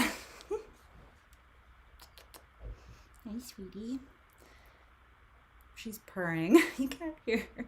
She likes it, I swear. So here's our channel familiar. Hold on. It's Luna. Go fuzzy buggy. Fuzzy buggy. Hey, here. I brought you treats to compensate you. Here you go. Here you go. She's like, you forced me into that. You better give me some freaking treats. But you covered me with hair. I did this to myself. Let me lint roll myself really quickly. What's up, Zaza? Zaza? Is that how you say that? Leo Sun, Taurus Moon, Libra Rising. Ooh, I like it. That's very balanced and like spicy, but very feminine. I love that you have both Taurus and Libra in there. Hold on one second, guys.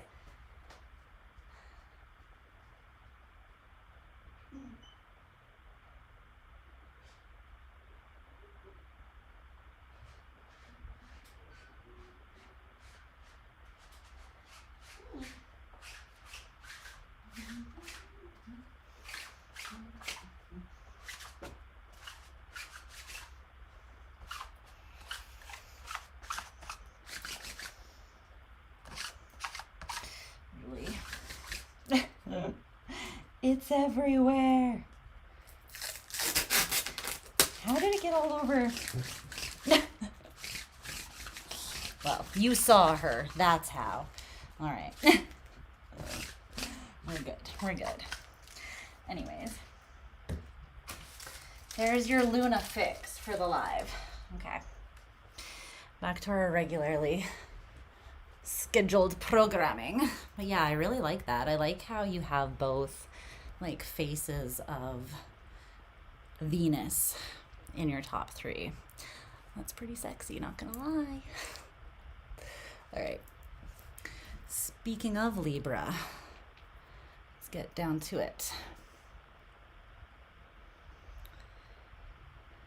I feel like I just need to into it.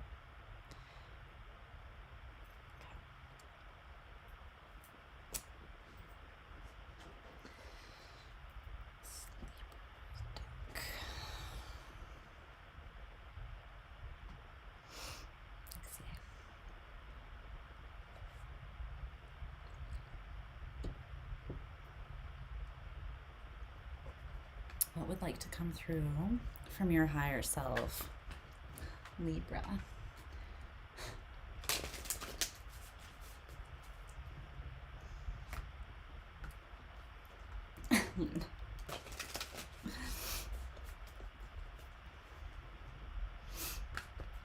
She wants it her way. She cannot be tamed.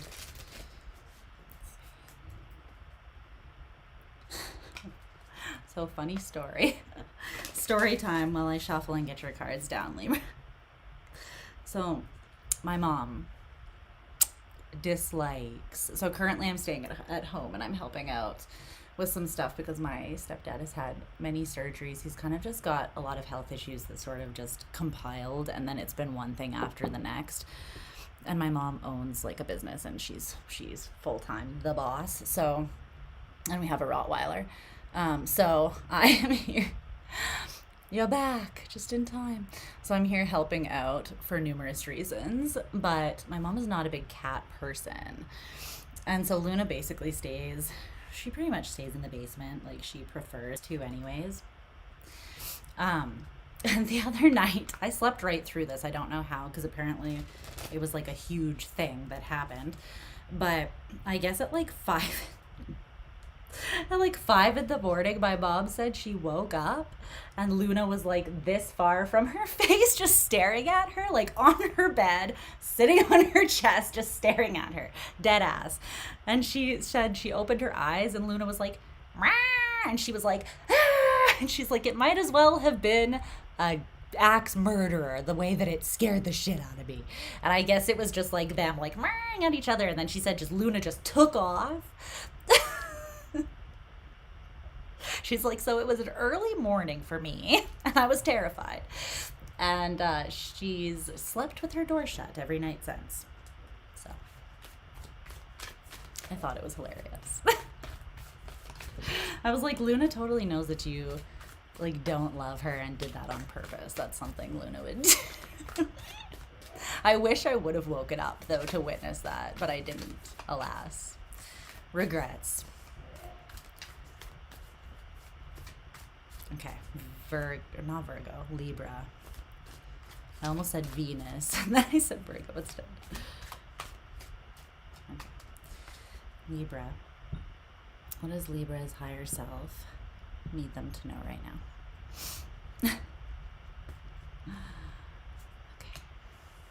What? Why you're not feeling like yourself here?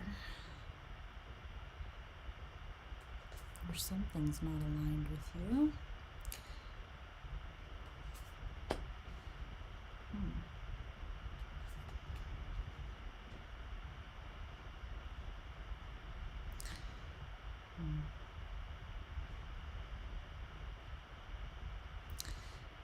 I'm hearing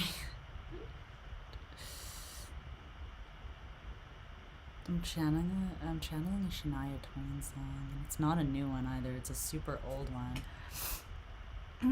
Let me just see if there's any relevance.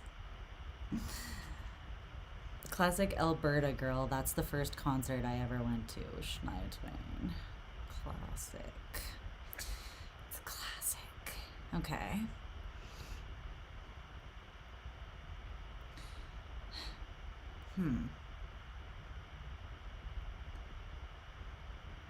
Yeah.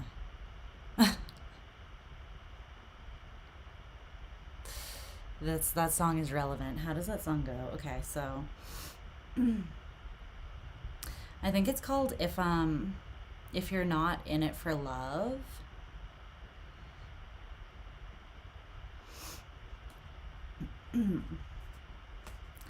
Yeah.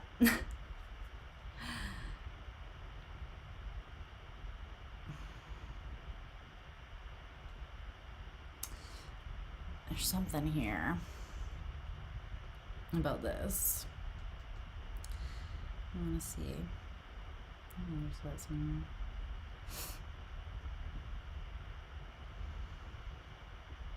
I don't want to listen to it.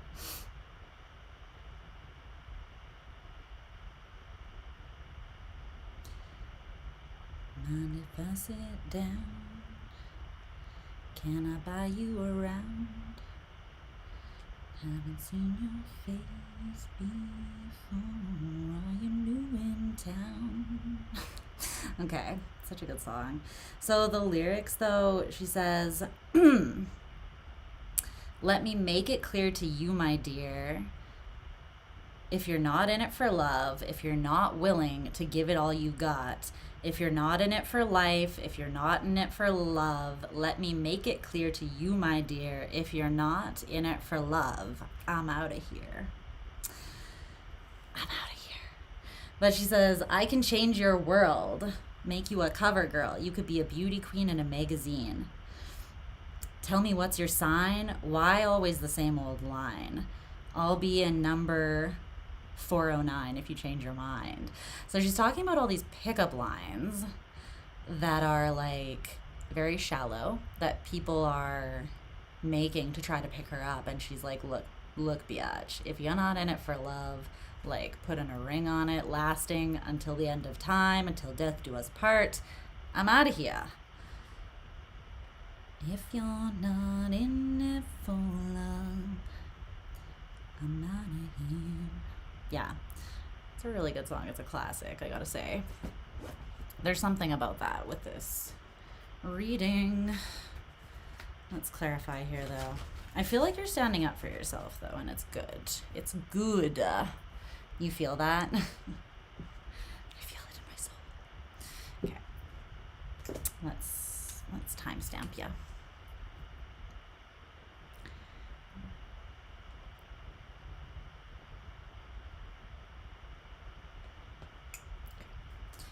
Hello, Libra, my lovely, lovely Librans. How are you doing, my sweets? So let's see what's going on here. I'm really curious because the middle of your spread, the first card that came out and is very significant is, drum roll, a Justice in reverse. That's you. That's you, boo. You've looked better. You look better this way.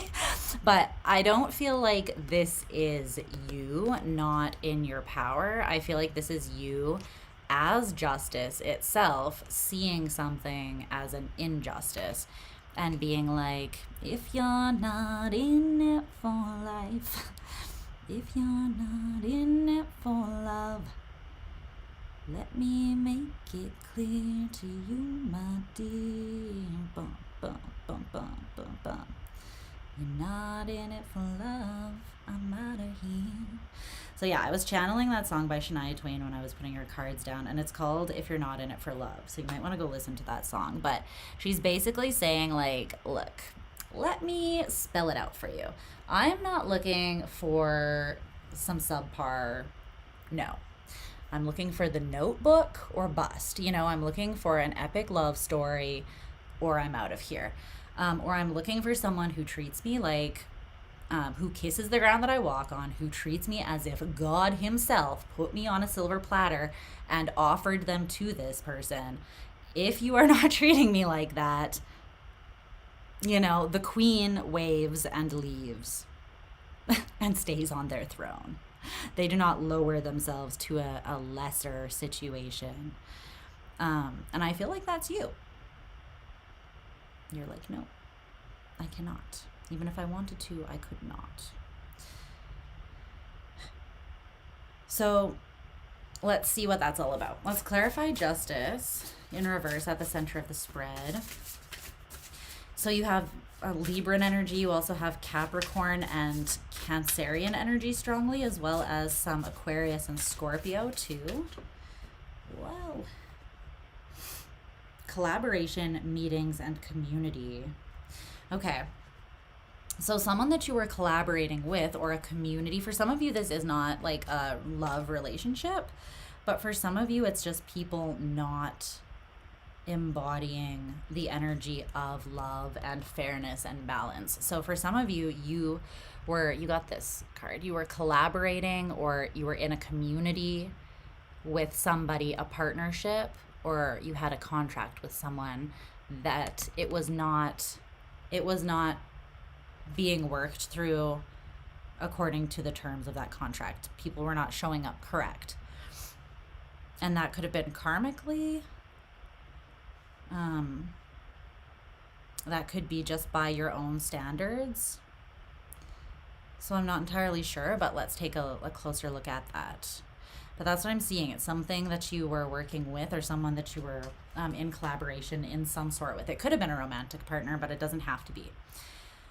Okay, so you've got the Chariot, the 10 of Pentacles, the Page of Swords in reverse, the Devil in reverse, Justice in reverse, 6 of Swords in reverse, and then the King of Swords in reverse, the 10 of Wands, and the King of Cups in the upright. Well, I love that we're starting with the Chariot and ending with the King of Cups, not gonna lie. That is balance. I love seeing that strong,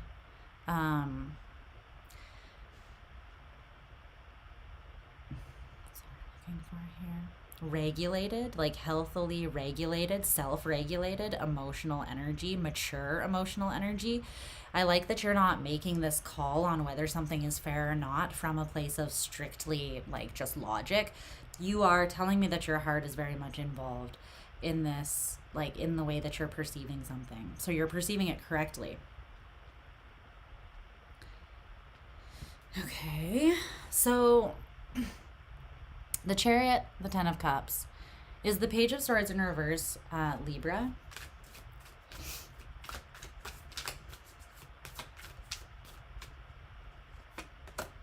No, I didn't feel like it. The Knight of Cups, or the Knight of Wands in reverse.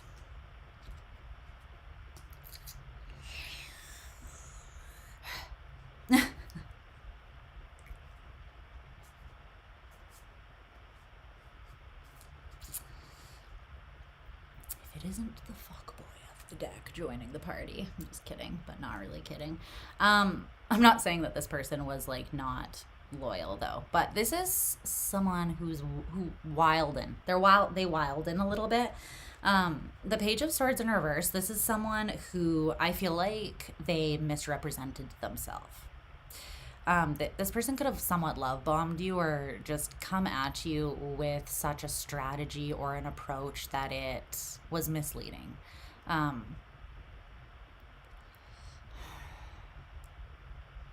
The thing is, they could have even been unaware. Like, they could have even shot for the... they could have gotten into something or started approaching something with, like, all of the gusto in the world behind them. And then they lost faith, or they realized, oh, I didn't think that it was going to take this much, you know? And then they tried to kind of, like, moonwalk out of there, you know, smoothly. But I feel like it did not go that smooth. And it seems sort of like this is the... This is someone that came in with a lot of genuine emotional will and like drive behind them. So there was feelings there. But I feel like there was this vague concept of the 10 of Pentacles that was offered to you. And this person very much made big promises, but they didn't follow through. And it's almost coming through as someone who said whatever they needed to say to get what they wanted. I don't know if they were doing it on purpose, though. It's kind of coming through more as like, forgive them, Father. They know not what they do, you know? As you're, you know, nailed to the cross, dying for the sins of someone. I grew up Christian, so I'm not being disrespectful, but it's literally coming through that way. It's like... something, you may feel like you sacrificed something quite monumental for this person who didn't even know what they were doing, being a Judas. Like, they did not recognize the implications of their actions. This is someone that just basically, more than anything, they feel irresponsible and immature. They don't necessarily feel like they were, again, scheming and trying to hurt you or going out of their way to be a bad person or to take advantage. I'm not really getting that. Because the thing is, like, they made this promise without batting an eye, right? So they came in hot and heavy. Feels like they did have their heart on their sleeve to some degree, but they had a lot of like will and drive behind them. That's cardinal water. So I feel like they came in a way that was quite strong, especially with this. This is like, whoa, like, who's driving this thing? It's like someone drunk driving the chariot, but you didn't realize that they were intoxicated when they first rolled up, sort of thing. What's up, Lindsay? You're welcome. And so again, I feel like this person was just a little bit, you know, like a little bit ungrounded. There's a level of insecurity as well. So I feel like insecure people, they will sometimes offer the world, or they will sometimes, like, if they know their own potential, however, they're not really reaching that potential yet, they might overpromise because they're like, I can get there. But then they get into the situation, they feel overwhelmed. They might realize how much work they really have to do or how much effort that work may be. And again, that's when things kind of like hit the fan. Because I'm seeing this person making you this sort of like painting a vision of a dream here with the 10 of Pentacles, something very abundant, something very grounded and stable. But the thing is, the Knight of Wands in reverse and the Page of Swords in reverse is not someone that you go to for something stable who's going to really follow through with what they say. But I think that they did speak with such a level of conviction that you believed them. And to be fair, I think they believed themselves, to be honest. And that's very difficult, because then at that point they're not really lying, right? They're speaking what they genuinely believe to be the truth. But yeah, I'm seeing them as not being conflicted about what they told you. But what they told you, it was a misrepresentation, or they were making an assumption. Like, I can say this, but then maybe maybe Libra won't actually hold me to that standard. I can show up this way and then maybe like fall off and Libra won't hold me accountable. But then you did hold them accountable and they were like, oh shit, or something like that, right? That's kind of how it's coming through. Okay. This could have left you rather confused, like wondering if this person was a good person at all or if they were trying to. Yeah. The truth is, this person could actually be going through quite a big shift, maybe even an ego death, but this could be quite contained within them, so you might not actually be seeing it. It does feel, though, like their ego took a little bit of a beating here, with the Six of Wands in reverse and the Nine of Pentacles in reverse. And this has actually started a transmutation, like a large shift in them, where I think that they're seeing things quite a bit clearer. So, the Devil in reverse, Justice in reverse, the Six of Swords in reverse. It feels like when you did see the truth of this, you were like, I gots to go. I can't do that. Why? Because it is not in alignment with me when I am in my power and my sovereignty. I thought that it was when you came in with the offer, but now that it has kind of like revealed itself to me more, I'm realizing that this thing is throwing me off balance, or it is just not aligned with me in its current state. So it feels like there was a retraction. Maybe this person kind of like, whoop, like came in and then whoop, right back out. But then you also had to pull yourself back from the situation and try to reframe it so that you could get a little bit more clarity on it. There's a little tiny moth flying around here. Okay, I want to know. What do I want to know? Okay, well, that's self-explanatory so far. What's the Six of Swords in reverse, though? Because that is showing a resistance to actually moving away, or the inability to get out of your head. So you could just be confused by the situation and you're stuck in that Five of Swords energy where you're just kind of ruminating, or you think that you come to a conclusion about something, that you've drawn a conclusion, and then you find yourself thinking about it in your head again and you're like, but why the fuck this then? You know, like it's like you're trying to find the answer so that things actually all make sense based on like, that must be the correct conclusion because everything aligns with that truth. But I don't feel like you've actually found it yet. So tell me about this Six of Swords in reverse.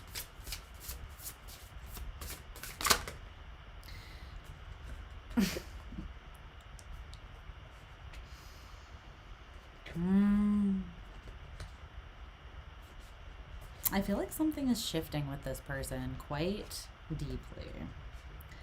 I am not going to lie. In their solitude, they're feeling the loss of this and of you, and they're seeing their own ways of how maybe they portray themselves a certain way because they feel small, so they make themselves bigger, but then they essentially shoot themselves in the foot by doing that because they're blowing themselves up, and then essentially they have to meet this standard that they've created for themselves that ends up crushing them because they can't actually meet it. But the thing is, it's not really necessary. They could just be themselves. But it feels as though this person, they're not honest with themselves about who they are and where they're at because they don't feel like it's enough. This is someone that's actually quite timid, misunderstood, and shy even, which you might be like, what are you talking about? Because they came in, again, as the Knight of Wands in reverse and the Chariot, which is like very expressive. But I feel like that's a mask of confidence that they put on, and that's why it's on insecure ground. Like it's built on a very unsolid foundation is what that feels like. This is the card that came out to clarify the Six of Swords in reverse. Y'all are gonna hate me for this. This is your higher self talking, don't get mad. Venusians, romance, soulmates, and empathy. Only take this message if it resonates and is empowering for you and is true for you, okay? But I feel like this person, they are in a state of meditation about this connection. I do feel like they believe that you are a soulmate and that they have deep, true romantic feelings for you and, you know, a level of love for you. There's movement happening. If this person's at a distance from you, I feel like they may be trying to move towards you. But definitely something is shifting in regards to their philosophy and how they see themselves and discriminate like how they should enter situations. And I feel like they're trying to have more empathy for themselves. And that may have originally just come about because they're in a space of solitude and they're being forced to find peace for themselves because their approach didn't work, and then you saw them for you kind of saw them and were like, well, what is this? This isn't what you promised. And you know, either they backed out or you walked away. But this person, they weren't completely full of shit. They just built themselves up and misrepresented themselves almost to like, they wanted to give you the best impression. They wanted to impress you. But I feel like it literally had the opposite effect because you ended up seeing them as someone who just lied and then didn't keep their promises and then potentially bitched out on top of all of that and just pieced out, right? I don't feel like that is necessarily completely accurate though, and that's why your mind keeps going back to it, because I feel that you can sense that you're still missing something, like an element of the story, and there is more to it than that. I'm not saying that that means that you should just let this person, you know, just wander back into your life, but there's a way that this person's realizing they were living essentially in survival mode, and they're learning a lesson. They're growing up and becoming more responsible as to, it feels like this person, they don't trust themselves. They're quite guarded and uncertain, and they're integrating a big life lesson about control and power and what that really is at this time. It feels like you still have passion for this person and you're having a difficult time cutting yourself off from it. Like a part of you felt like this was kind of magic or special, or that there was an element of it being destined. I think that it's the way this person came in with strength and courage and expressed their emotions. The thing is, I don't feel like they were lying about their feelings. I just feel like it's this 10 of Pentacles, like the stability and how much they actually believe they are worth, that kind of crumbled things. What's up, Michelle? That's what I'm kind of seeing. And I'm feeling very heavily that I'm feeling remorse from both of you. And it's because I think that there's genuine love here, or else this wouldn't have shown up in the upright. And I think that because this Justice in reverse is at the very center of your reading, I do feel like both of you kind of want to flip that. Like you both would like to not leave things that way.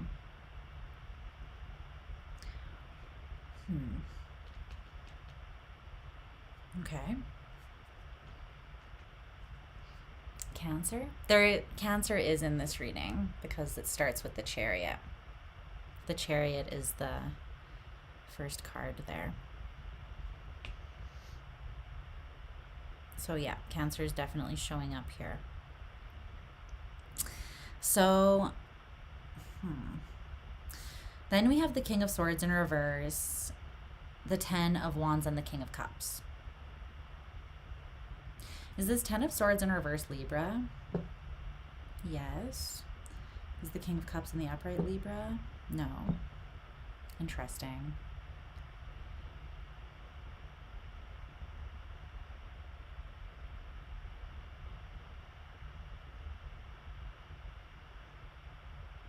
Why the King of Swords in reverse? I think it's because you're not totally seeing something straight. Like, you're not seeing something completely clear.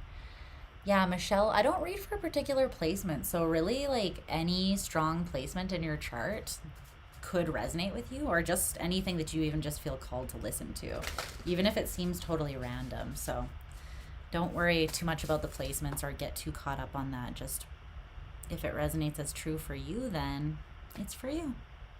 So, why the King of Swords in reverse? Controversial, assessing new perspectives. Yeah, again, it's that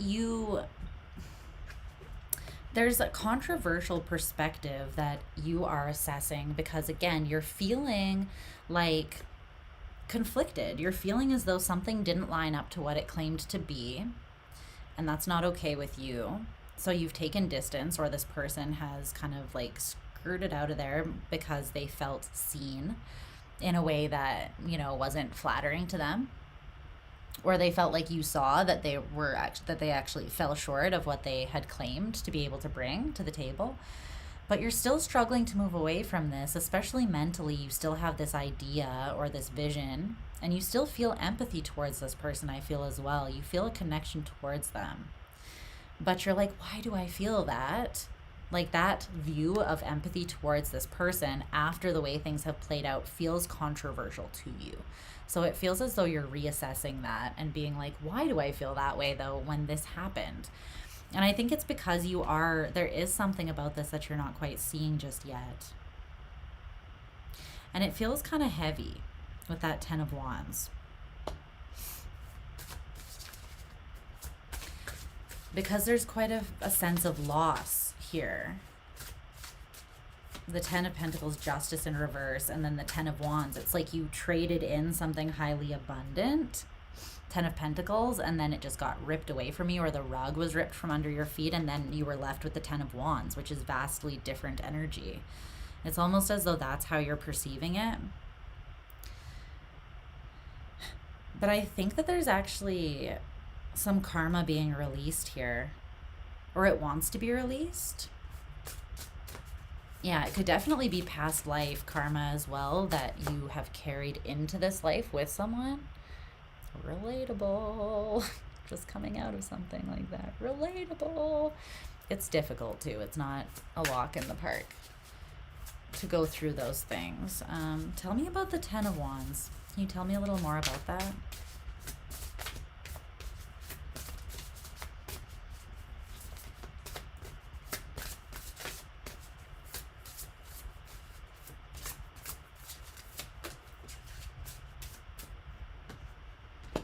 Starseed, self, memories, and identity. This was meant to trigger your distrust, guardedness, or uncertainty in one another. Basically, the parts of you that were still living out of alignment with your truest self. This kind of was meant to highlight something. I don't know if that's just for this other person or if it's for you as well. I feel like it's more just for the other person that it was kind of meant to highlight that. But you had a soul agreement with them, almost like you agreed to help them realize this about themselves so that they could release this karma and see themselves more clearly, is what that feels like. Because you have the strength to do that for them. You could resonate with being Starseed. You don't have to, though. It's like you can carry this weight, though, because of the purity of your spirit. But there is something about memories, self, memories, and identity. I think that you're kind of here to help, well, not overall, but like your connection with this person specifically, you are helping them reclaim their true identity or come back home to themselves. And they are meant to bring themselves back home to themselves. But it's like the situation between the two of you had some important aspect of triggering that, is kind of what I'm seeing. So it definitely was not for no reason. Can you tell me about this King of Cups that we're ending on then, and why that is there?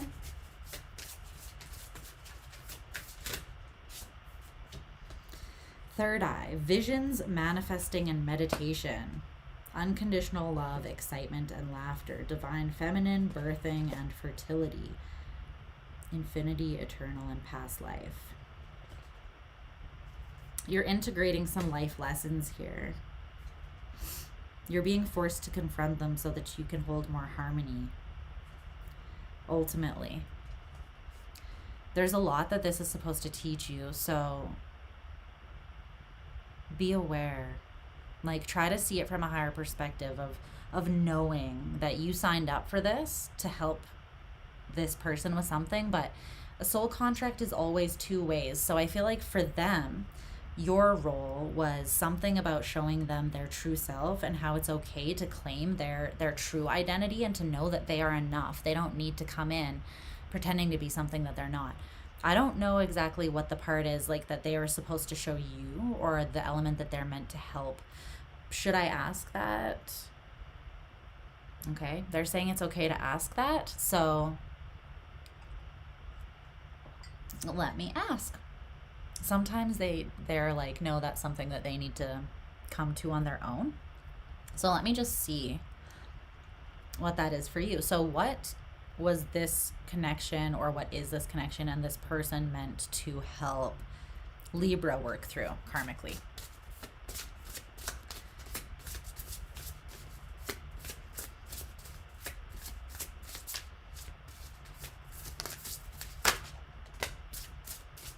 One more.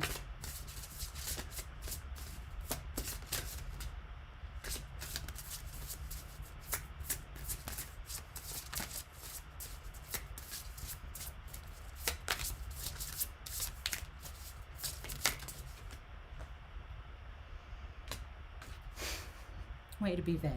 Okay.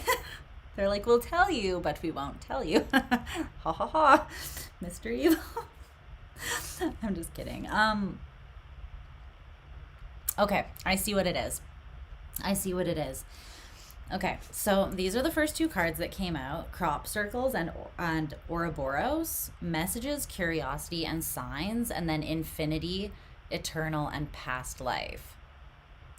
There's a cycle that is very much past life, and this is meant to communicate that to you so that you can see it clearly and release yourself from it. And then I said that's kind of vague, and then they showed me these two cards at the bottom of the deck, which make it make more sense. So then you have Syrian's A, which says artistic, integrity, and honesty, and the shadow self, denial, projecting, and shame. I feel like this is the crux of it, because this energy to me is quite Libran. It's almost coming through as that feminine element, right? That Venusian element, but with integrity and honesty, like the mind element of it, that's coming through as very Libra to me.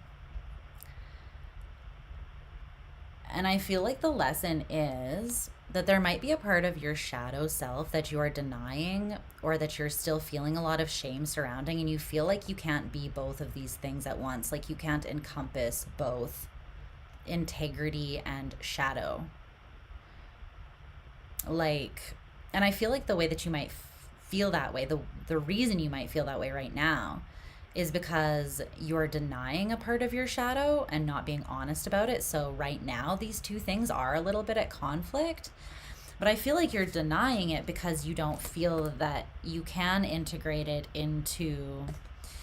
It's like, think about if you're justice, and this is the core of who you are, this is your archetype, but you have this more shadowy side within you, as every single one of us do, right?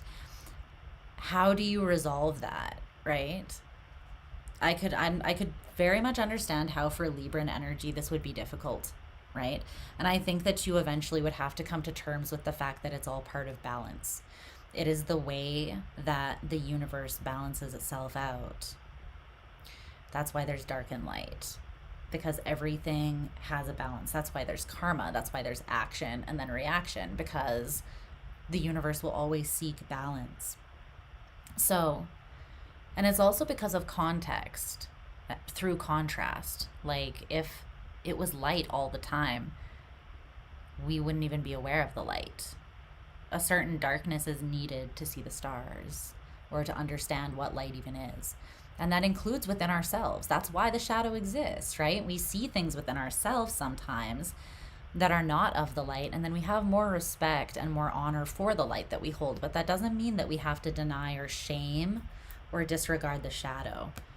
If anything, you can be grateful for the shadow because it gives you that perspective, right? So, but it does still need to be integrated and loved and held space for, so that it can manifest from a place of integrity and balance and not just run the show. So that is what this person and this connection is kind of meant to bring up for you, is that like perfection is a lie. It's not possible. Also, it would be very boring. And the shadow doesn't make you lesser either. Even when you are exhibiting your shadow traits, it doesn't make you lesser. It just makes you balanced. It just makes you human. And it's your ability to be accountable, but to also be compassionate towards that part of yourself, which is, again, balance, right? Accountability, but also empathy for yourself. This is about balance. And balance is very large for you. So I feel like this is a really deep soul lesson for you about balance. And it's coming through a reflection from somebody else. So this person's shadow could be triggering you, but what you're actually meant to do is use that person as a mirror and see what is triggering this person about you, and then look within yourself and see what makes you so uncomfortable with that. It's because you're aware that that kind of behavior, that you're also capable of doing that, right? There's this Venn diagram that's like, you know, the 3 circles with the overlapping circle in the middle. And on the one side, it's like a bad person capable of good things. Then it's like a good person capable of bad things. And in the overlap, it's just a person, right? That's what it is to be human, to be capable of shadow and light, to have both the lower self and the higher self, the divinity and the humanity inside of you. And the human parts aren't bad. They're just different, you know, they manifest in a different way. And again, it has its purpose very, very much. We are divinely created in the image of Source. Do you think that we would hold something dirty and bad that we need to get out of us if that was the case? Do you think that we would have been created with that in us if that was the case? No. All of you is meant to be integrated, accepted, and loved. It's just kind of the ability to self-regulate and be empowered over all those elements of yourself so that they don't come out in destructive ways, right? Okay. So it's about balance for you. That's what I'm seeing. Libra. So that's what I've got for you. So I hope that resonated. And I'm sending you so much love. We are now moving on to my masters of the shadows. Speaking of the shadow realms here, moving on to my sexy Scorpios, my beautiful Scorpios. Hell. Right.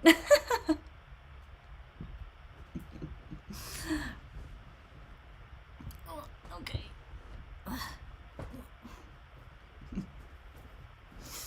Okay. Scorp. Why is that happening again? Okay, so one other time this happened, I don't know if you guys have seen the movie Hook. It's like Peter Pan's story, but it's just called Hook. And the leader of the Lost Boys, Scorpio moon. My moon is in the 8th house, so homies, homies in darkness. It's a difficult placement to have. So, solidarity, sister. But there's a scene where is that what they're called, the Lost Boys? Yeah, the Robin Williams one, yeah. And they're like, Rufio, Rufio, Rufio. And they're chanting that, and I heard that, but I heard Scorpio, Scorpio. So maybe there's something about you being the leader of, I don't know, lost people or outcasts, or a group of outcasts or marginalized people, may be like very much supporting or backing you up right now, or you could be inspiring people in that way. I'm not sure. We'll see what comes out in your message. Cancer, Sun, Pisces, Moon, Scorpio rising. Damn, Kelly. All the water. I love it though. Find it a little bit attractive. I'm a Pisces Sun, Scorpio rising. And my moon's in the 8th house. And my sun is in the 4th house. So, samesies. Same. I've also got all the water. You work with autistic people. Wow, that's amazing. That takes a lot of patience and compassion and love. I have so much respect for people who have jobs like that. I just think it showcases the best of humanity. So, bravo. All right. Autism is also like a massive range as well.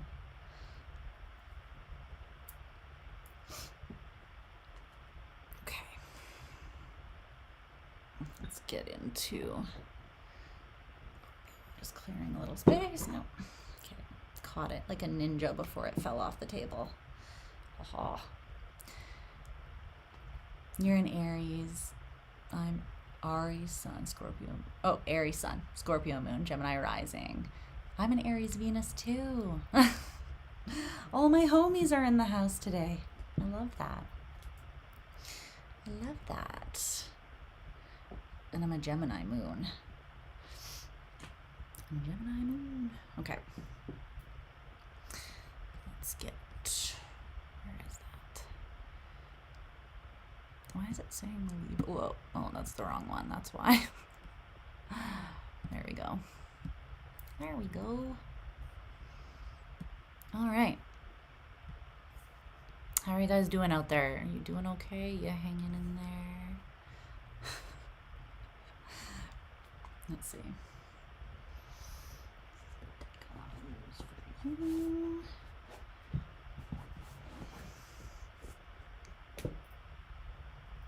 You're driving. Don't text and drive. We want you to reach your destination intact. Let's see. Okay. Tune me into Scorpio energy here.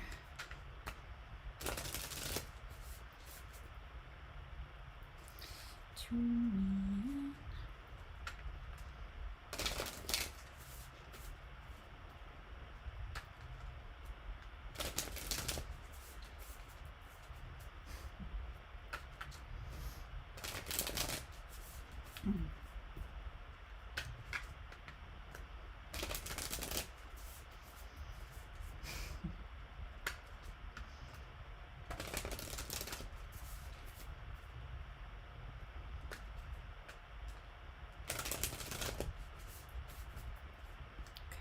Let's see.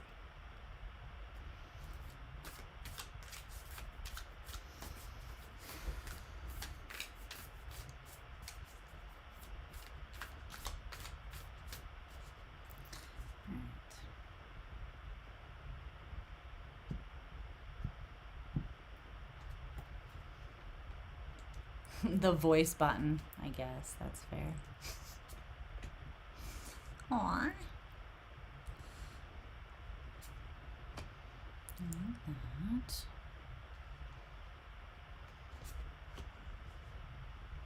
Oh.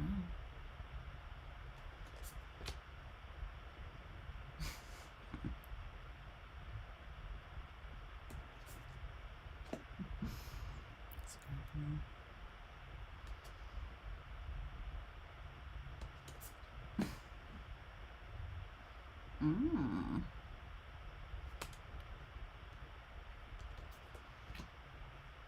Wow, the Rufio thing's making a little more sense, I think.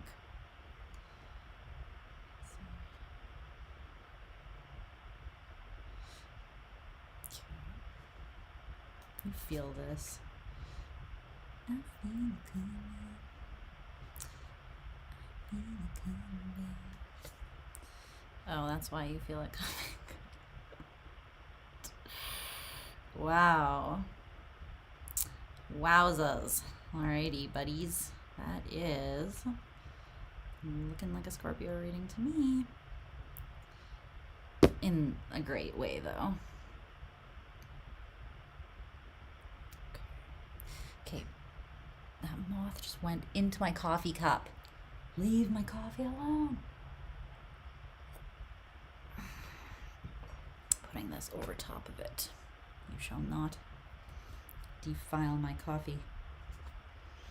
Yeah, there's something here that you are not expecting.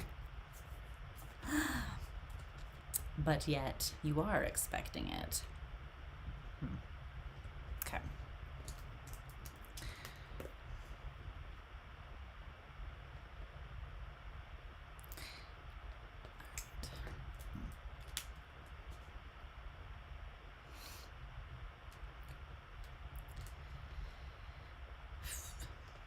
Hello, my beautiful Scorpio fam. I hope that you're doing wonderful. And we're gonna just get right on into your reading. It's looking complex and layered in all of the best ways. You know that I love to dive into your depths and unpack all these things. So I am kind of loving this. I'm not gonna lie. You've got the Wheel of Fortune, 2 aces, the High Priestess, the Queen of Pentacles. And then there's also something that is like, you had hoped for it and you thought that you saw it clearly. At one point you were anticipating something coming in, and then I feel like it didn't move. It didn't go as planned. So you might have like diverted your attention, or maybe been like, oh, okay, I guess I was wrong about that. Maybe that was a lesson or a character building situation, and I'm not going to get what I wanted out of it. Like, maybe it feels like you're still taking the best. You were still taking the best out of the situation, like extracting the best from the situation to make yourself stronger, and you were maybe transmuting your experience into power. But there was something that you were still perceiving as an injustice, and I'm feeling like the Wheel of Fortune is turning in a way that is kind of going to surprise you. There's something where you're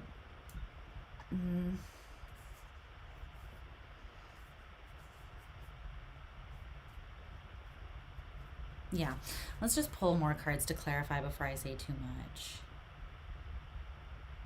I think you kind of made an assumption, though, that something was not abundant. Yeah, I just split the deck to it's the 10 of Pentacles, and then the 10 of Cups is behind that, and they're both in reverse. So you kind of were like, well, I guess I'm not going to get what I want out of that. Or I guess that wasn't what I actually thought that it was at the beginning. But I don't really feel like that's accurate. I feel like there is still fresh beginning energy here that is available.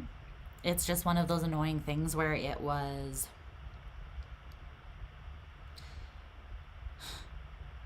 there needed to be like a buildup and a culmination of energy for something to shift that was not shifting.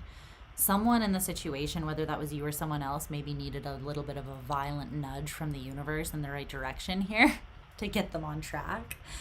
But at the very center of your reading is the Ace of Cups. And we love to see it.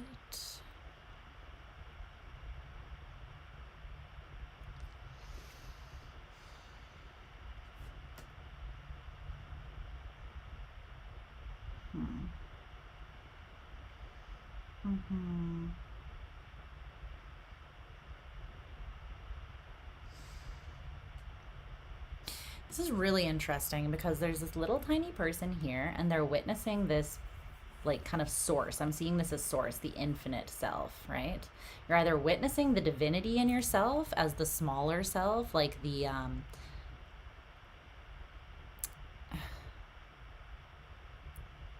part of you that's stuck in the matrix, for lack of a better way of saying it, is being freed. It's like you're taking the lid off of the box there, off of Pandora's box, but not endless evil is not coming out of it, but more just you're seeing your own infinite nature is kind of what that feels like. But a lot of it is, yeah, it's being shown to you, and I feel like it's coming in quite rapidly with the 8 of Wands there. And you might be feeling like it's coming in very rapidly, because I think that this is something that was kind of stuck or felt very stagnant beforehand. This is the Six of Swords in reverse. So it's like something wasn't moving, and then all of a sudden the lid blew off of it, and now it's moving very rapidly. Okay.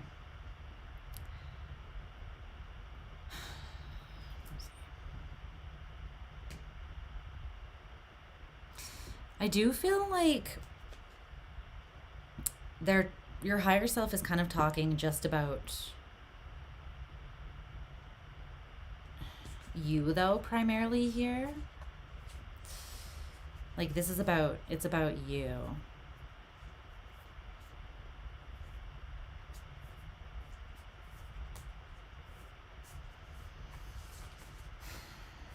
Okay. So where do I want to start with this? So even if this involves somebody else's situation, it's mostly, the message is mostly about you that you need to hear right now. So that's telling me kind of that your higher self is saying, keep the focus on you. There is a lot unraveling or like being shown to you specifically right now that needs your attention. So don't worry about the forces or the other influences outside of you. If there is something going on, they will have their own like responsibilities and things that they kind of need to face at this time on their own. And I feel like your spirit team is, so I was channeling, as I was shuffling your cards, I was channeling that scene from Hook, the movie that is about Peter Pan. And it's where the Lost Boys are chanting like Rufio, Rufio, who's the leader of the Lost Boys. But I heard them saying Scorpio instead of Rufio. And I feel like that's your spirit team. Like they're like, we've got you, Scorpio. You can do this. And that's telling me that this is taking a level of strength from you. So you have the Wheel of Fortune, the Six of Swords in reverse, the Ace of Pentacles. And then you have Justice in reverse, the Ace of Cups, the Five of Wands, the High Priestess, the Eight of Wands, and the Queen of Pentacles. You're meant to gain something here, and it's physical abundance. Like it is a physical up-leveling here. Whether it's just like confidence in how you see yourself, or you are gaining physical health through this experience. I'm getting that it is like an up-level in security and well-being physically, though. So that could include good fortune, like as well as luck and financial abundance and that sort of thing also.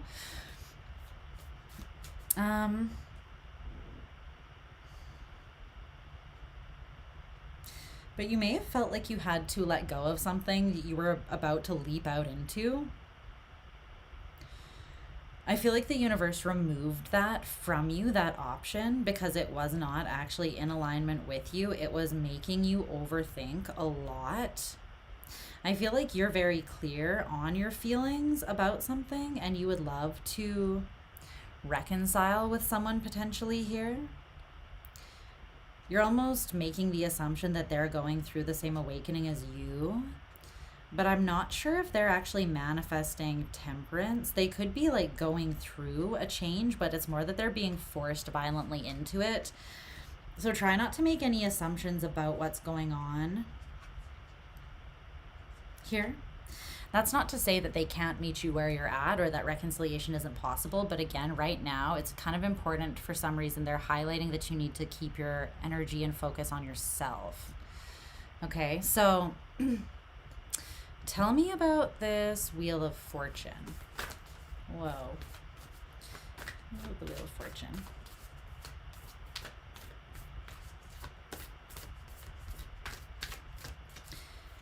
There's something, though, that has been very much guided by the universe. Like, you have three major arcanas, and they're all in the first column. The Wheel of Fortune, Justice in reverse, and the High Priestess.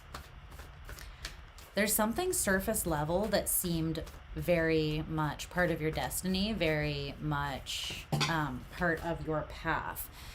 In reality, the physical reality and the way that it unfolded, however, it did not come through as necessarily being balanced or just. But on a deeper level, there is something intuitively that you know. And I feel like this is it. You have Athena, knowledge, and great goddess, sacred unity.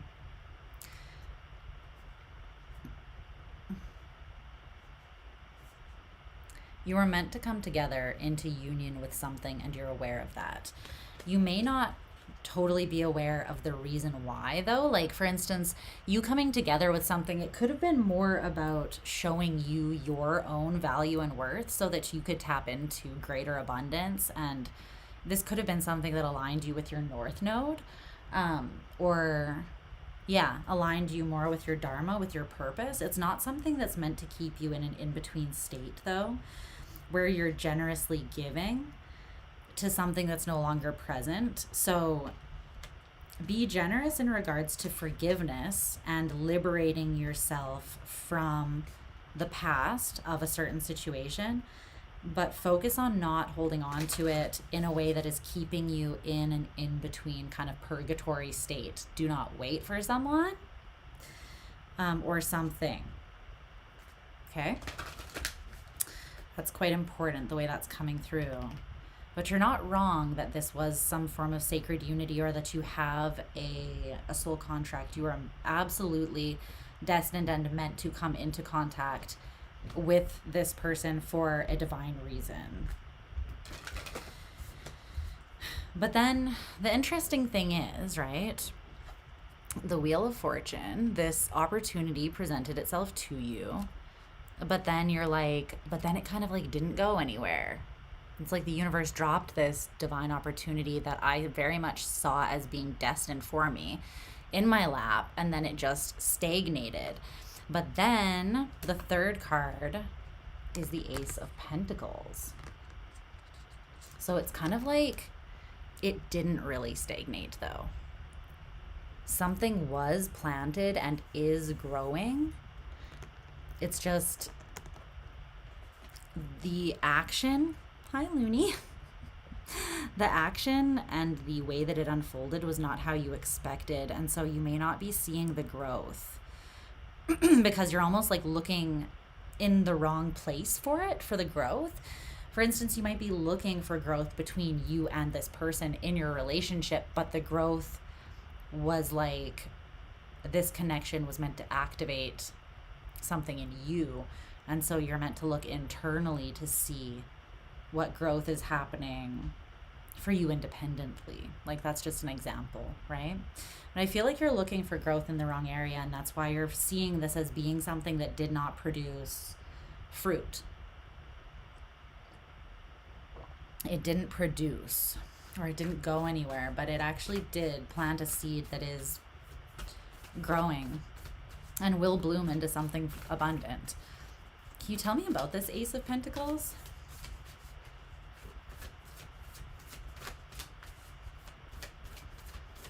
I'm not seeing this as like an absolute certainty, though, that someone or something is not meant for you as well. But I'm just seeing that right now, for sure, I think that the growth that is happening is happening on an individual scale.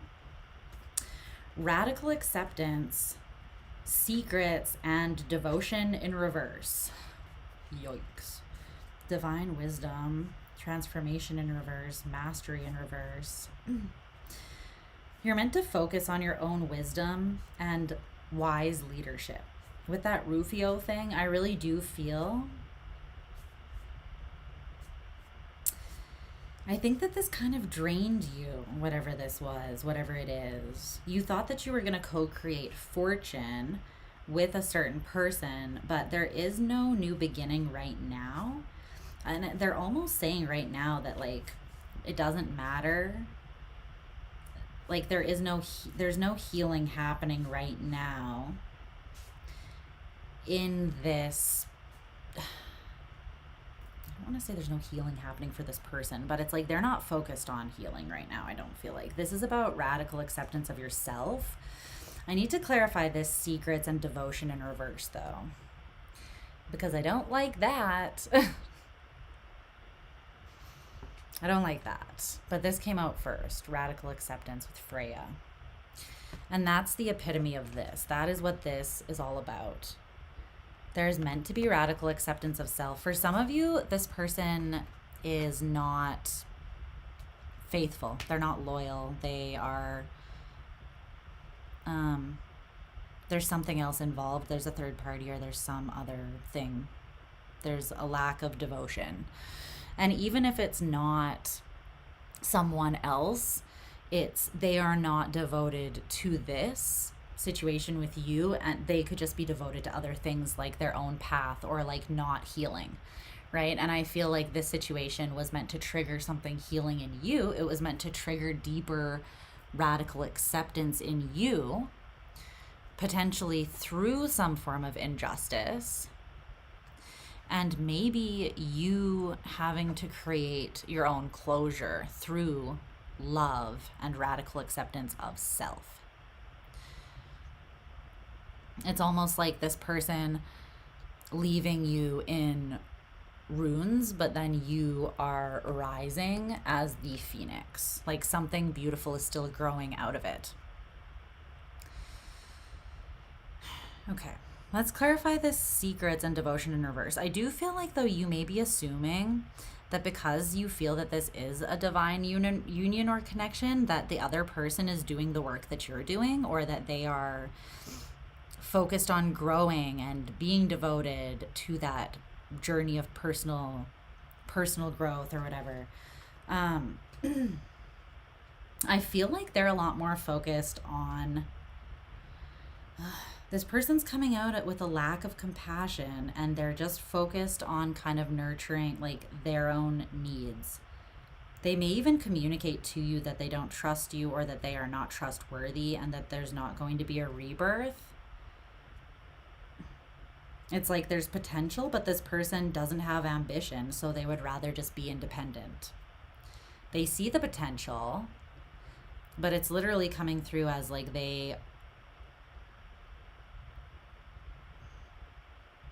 it's coming through as a laziness and a selfishness, I'm not going to lie. That's the space that they're in right now, and Spirit's very much saying don't wait for this person, because it's coming through as like they are very much in the matrix, and you are very much witnessing at the core of yourself. You're witnessing you breaking away from that. So very much this person is in a space of lack and scarcity, and you are recognizing your own infinite nature, and you're going to call in a huge amount of abundance. So then you and this person are very much not a match vibrationally at all. And if you were to stay in union connected to them, you would be taking on their energy of scarcity and blocking your own abundance. So that's why Spirit's saying, like, use your own divine wisdom. You can probably feel that this person is not transforming. They're not working on themselves to master themselves. And again, only take this message if it is actually for you. If you've seen that this person is working on themselves and is mastering themselves, well, then you know that this message is not for you, right? So just take it how it resonates. But that's what's kind of coming through. You are almost assuming that someone else has the same heart and soul as you, and it's not really true. I want to know about the secrets and lack of devotion here, because Scorpio rising, Pluto in Scorpio, directly on top of my Scorpio rising, you know, we need to know what that is right there, because fuck that, honestly. Because we are like the most loyal and devoted people, right? So if someone's holding a secret that they are not, and someone might be keeping you in limbo, like not revealing where they're at, because they're trying to keep you in a space of fear, triggered. And that's because they're feeding off that energy. This is coming through as a little bit sketchy. It's coming through as, at best, a little bit of an energy vampire. At worst, narky, manipulative, like, I came to take your energy vibes. I'm not saying that's for everybody, but it's walking the line a little bit here. The Hierophant in reverse. I feel like someone has decided that they are not committed, but they also know how to present themselves to get to you. Like, they might come back and say that they haven't been able to walk away, but they also don't want to commit to the 10 of Cups or something like that, right? It just feels like they're kind of keeping you in limbo. And even if they're not doing it intentionally, even if they're doing that out of a space of their own fear and confusion, like internally, like they don't really know themselves, or they don't really know what they want, or they can't get past their own fears and like self-limiting views of themselves, so they're keeping themselves small, and then they're not truly devoting themselves to something big and abundant with you because they don't feel big and abundant, right? So that could be it for some of you too. It doesn't have to necessarily be, I feel like we'll get more about this person's intentions as we move through this spread. And I think that it's on a spectrum for you guys. For some of you, this person could have nefarious intentions, but for others, I feel like they're just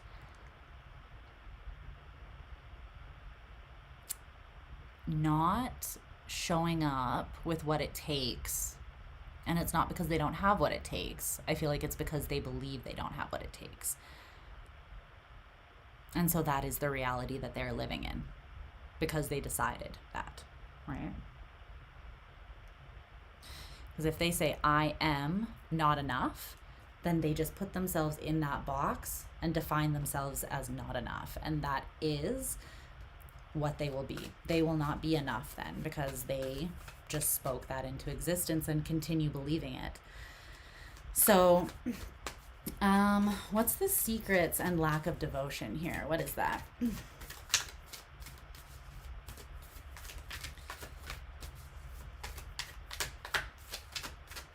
There's something about your intuition and your heart being strengthened here, though, and your own empathy and acceptance of self, your ability to hold your whole experience and not lose your vision of your own self-worth, even if you do feel rejected, abandoned, triggered. Excuse me, I'm hiccuping for some reason. What is the secret? Right. First of all, I want to ask if this secret is this secret Scorpio's secret? Because that's also a possibility. No, it's not. Okay. Well, I didn't think so, but I thought I would just try. So it's not. It's the other person's secret. So what is the secret?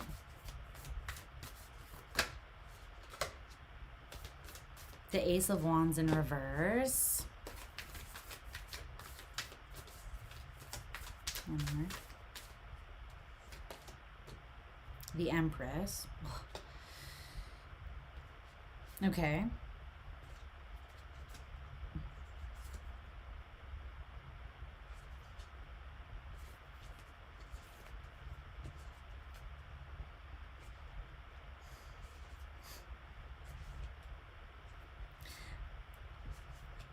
Oh man.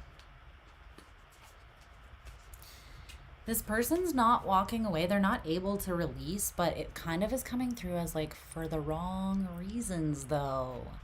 It's not that they, well, it's coming from a lack of them feeling it's selfish. It's inconsiderate. It's self-centered. And it is, it's I want what I want.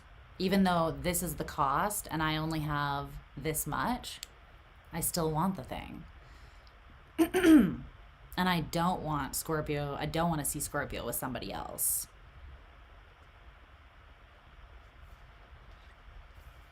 The thing is, the lack of devotion is that they know how they feel about this. They feel like this is very heavy, and it's because you reflect their shadow back at them.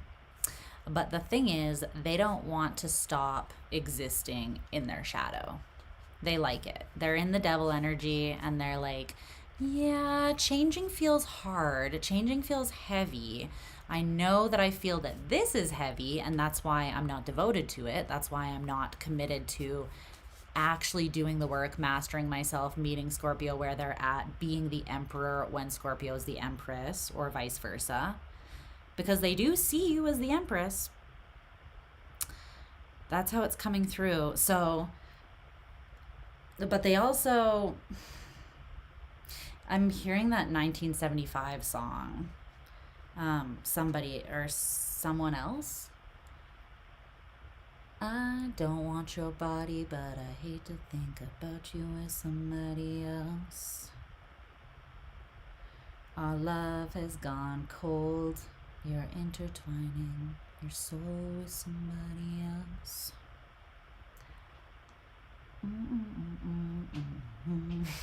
Not gonna lie, that is a banger. They're not being honest with themselves about their potential, though. They are sticking to their own independence out of a blatant lack of ambition. It's laziness and fear. But it's not true.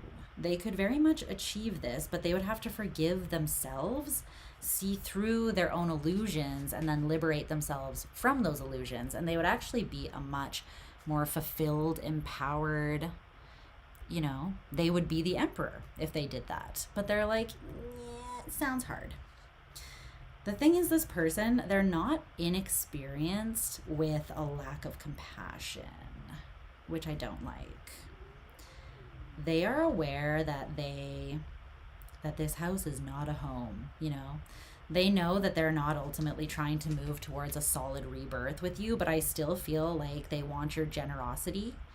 And in the stillness, in the lack of your nurturing energy, it's bothering them. They want to come back towards you to get more of that, but with no intention of having an actual focused new beginning that's going to stand the test of time and move into the future. They also feel this sacred unity and tie with you, but they're not connected to source energy in themselves. They're not connected to their own life force energy. That's why this person is an energy drain, because they are literally disconnected from that source of life force energy within themselves. This could also be someone that misuses their sexual energy a lot. They could have a porn addiction. They could be a little bit loose. And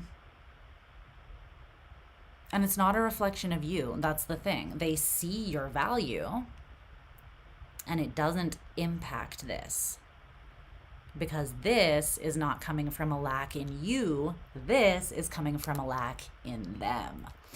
And so they're trying to fill it with things outside of themselves, but really they need to fill it with, they need to be connected to this in themselves. Nothing will ever satiate that outside of themselves. They will always be seeing themselves as small and lacking, and always trying to fill a void with things outside of themselves that will give them a quick dopamine hit, and then they'll always have to be on to the next. They will never be fully fulfilled, and that may be this person's karma in this life. I'm not gonna lie, because when you don't do the work, that's what you get. Then you repeat lessons, then you suffer, right? And I'm not even saying that in like a harsh way. It's just like sometimes reality is harsh, right? But yeah, this person, they're coming through as very disconnected from, or their life force energy, their source energy, and their sexual energy is incredibly skewed. And I feel like they could have Scorpio placements themselves, or Aries. That's kind of coming through with that fieriness. But there's something about alchemy here where this person, they're not inexperienced with the games that they play with people. And that's part of the secret, part of what you don't see. This person's not really all that innocent. It's like they are aware that they're not putting the work in that would be needed. And they're aware that they still might come back towards you regardless. They might represent themselves falsely to get what they want. Because they are conflicted internally. They have cognitive dissonance, and it's because they do know their own potential. However, they are literally doing absolutely nothing to embody it. And so their soul is like, hello? We're rotting. We're dying. There is no growth, and only dead things do not grow. Like that, it's coming through as a little bit intense.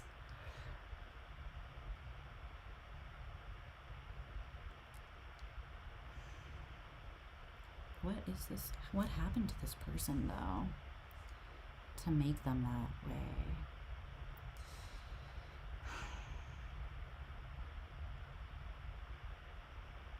Because their secret is, right, that they know exactly what you are, that how abundant you are, and that this chasm is within themselves, that it has nothing to do with you, that they're also not putting the energy in to be with you, even though they see your worth, which is quite confusing.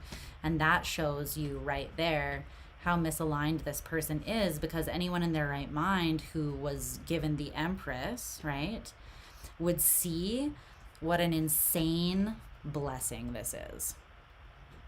That's like winning. I'm hearing that Lotto, or yeah, that song where she's like who's that by? I let you put your hands on me. You won the lottery. You won the lottery. It's by Lotto? Can't remember her name. You won the lottery. If I let you put your hands all over me, if I let you undress all this in the sheets, if I let you into all my fantasies, you won the lottery. You won the lottery. You could have opened up to this person in a physical way. I feel like that is kind of one way that they extract energy. And, you know, I'm not saying this person is a man, but that is like an energy siphoning kind of thing that actually happens. That's probably a separate video for another time, but that's a thing that happens. It's very real. Yeah. So just be aware, but it's coming through at the bottom of the deck, though, the lack of devotion part, the World, the Tower, the Seven of Swords, and then the Emperor in reverse. So there they are. But it's like, this is an illusion that they believe. They believe they're not the Emperor and you are the Empress. So something ended and they kind of let it fully hit them because they don't believe that they're worth it anyways. They could transform and change the way that I feel like you have been. But instead, they make up their mind to be at peace with being single and independent. This person could lean into hyper independence, but it's just like, it's fake. It's like they're convincing themselves that they're happy single so that they don't have to do the work. That's what I'm seeing. But it's really coming from a place of a lack of faith and not feeling like they have the answers. They're extremely sexually attracted to you. And they feel your life force energy very heavily. So, let's see, what else do we want to see here before I let you go? Justice in reverse, the Ace of Cups, the Five of Wands. I want to know more about... What's this Justice in reverse, though? Flow. You could feel like this just came in and then left just as quickly. Like it flowed in and it flowed out. The car never stopped. The door just opened and this person stopped, dropped, and rolled out. And then it drove by again and they leapt in while it was still like driving. Like that's the energy. So it's something that came and went very quickly, even though it felt extremely strong and powerful to you. Justice in reverse. Why you're seeing this as unjust is because you genuinely felt love for this person. True, genuine, deep love. And I feel like you were devoted to some element or to some degree to that. So then you were left with a lot of like disparity between your feelings and the reality of the situation. There's a lot of internal conflict. So then you have the High Priestess, the Eight of Wands, and the Queen of Pentacles. I think that you feel intuitively that this person will come back in right when you get back on your game and you're feeling better than ever. Because you're telling me intuitively you feel that that communication will come through from this person, that like it's not over. And I do feel them lingering here, but I feel like they want to come back for the wrong reasons, like I said before. Let's just clarify that a little bit more. I feel like this is somewhat a warning for you. Fortune. See, the thing is, Scorpio,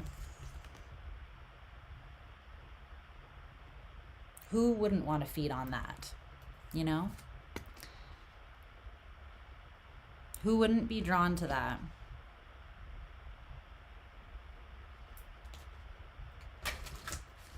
Especially if they can get it for pennies when it's really worth millions. But I feel like that just happened because, well, why did that happen? Did they misrepresent themselves, or?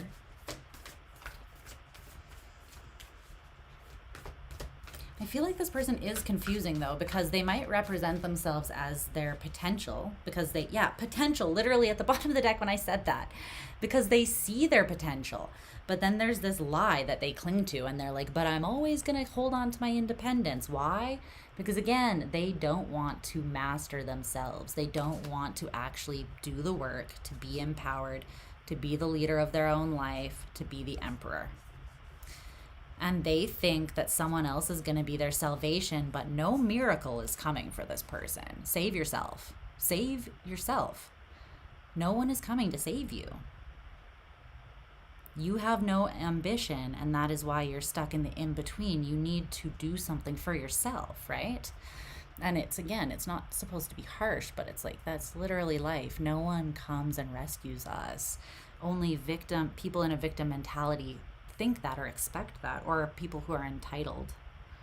So there's just a bit of something skewed here with this person. But I do want to look a little bit more into this 8 of Wands real quick. Tell me more about this 8 of Wands that Scorpio is feeling intuitively.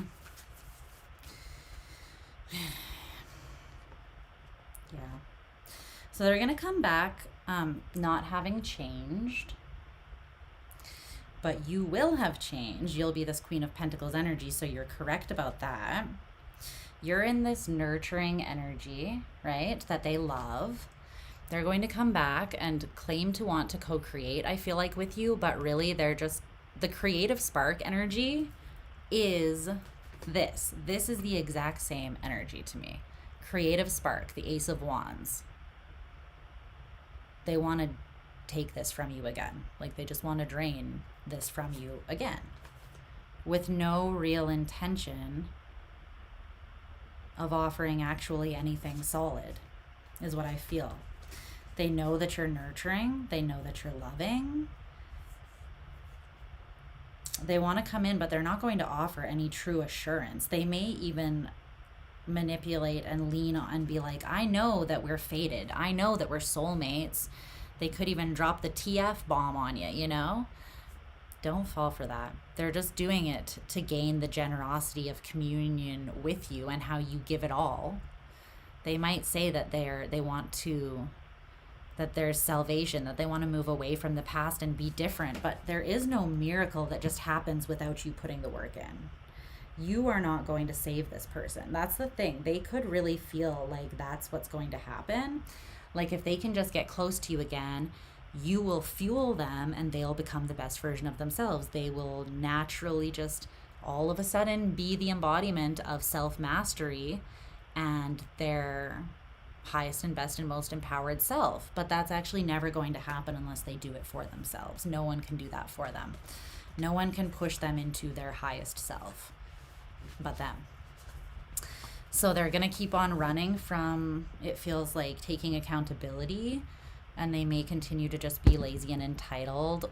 And I'm, you know, this is just the approach that they're taking. They have the potential to be the emperor. Everyone has the potential to be their highest and best self. And ultimately it is, so this is the blank card in this deck. It's blank on both sides. And it's just the unknown. So again, I am not predicting that this person, like, I'm not trying to say this person's a loser, they're never going to change, they can't heal. No, anything can happen. Ultimately, this is just an energy check for right now, where this person's at and what their intentions and understanding is right now. Something can change and that can shift, but right now, it's not. And they're not interested or looking at the situation as if they're going to. I think that they're looking more like, I can just come in and get, again, something that is very valuable for a very discounted price because I'm Scorpio's, you know, kryptonite. I can come in and I know what to say. I know how to act. But I feel like it's, yeah, like look at this person's actions, not just their words. And this could also be someone that shows up correct for like a little tiny period, but then falls off once they've gotten their fix. So just be aware of that and be careful. To have healthy boundaries and protect yourself. You don't need to completely like shun this person, judge them, or, you know, see them as a bad person, because ultimately they're just human. You could have just as easily decided to take this path and not do the work, right? But you didn't. So this person could just as easily choose to take your path and do the work, but right now they're not. So that's what I see for you. So it feels like it is a little bit of a warning, just because Spirit doesn't want you to essentially be drained by someone who's not being responsible or accountable right now. It's coming through just mainly as a lot of immaturity and a lack of accountability. So like entitlement and immaturity. This person could be a lot younger than you, maybe. Or else they just went through something that really stunted them in a specific area. So they could have gone through a lot of trauma and then they got really emotionally stunted. And they've been living like in survival mode, seeing themselves as the victim because maybe this happened when they were young and they didn't have the ability to process it.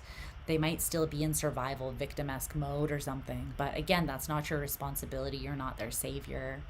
You cannot rescue this person. Okay? So we're going to move on now to Sag. I love you, Scorpio.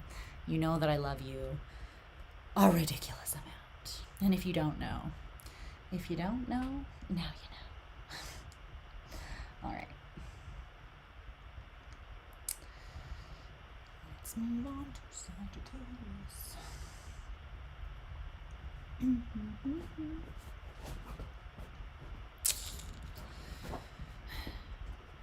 It's always a bugger. Like, that is a lesson that has taken me so long to learn, and I still haven't fully learned that lesson, because it's like Pisces sun, Scorpio rising, moon in the 8th. It's like, I am one of those people that is loyal to a fault, and I am one of those people that I feel like I always, like, I see through people. I see, when I look at someone, I see their greatest potential and I see their greatest wounding. I see it all in contrast, kind of like just an x-ray vision right through people. And it's hard because sometimes it can be hard to decipher what is the actual reality in the here and now when you can see the full spectrum of something within someone. Like when you can see their whole soul. Because you want to assume the best. You want to see the best, right? And when someone's sitting there telling you that they genuinely want to heal, they want to try, you want to believe them. But you have to see what they're actually showing you. And believe them when they show you who they are in the now. Doesn't mean you have to completely lose hope in them. It doesn't mean you can't forgive them and keep sending them, good energy, healing energy, love. But you do have to trust someone when they say where they're at and when they tell you through their actions what, like if they're not devoted, that they're not working on mastering themselves, that they're not doing the work, then you also have to believe them when they say that too, right? And it doesn't mean seeing them as any less or like belittling or judging them, but it does mean that you have to be realistic for your own sake. So that you're not just like a lamb leading yourself to slaughter, essentially. Because that's what empathy without boundaries is. It's self-destruction. So, and self-abandonment. And you're not doing that, right? Right. Okay. Okay. Sag.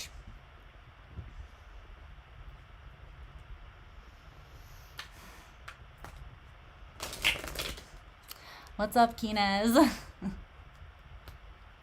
You missed a lot. 6 hours, but that's because I move slowly. But we're on Sag now. And if you want to skip back to any sign in particular, I have the timestamps. So just let me know where you want to be and I can tell you generally where it starts, because you should still be able to skip back even though I'm live, so. Let's see. I do gotta pick it up though, because I have some super chats to still do after this. Okay. Sag.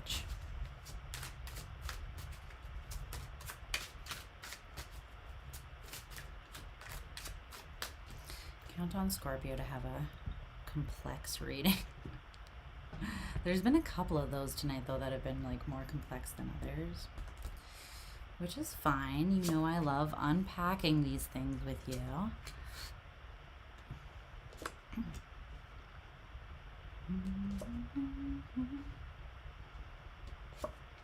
Yeah, protect the energy. Your energy is very valuable. Energy is currency, right? So like, that's your life force. Can't just go throwing it around at just anybody. The thing is too, you can love someone with your whole damn heart and pour all of yourself into them, and it's still not enough, because if they're not actually doing anything to embody themselves, it's kind of like throwing pearls at pigs, you know, like throwing knowledge and love at someone that cannot truly receive it or see it clearly.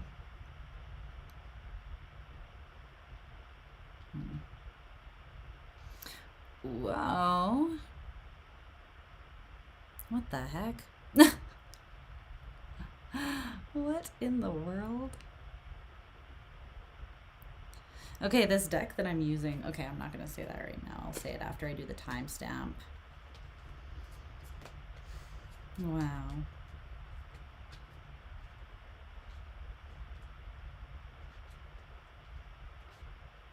Oh, man.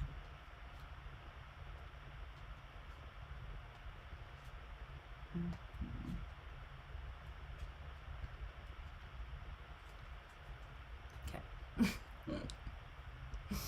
My super expressive face. I blame my Gemini moon. All right. I can't hide anything on this biatch. It's very annoying, actually. Ugh. Disturbed my legs. And did I have a water bottle here? Yeah, I did. Okay.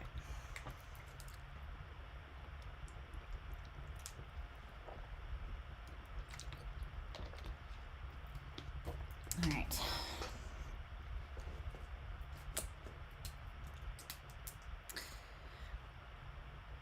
Hi, Sag. I hope that you're doing incredibly well, darlings. So let's get to it. Let's do it to it. So, what your highest self wants you to know right now. So, at the center of your reading, you've got the Ace of Pentacles, which we love. But overall, you have the Eight of Cups. So I'm doing a 3x3 9-card spread and just reading it intuitively. So you have the Eight of Cups, the Two of Cups in reverse, and the Emperor in reverse. Aries energy there with the Emperor. Then you have the Two of Swords, the Ace of Pentacles, and the Lovers, Gemini energy. And then the Three of Swords, the Queen of Swords, and the Three of Swords. So this deck has 2 Ten of Swords and 2 Three of Swords. You have been blessed with both Three of Swords in your reading today. Quite interesting. So we're going to get to that. This is actually coming through quite... Shauna! Hi, baby. This is coming through quite clear. Well, yeah. So there's a walking away that needed to happen to gain perspective on something.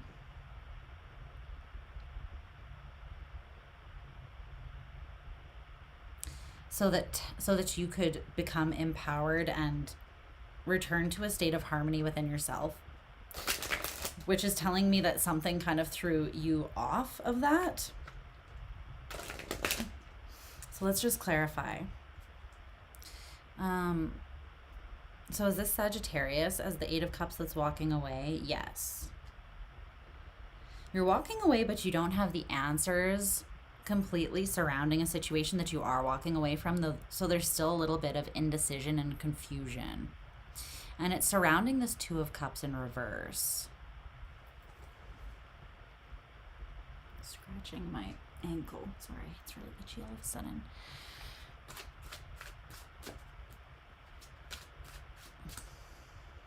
Can you tell me more about the Two of Cups in reverse?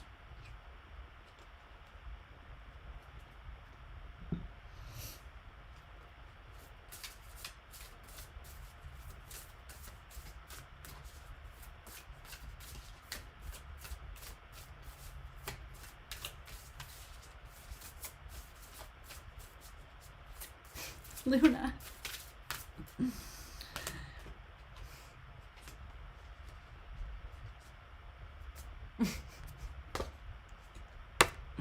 All right. Bruh. Spirit, why are you doing this to me? Why, buddy? Why? So spiritual cleansing is underneath that. Ugh.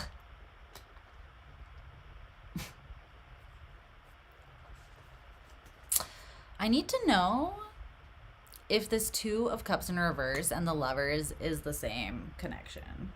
I need to know that. I needs to know. So yeah, tell me if this Two of Cups in reverse and the Lovers is the same connection. No. Well, great. That just adds a level of confusion as well. Is the Lovers another connection at all? No. Okay. So the Lovers is actually coming through as an energy of integrating into yourself and loving yourself. Okay, this is coming through as a mirroring connection, like mirrored souls kind of thing. Definitely not twin flame, because you're definitely not the same as this person. You are just clear mirrors for one another.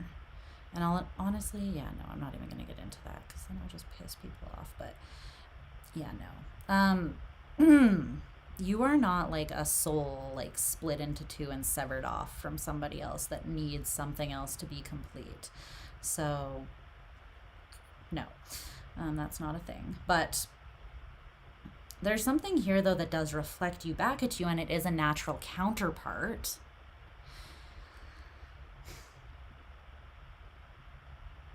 It is a soulmate, and it's meant to show you how you can fully integrate into yourself and be the lover for yourself.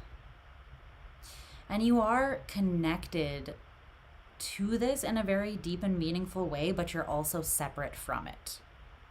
Okay?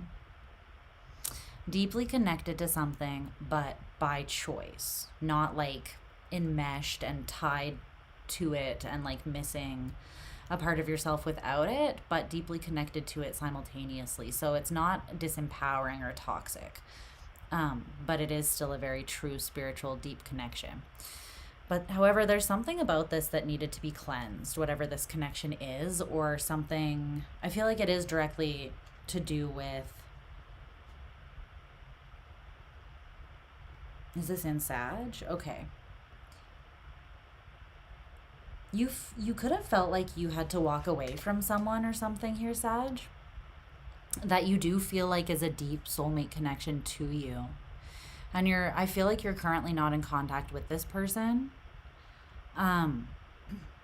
But you could be perceiving that there might be, or like intuiting that there could be a new opportunity with this person. I feel like you're kind of picking up on it.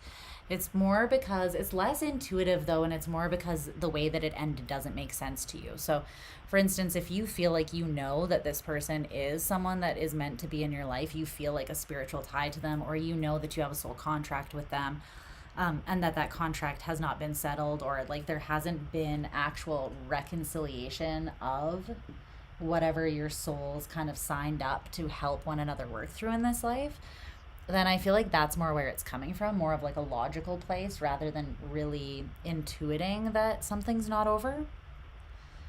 I don't feel that you're wrong necessarily, but I feel like it's coming more from your head space there. But I feel like you may not be in contact with this person right now with that Two of Cups in reverse, and you are feeling, you're feeling the distance or a chasm between the two of you. But this needed to happen because someone is going through a spiritual cleansing, a deep spiritual cleansing. It feels karmic, and it feels like the other person that you're dealing with. So things could maybe not be making a lot of sense right now, and that's because you, I don't feel like, are seeing what this other person is going through on their side. And I feel like they're kind of going through a deep breakdown, like a breaking down of them. And it's spirit doing this. It is their own spirit doing this. Because there's something that they need to release that is not serving them. Tell me more about the Emperor in reverse here.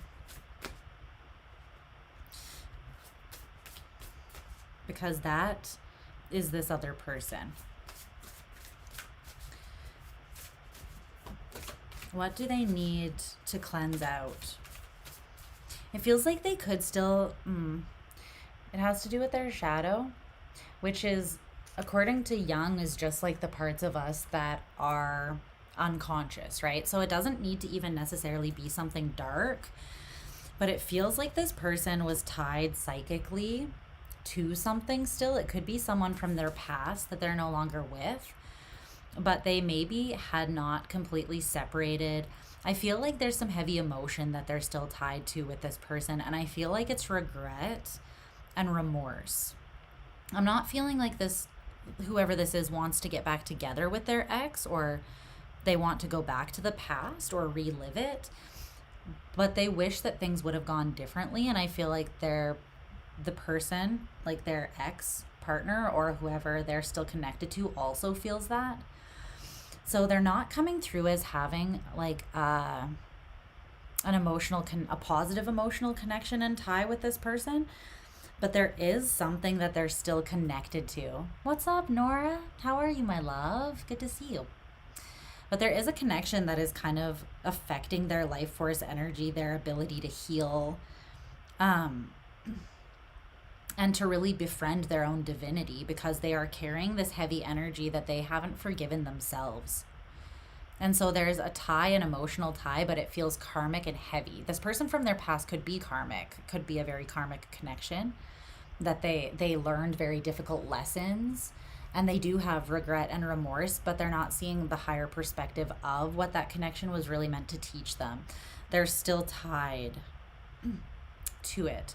I feel like they'll come home to themselves and be empowered when they get to a space of being grateful for the situation, even the way that it unfolded.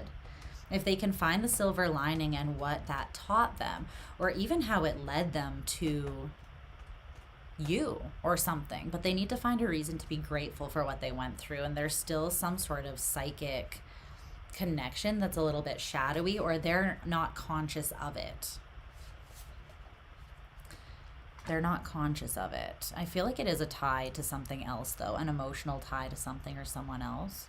It could just, if it's not another person, it could just be regret from the past in general. Although I'm feeling like it is a connection to someone else that they're not aware that they still have. And it's psychic. So this could actually, they could be tied to this person's energy in a way that they're not aware of. And then they pick up on that person's energy and it influences them. And that could be why you were kind of forced to walk away, so that this person can cleanse and purge it out. Because it feels like it was somehow affecting whatever this person is still connected to. It was affecting the two of you. And although there is a true soul connection here, it was not able to, there was like discord, or there was a chasm between the two of you, because something else, there was another influence, it feels like. And it's something emotional from the past that this person is still tied to and needs to purge out. I don't feel that they're physically connected with it. It just feels like emotional residue. But it's sticky residue. It's like a resin, you know? It's like sap, like when you get tree sap on you, and it's very, very difficult to get off. Okay. Then the Two of Swords, the Ace of Pentacles, and the Lovers.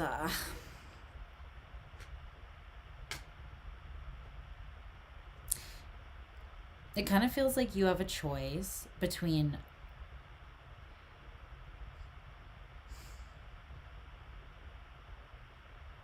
it feels like in the present you are faced with a choice, or you're about to be faced with a choice. This person for some of you is returning,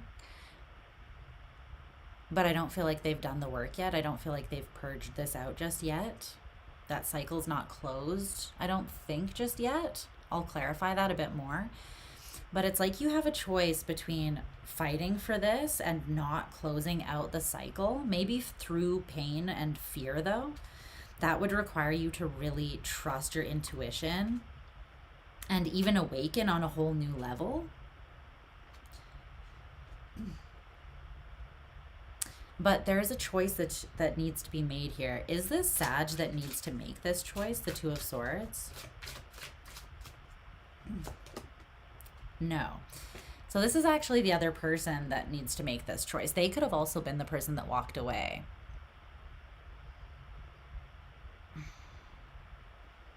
They could have even projected failure onto this connection because of their past and the way that they experienced a relationship in the past that they still haven't fully disconnected from or healed from emotionally. So it's either that energetic influence is affecting the way that they are approaching and perceiving their connection with you. So it feels like the disconnect is protective. That is a protective thing.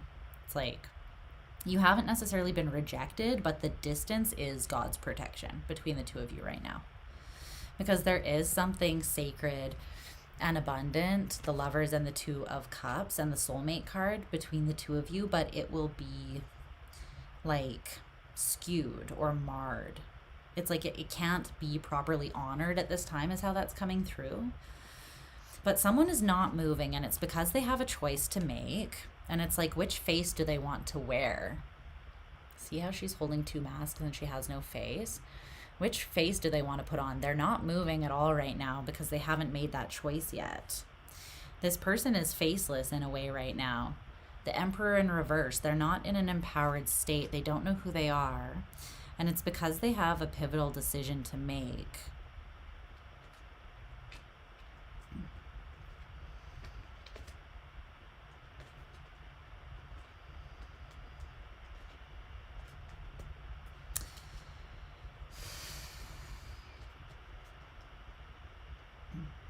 Okay.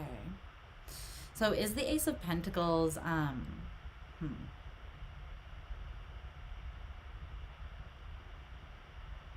Well, what's the Ace of Pentacles here at the very core of the reading?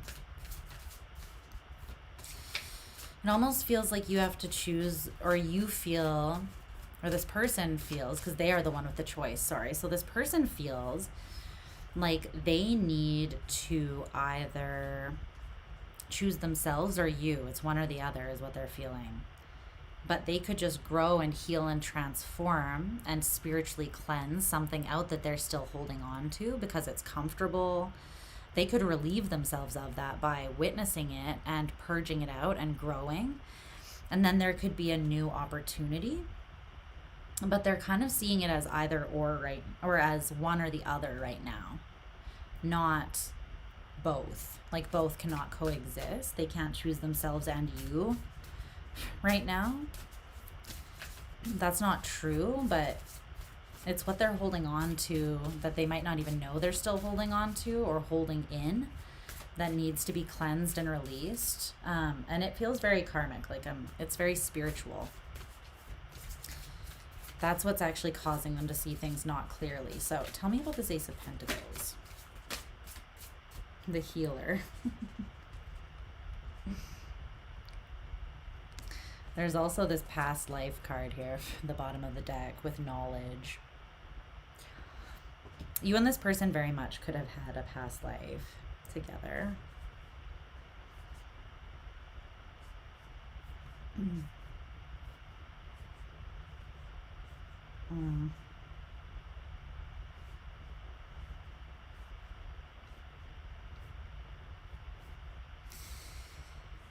I feel like you're meant to know, to trust that you are protected in this situation.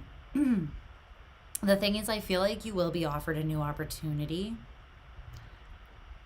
with this person. And I think that in the past, you had a past life with this person where you may have sacrificed yourself to try to help them heal. You could have tried to help them purge or cleanse out whatever this is that they're holding on to. But I feel like they didn't. They carried it from a past life into this life. So this could be quite triggering for you, because it's like now they're back again. And once again, there's a potential situation between the two of you. But once again, this person is still carrying or holding on to something that is coming between the two of you, even though there is a deep soul connection. You are not meant to be the one that sucks the poison out of this person or purges it or transmutes it for them or heals them. You're not meant to take this person's karma on. And it won't help them or you to do so. So it does feel like you're meant to have the knowledge. And I think around the full moon, which is actually going to be, the next full moon is in your sign, so that's going to be major. I feel like you may be able to come into knowledge that allows for a more grounded release and shows you that boundaries are needed because you have transformed and transmuted and released and cleansed quite a bit. This person could reach out to you, but I feel like the message is coming more from a space of jealousy than anything else, or insecurity. Like they might feel like you're doing better than they are. They don't want to see you with anybody else, or they're mad that you're moving on. They kind of want to come back and do something to halt that because it's interesting though, but they're the ones that walked away, but they're still burdened. So it's like they're coming back to try to find relief because they're under the weight of this burden, but they're not going to find relief until they purge, until they do this spiritual cleansing, until they work through their own karma. And they have to do it themselves. But in a past life, I feel like you did take on that role, and you may have learned the hard way, and you might be triggered by this person's energy now because you feel how much you've already sacrificed. And it's like a past life knowing. It's something that you just feel. You could feel a little bit of resentment towards this person, and I feel like it's warranted, but it's not coming from this life. It's like, you know that your soul knows what you've already given to this, and you're not meant to give more until this person gives to themselves as well. Because if you're the only one giving to them, but they're not doing the work to help themselves, then it's not beneficial. It's actually putting both of you back instead of helping move you forwards.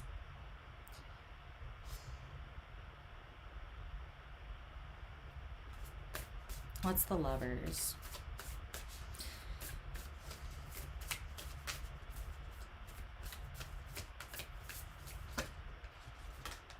Gratitude.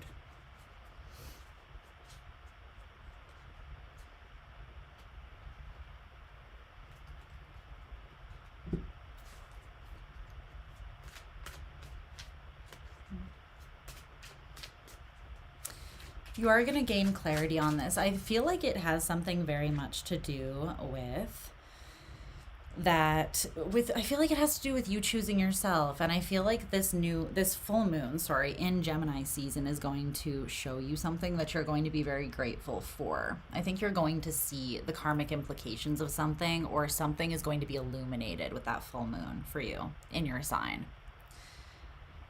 The Ace of Cups in reverse, the Four of Pentacles in reverse, and the Nine of Cups. Yeah.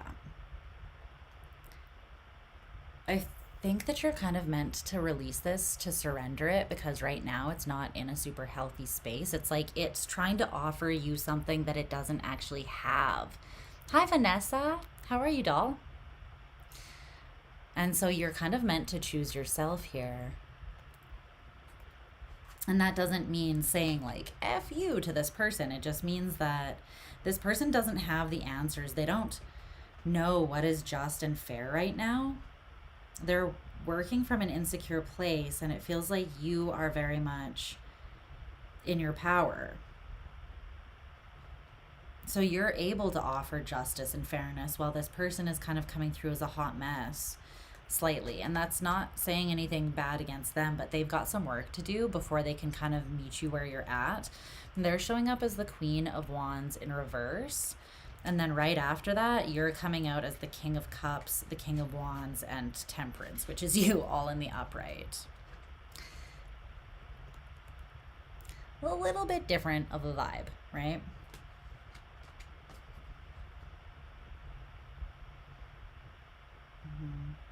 This person even could have been your child in a past life. Yeah, for some of you that yeah.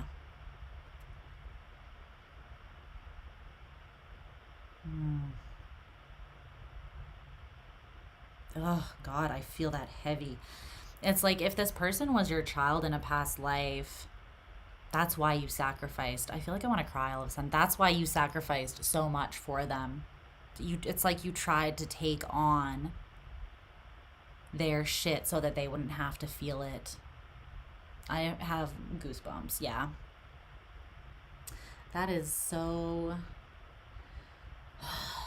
I don't really have words for that. That's kind of heartbreaking.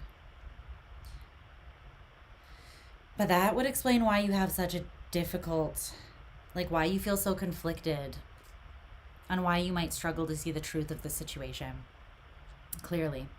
So the bottom line, the Three of Swords, the Queen of Swords, the Three of Swords again. So these are the two different Three of Swords in this deck. The fact that they both came out is just... But one of them is a little bit more positive. It's like this is someone who, yes, the swords are still there. However, they are allowing their mind to be open and they're looking at their pain with an open mind, so they are able to extract the wisdom and the gratitude from the pain and find the silver lining in it. The other Three of Swords looks like this. This is someone that is literally being, see how she's kind of like cracking apart? Like,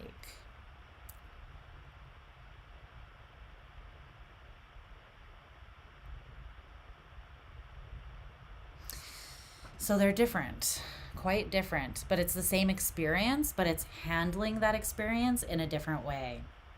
And I think that's pretty powerful. You and this person may be having the same experience right now, but you're handling it in a very different way.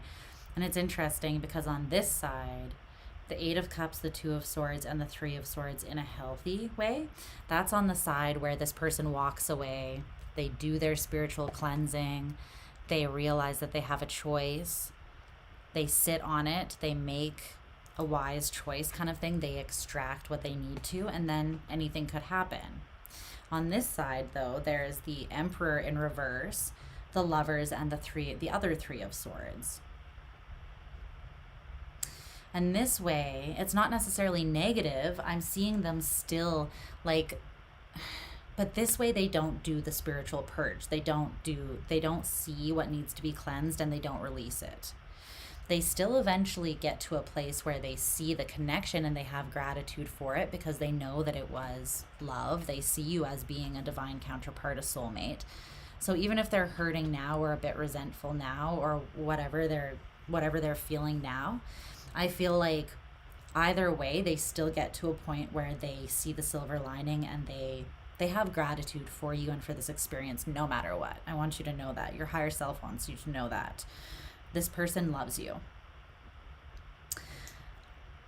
But this side of things, they still hold on to that shadow in their psyche that's hiding, and it prevents them from taking the deeper knowledge and learning the karmic lesson.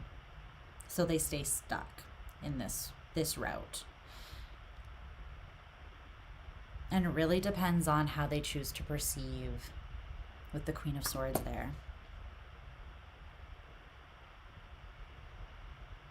But the Queen of Swords is also you.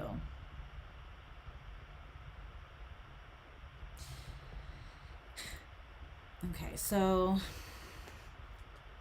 me clarify here.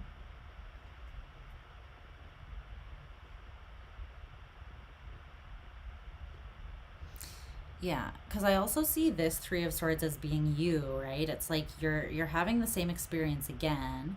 So these two Three of Swords could be two different routes that this person takes, but also I'm seeing this side as you and this other side as a different path. The other person. So tell me about the...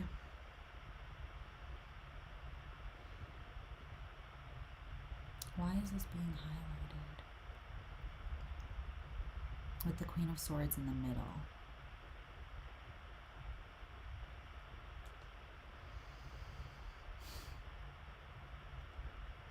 There needs to be the ability to see what is not abundant, to understand what is not abundant, what is hard, harder than it needs to be.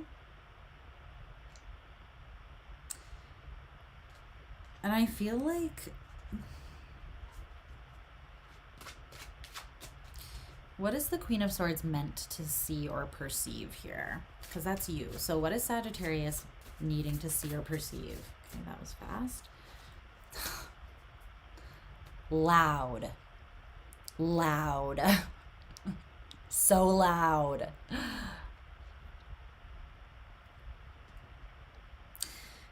Keep in mind, karma is neutral. It's not good or bad. It's just, it's the consequences of your action, whatever your actions are. But this is a highly karmic path.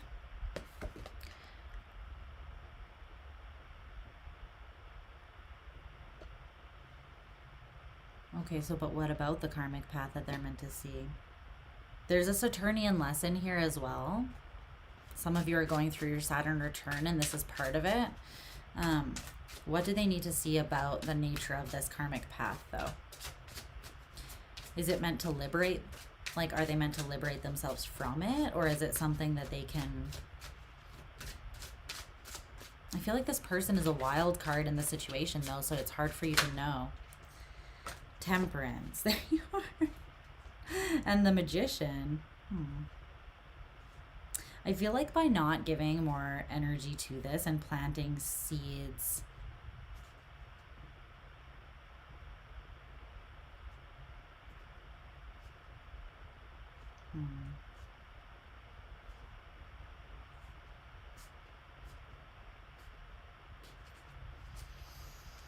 Temperance and the Magician. The outcome of this karmically very much depends on the two of you, and the only part that you have control over is your side of things, right? So Spirit, your higher self here is saying all that you can control is what you manifest on your end. So the important thing for you to know is that A, this is very karmic. It does have heavy karmic implications for both of you separately and together, but you can only control your side of things. So they want you to know that you are in a balanced and empowered place. They want you to stay there and manifest from this energy. Do not let anything pull you out of that energy, which means don't give any of your time, energy, effort, focus, abundance to something that is not able to reciprocate or give back to you or is not in alignment with you. So you have to be in a state of clear discernment to navigate this karmic path. That's what that is. Meaning that it's not something that you know now or that you can know now which way it's going to go, because again, there's too many. This person is a wild card. They can make their own choices and you can also make yours. So there is no like, this is the way it's going to go. It could go either way. So you have to be discerning each step along the way in order to know what is truly in alignment with you and what is not. If this person comes back towards you and they're not in alignment with you, you have to be able to feel that.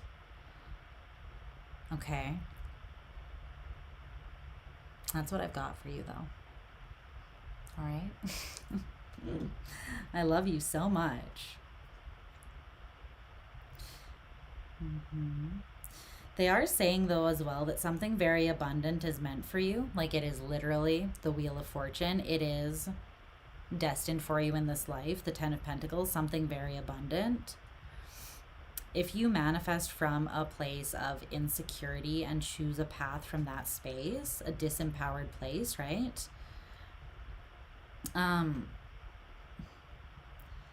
You'll go through an awakening, but I don't know. There's something here too about this person might be going through an awakening, but at the same time, they're not choosing transformation. They're not choosing to change. It's almost like they're just experiencing it as anxiety and confusion, but they're not actually they're not instigating the change. So they're not taking what has acted as a catalyst, and they're not like taking that energetic push and moving with it. They're fighting it. So it depends on if they decide to continue staying in that space or not, which is again their choice. It's going to depend on how self-aware they are, and then also what they choose to do with that awareness too. Will their love be bigger than their fear? Will their need to be comfortable be bigger than their desire to be deeply fulfilled? Who knows? You will have to find out on the next episode. Da-na-na-na-na. It's the motherfucking D-O-double-G. Snoop Dogg. I'm just kidding. But I love you guys. And I'm going to move on now to Capricorn. You are welcome, Vanessa. You're welcome. Here, we're moving to Cappy.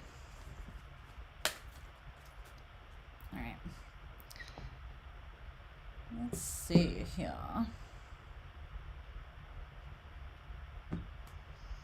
What wants to come out next? For Capricorn. Glasses are sliding. I think it's because my face is greasy underneath. It's not helping the fact.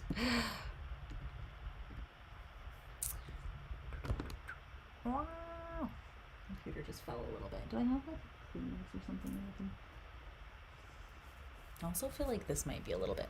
Hold on a second. I'm just gonna wash you off a little bit there. I think that there was like a fingerprint or something, making things a little blurry there. All right, Cappy. How are you doing? All right. If you guys feel that this reading resonates, then leave a comment or subscribe if you feel like you want to see my face again, or drop a like. But yeah, just let me know your feedback, or even drop a dislike, because any channel engagement is super helpful for my channel. So even if you dislike a video, that actually helps me. So I would be very glad to get your genuine feedback. Okay. Winter's coming in the mountains, cooking up a soup. Ooh, winter is coming. Winter is, thank God, ending here in the frigid spaces of Alberta, Canada. And I am so grateful. Seasonal depression is a real thing, guys. And the struggle. It's pretty bleak here in the winter. It can be very pretty, but it's a very long winter, and a very, very cold winter usually as well, like in the minus 40s sometimes, Celsius. So I don't know exactly what that is in Fahrenheit, but it's cold is what it is. It hurts to breathe the air is what it is.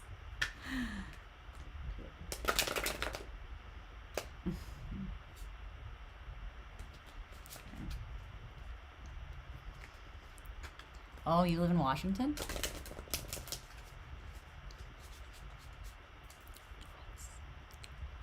That's actually pretty close to me. Like, I can drive to Seattle in a day from Calgary. I've done it before. It was long, but I did it. Okay.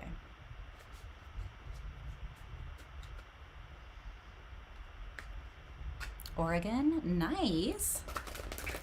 Represent. Oregon is friggin' beautiful. Like, I did a road trip with my best friend, and we drove to Seattle from Calgary, and then we went all along the coast, like the Oregon coast, and then the California coast, and then we did San Fran, LA. Then we cut over to Vegas and we came back through like Salt Lake City. So fun. It was so fun. Saw Kelvin Harris in Vegas. It was good times all around. All right, let's see. But that coast is so friggin' pretty, and I love how when it fades, when it goes to the Oregon coast is beautiful, but it's like broody and rocky and like rainy, you know. But then it turns into the California coast, and it's just like, oh, the whole drive is so beautiful. I want to do that again sometime. All right. Capricorn's higher self. What does Capricorn need to know?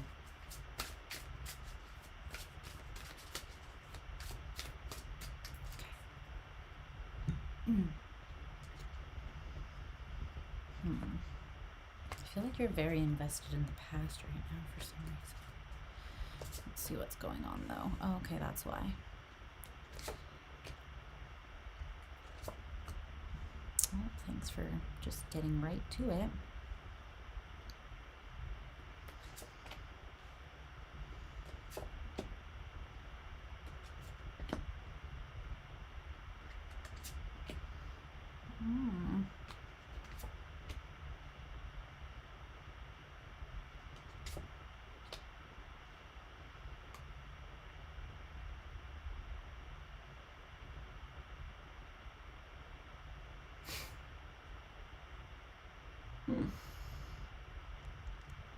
Okay.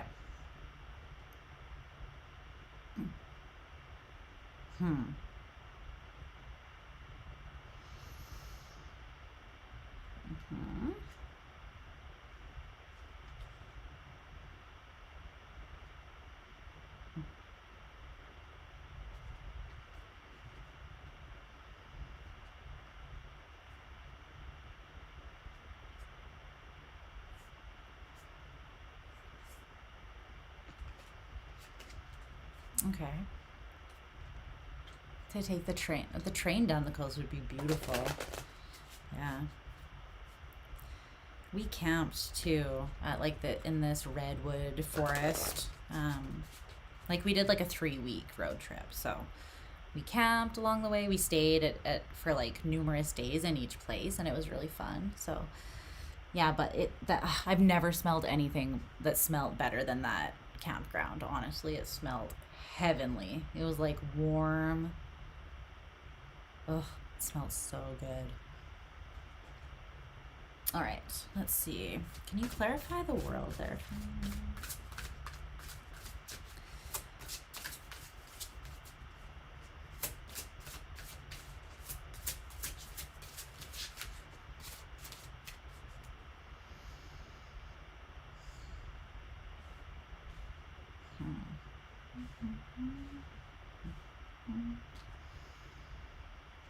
Okay.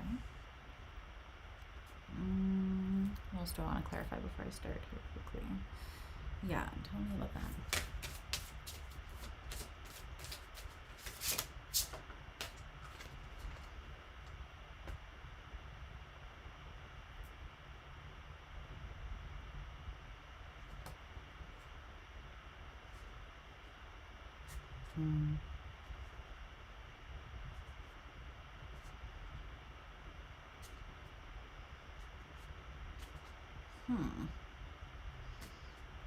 Oh, it smells so amazing, Kat. I want to live closer to them. Okay, we're just going to dive into this and I'll clarify more as we go, but I just feel like to unpack this, we need to just kind of get started. So,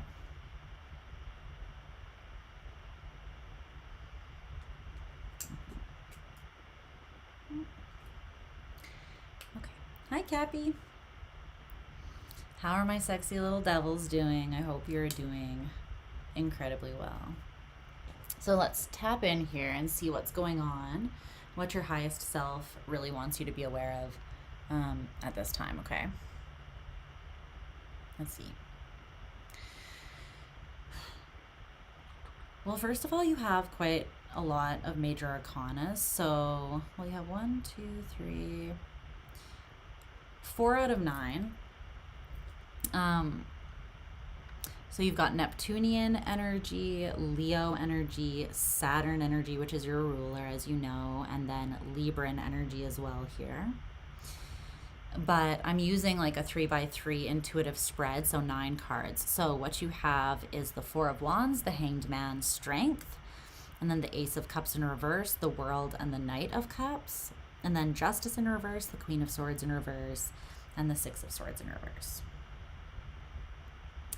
So let's get started and see what's going on with this. They're telling me to look at the central column first, which is interesting. So the Hanged Man, the World, and the Queen of Swords in reverse. And then I also pulled an oracle card to clarify the World, which is at the very center of your reading. And I got this card, which says, I'm just going to put her boobs off. She's got, yeah. It says, speaking your word, voice with the World. Okay.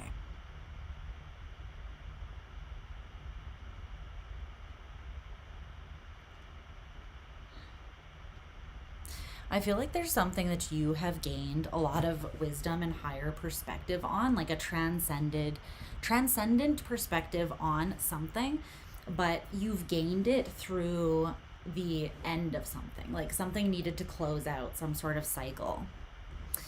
And that doesn't mean that, like, if this was a relationship, that doesn't mean that the relationship necessarily is over forever, but that would just mean like a certain cycle or a way of that relationship manifesting has closed out.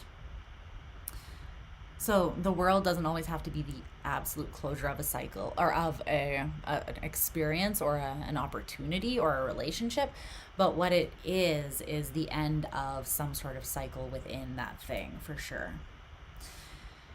But I feel like some level of higher perspective has come to you as a direct result of the closure of this. And I feel like whatever this thing is that closed out, it has to do with you speaking your truth.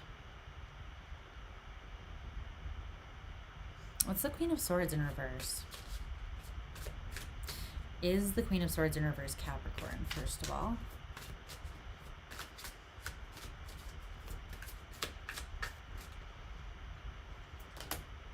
Yes, the Empress. Beautiful. So the Empress and the Queen of Swords in reverse.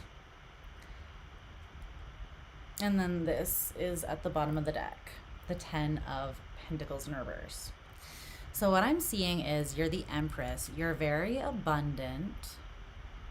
And you may be gaining perspective on exactly how expansive and abundant you really are, Cap. It feels like you're standing up for yourself and you're asserting some sort of healthy boundary. And that's necessary. You've already done that. You cut something out. So whether that was just telling someone that their behavior was unacceptable and you wouldn't stand for that anymore, then closing that cycle out, or whether you actually have ended something like an opportunity, a relationship, something like that. I feel like this was quite pivotal for you, and you've gained higher knowing and a higher understanding of your own worth. As a result, you're in a more empowered, expansive place because of the way that you've handled something. So that's really positive. Your higher self wants to just say, like, bravo, first of all, for that. That is amazing. But I feel like there's something that you cut out, and it's because it felt heavy. You do feel like there was a deep connection with something here. The Lovers is here. For a lot of you, I do kind of feel like this was a connection, but it's like there was a lack of clarity, or something came to light that someone was not very empowered. There was a lot of maybe competition, even between the two of you, chaos, confusion, and something heavy. And you felt like ultimately you needed to release this despite the feelings that you have around it, because this is kind of like, is this like Scorpio's reading in a way? Is that Scorpio? It's like something in its form that it has been manifesting in is not really healthy, or it's felt super, super heavy. and you didn't feel like you could actually get to the Ten of Pentacles energy with something in its current form. So I feel like something needed to shift, and there needed to be the closure of a cycle to gain deeper perspective so that that shift can happen in a situation. Four of Wands, the Hanged Man. Well, I feel like they're actually having me read this in columns, not rows, so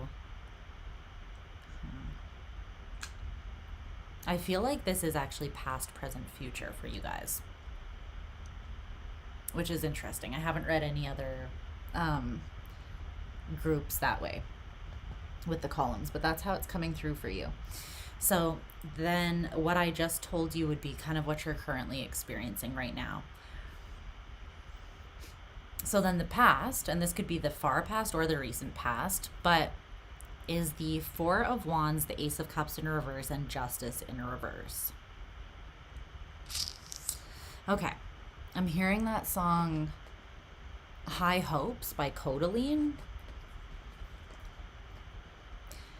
What did they say?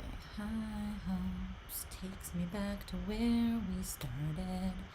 Yeah, High Hopes takes me back to where we started. So there's something that started with a mutual excitement, a mutual shared vision, and balance. Four wands, the same height, two people bringing two wands each, wanting to build this foundation that they're both going to live in. You see how their heads are two sides of the moon as well? That's very interesting.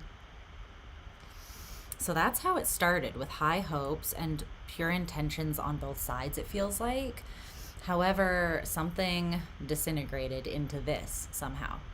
So the Ace of Cups in reverse and Justice in reverse. We need to know more about that. What is that? I mean, obviously you know what happened, but I want to know kind of why. I want to know why this happened. Why is my laptop overheating? Probably because it's been live for 7 hours. That's probably why. Tell me about that Ace of Cups in reverse and Justice in reverse. Why did this happen? Specifically, how did we go from the Four of Wands to the Ace of Cups in reverse? Like, what's the connecting factor there?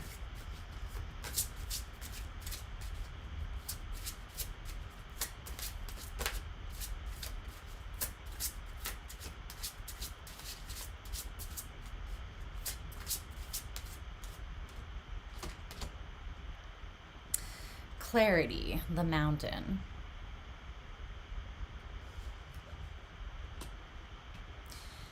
With Creation, Water in reverse at the bottom of the deck. I'm seeing that something could have grown, this connection. I'm seeing it like a plant, but it needed water. And the Ace of Cups in reverse. There may have been a lot of passion and a shared vision, but also a fear surrounding being emotionally vulnerable. And without that water, something could not grow. Because water is what creates the creation. It's what makes the soil, like, you could have nutrient-rich soil, but without the rain, not a lot is going to grow there, right? So there's rain and water both in reverse with the Ace of Cups in reverse. And it's kind of telling me that the focus was more on, you could see with clarity the mountains. So this is coming through as like the difficult aspects or the challenges of the connection. And I feel like rather than focusing on the feelings that you had for one another here, if this is a person, I feel like it is a relationship for you guys. The focus was more on that, and it was not on your heart. So some sort of injustice occurred, or imbalance became a part of this connection, it feels like, in the past. It didn't feel balanced or just. It felt balanced and on the same page at the beginning, but then that kind of like unraveled is what that feels like.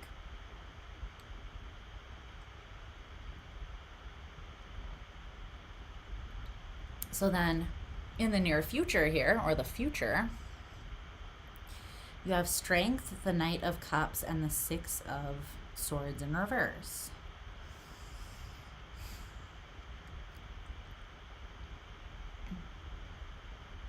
Okay, well, what is strength?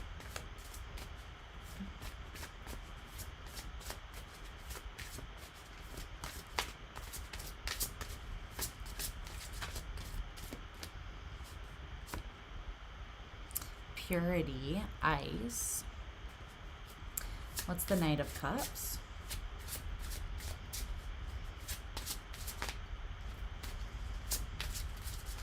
It's interesting though, because yeah, something's being transformed, but it's happening under pressure. It's happening because it has to be like forced out of someone. And it's because someone, maybe both people in this connection, they're holding on strongly to their emotions. Like they're not opening up and making themselves vulnerable here. They may even be trying to force things to go a specific way.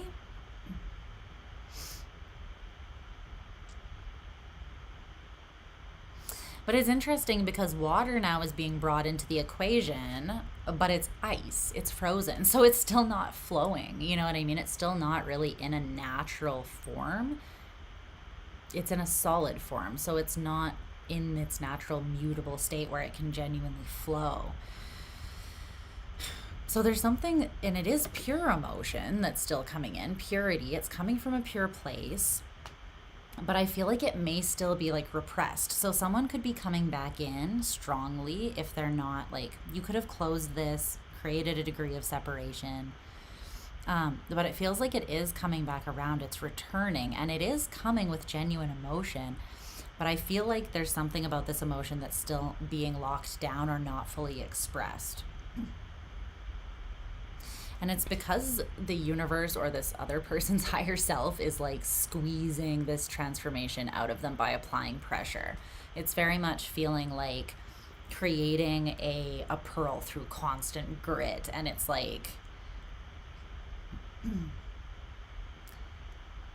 there's something being cleansed, it feels like, out of this person. And it's their, maybe both of you, and it's your fixation with comfort, or your reliance on comfort, something that's comfortable, that is preventing you from fully opening up emotionally and sharing what would need to be shared for there to genuinely be balance and success in this connection. So it feels as though you're going through a period of isolation or solitariness here that could feel kind of like a desert. You might feel like there is no new beginning coming for this or from this. But I feel like someone is working up their bravery to come out of the darkness and complete some sort of transformation. Tell me about that Knight of Cups.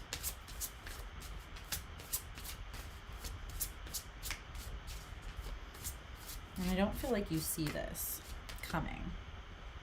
Life, breath. See, this is what maybe they're not totally seeing, or you're both not seeing, is that like emotion is the love and emotion and the open sharing and vulnerable, intimate nature of that with one another is the life breath of any connection. It has to be there. It has to be there. It cannot exist without that. If you want like true romantic, loving connection, loyal connection, strong connection, balanced, that can stand the test of time, that has to be there. I feel like someone's coming in with fresh, like renewed energy. Silence in reverse. They want to break their silence. They feel like they've found some solid truth within themselves through this period of isolation, and they don't feel like they need to protect themselves anymore. Like they don't feel like they need to be defensive. I feel like this person still wants healthy boundaries, but I think that they are going to be open to building with you. They just might feel a little bit weak, like they're not sure if it will endure. They're not sure if the attraction is still there between the two of you. They don't know if there's any ground. What's up? What's up, Mito Vince? How are you, loves? How are you? But it's like they don't know if there's any ground for, like, solid ground for this to actually be built on, because so far it's been very fluid. It's been happy, it's been expansive, and then all of a sudden the richness was sucked out of it, and you were both pushed into this phase of mystery and being like, what the hell is going on? But all of everything that has happened has been meant to happen in this connection. All of the motion was meant to create change. And I feel like this change was very much meant to happen in the way that you were thinking, because there's air and wind creating the motion and the change. This is very mental. It's very much about your perspective, and it's also about expression, speaking your voice, or becoming more aware of what it is that you truly do want, and then vocalizing that with courage, being forced to say what you really want so that you can get it, because closed mouths don't get fed, right? So what's this Six of Swords in reverse to close things off here then?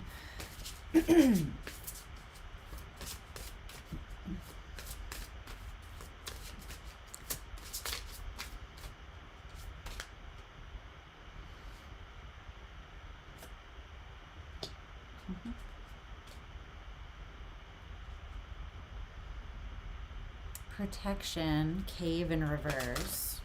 Can I get one more? We already saw that. Endurance, Rock in reverse. I already saw that too. I'm feeling like this, it doesn't need to be hard. But there is something that will be returned to in the near future here.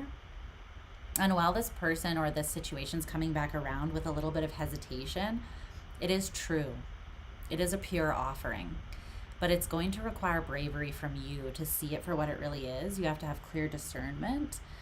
And then it's almost like there needs to be trust. There needs to be trust built slowly here, or rebuilt between the two of you. And it has to be like you both have to kind of, so like they come in and offer a little bit, and then you offer a little bit, and then eventually you both have the fullness of your heart on your sleeve, but it feels like it's not going to just happen all at once.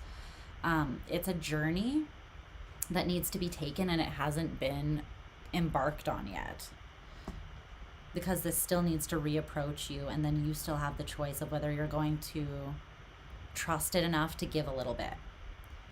Give a little bit of your love and see what happens. Give a little bit of your trust and see what happens.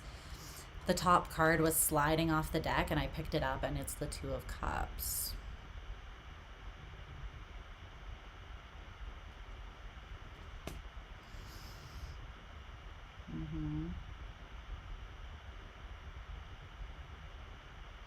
There's something about this where it needs to be allowed to breathe and flow.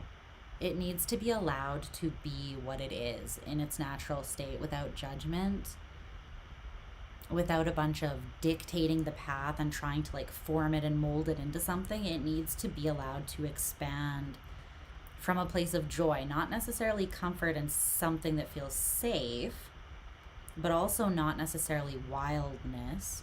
It will form its own sense of solidity and its own strong inner core, whatever this is. But it's also something that's going to be in a state of transformation. So you have to let it be what it will be. It's a highly transformative connection. And the other thing is you're constantly being transformed, because with the Two of Cups, you're reflecting one another at one another. So the more that you learn about yourself, knowledge is power, right? And it's also, it creates change optimally.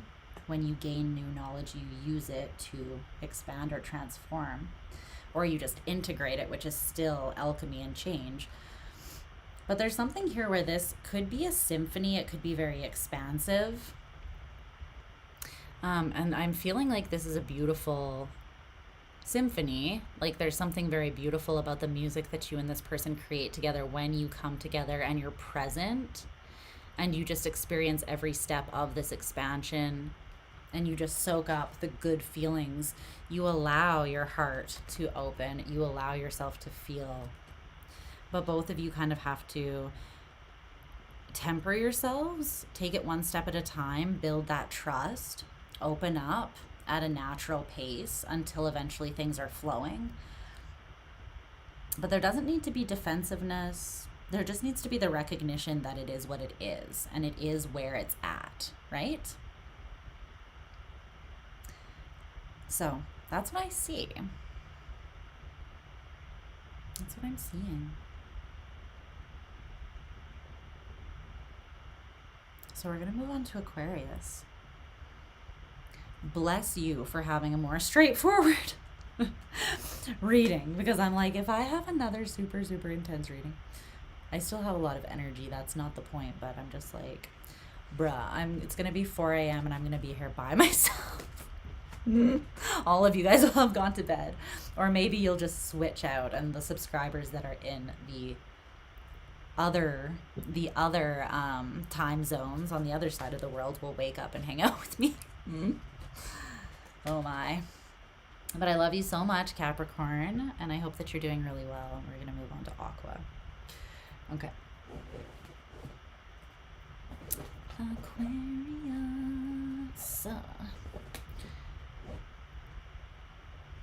Aquarius.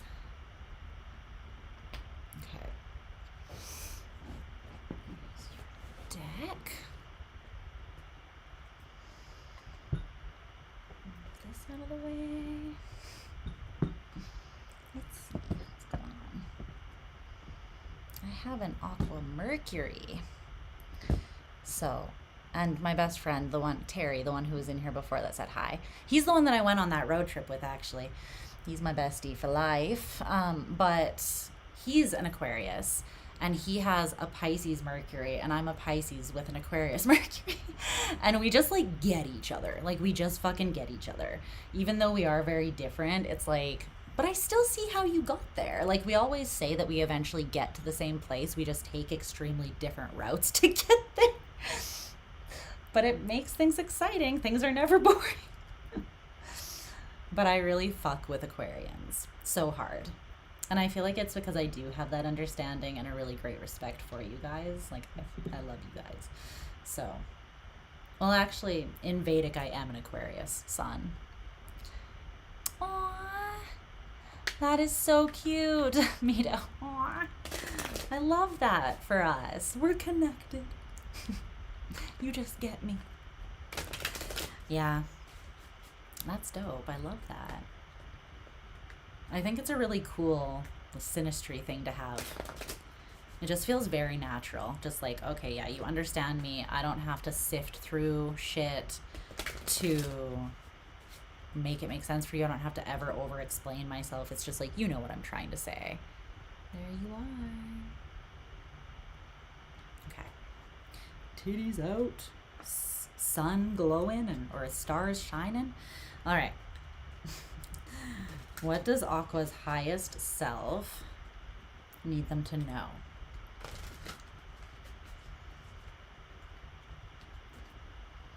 Clear all previous energies and just total clean slate here. Let me just take 1 second to take some intentional breaths and just kind of clear the energy, okay? I'm feeling like there's a culmination of things that has kind of built up a little bit.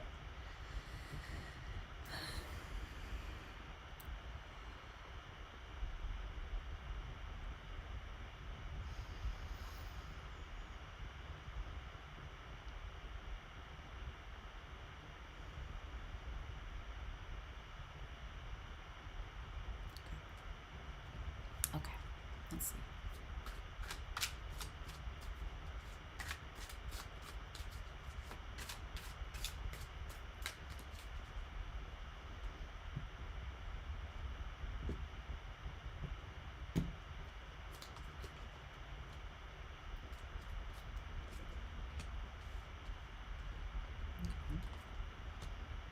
Okay.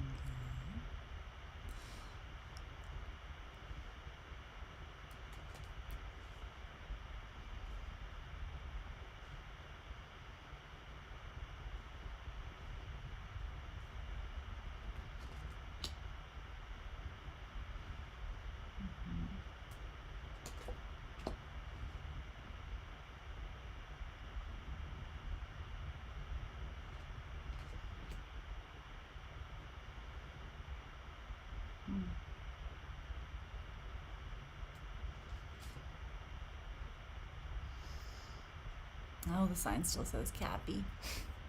Thanks, guys. Thanks, guys. I know you've got my back. Bless you. All right, let's see.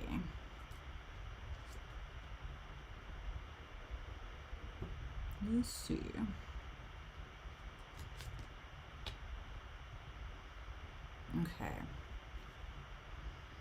Hmm.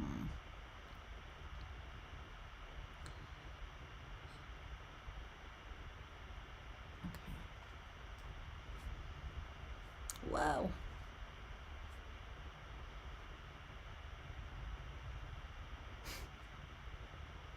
You're like, you're like rerouting. Um, yeah. Oh man. Okay. It's kind of like when you go, let me just timestamp here.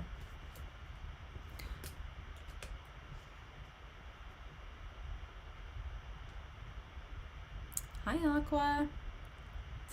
I hope you guys are doing well. My beautiful little alien babes.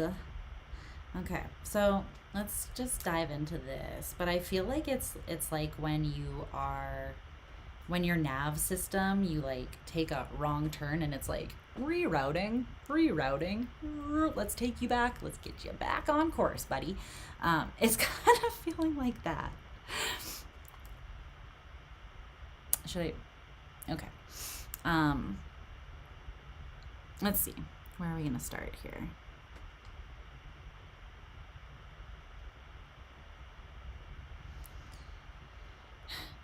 Okay, so we're doing a 3x3 intuitive spread, so 9 cards here. So on the top level here, we've got the High Priestess, Temperance, and the Ace of the Ace of Pentacles.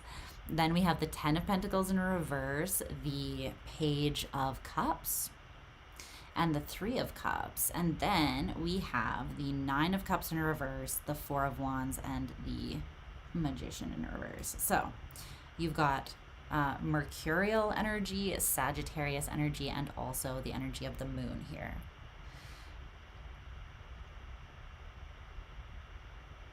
Okay, so at the very center of your reading, you do have this little adorable Page of Cups.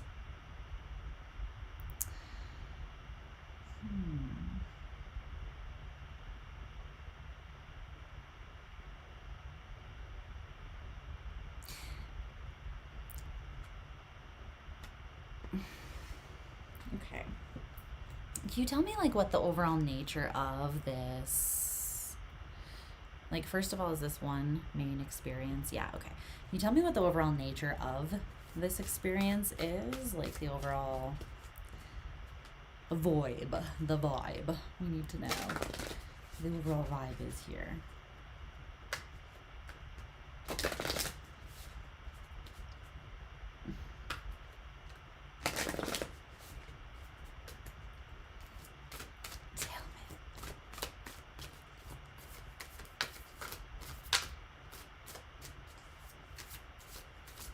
Send it out clearly and no reversals.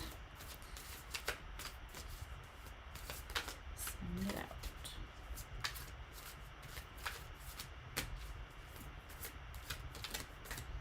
I feel like I want it to fall out. So there's something there about you not like, what's the word I want to say? It's like putting your own stamp or understanding prematurely on something. I'm kind of getting that there's something here that needs to reveal itself to you.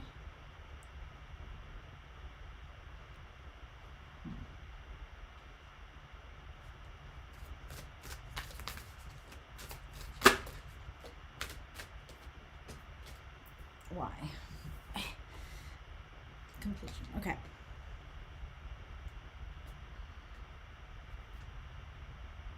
Okay, sweet. Okay.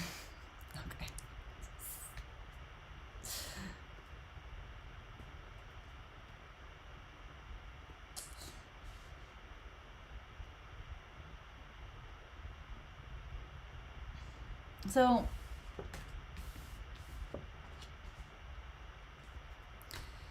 I'm not sure exactly what that means yet, so I'm just going to I'm going to clarify with the tarot a little bit and then we'll get into that. But We're going to start from the top and kind of work our way down here. So the High Priestess, Temperance, and the Ace of Pentacles, I feel like an opportunity came in for you, and intuitively you knew that it was a divine opportunity. You knew that it was being offered to you from something higher. It felt like there was depth, a lot of depth and meaning to it that you cannot really, when things just feel drenched with like a certain level of energetic richness, and you're aware like, okay, this is going to have an impact on me. This is meant to have a significant influence on me in some way. Even if I don't necessarily understand exactly what that is, it feels like you were aware that this is something that was meant to and was always going to affect you. It was always for you. And as a positive thing too. Like you, with Temperance there, this felt like a blessing when it came in. This could be someone that you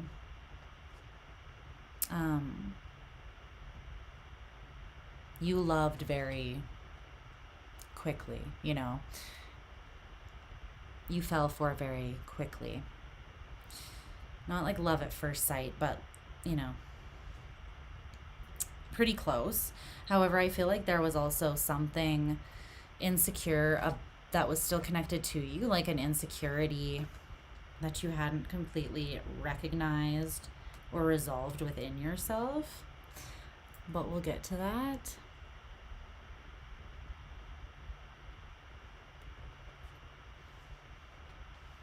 You were confident, though, in your intuition surrounding this, and I feel like you approached it and you took this opportunity.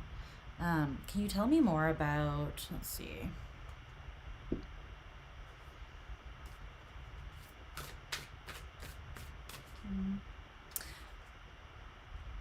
Yeah, you didn't wait. You didn't restrain yourself. You just took it. And you may have jumped into it rather quickly. You may have felt after that you were seduced by something, that it wasn't the right timing. Like maybe it was the right person, wrong timing, or the magnetism between you and something was so strong that you came together, but it was not something that was, it feels like you're questioning whatever you were sure of originally. You could feel like maybe it was just really strong magnetism, but now you're like, that was seduction and it wasn't a true connection that actually was able to nourish my overall well-being. Or it wasn't something that could actually be balanced. You may feel that someone took advantage of your trusting nature, or that someone unexpectedly showed themselves to not be trustworthy. But regardless, there was unexpected obstacles and obstructions and frustration and difficulties, struggle, discouragement, and even feelings of hopelessness that came up in this connection. That doesn't mean that it's wrong or that it was bad, but that I'm seeing that something was kind of just not exactly what you expected the way that it unfolded. So then we have the Ten of Pentacles in reverse, the Page of Cups, and the Three of Cups. But I'm hearing that song, I'm here for a good time, not a long time. So have a good time. The sun can't shine every day.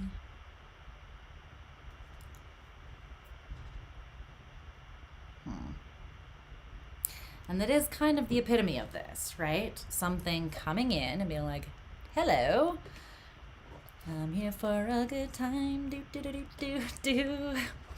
Not a long time, The Three of Cups, the Ten of Pentacles in reverse. Spirit on point with the lyrics here. Okay, so tell me about, like, is this Page of Cups Aquarius primarily? No. This is something that came to you. So this is the offer that came to you. It came in as the Page of Cups. Can you tell me more about that Page of Cups?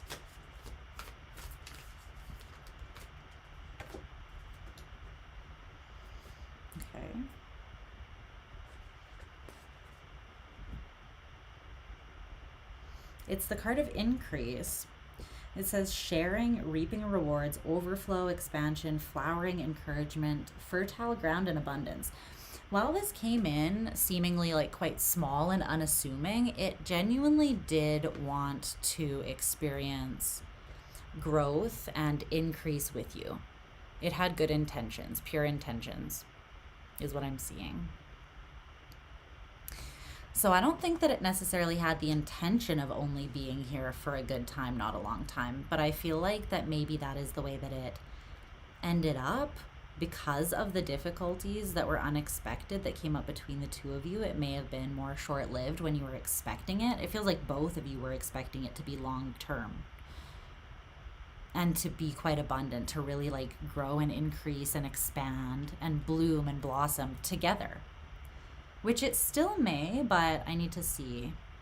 I need to dive deeper into this. So tell me about this 10 of Pentacles in reverse.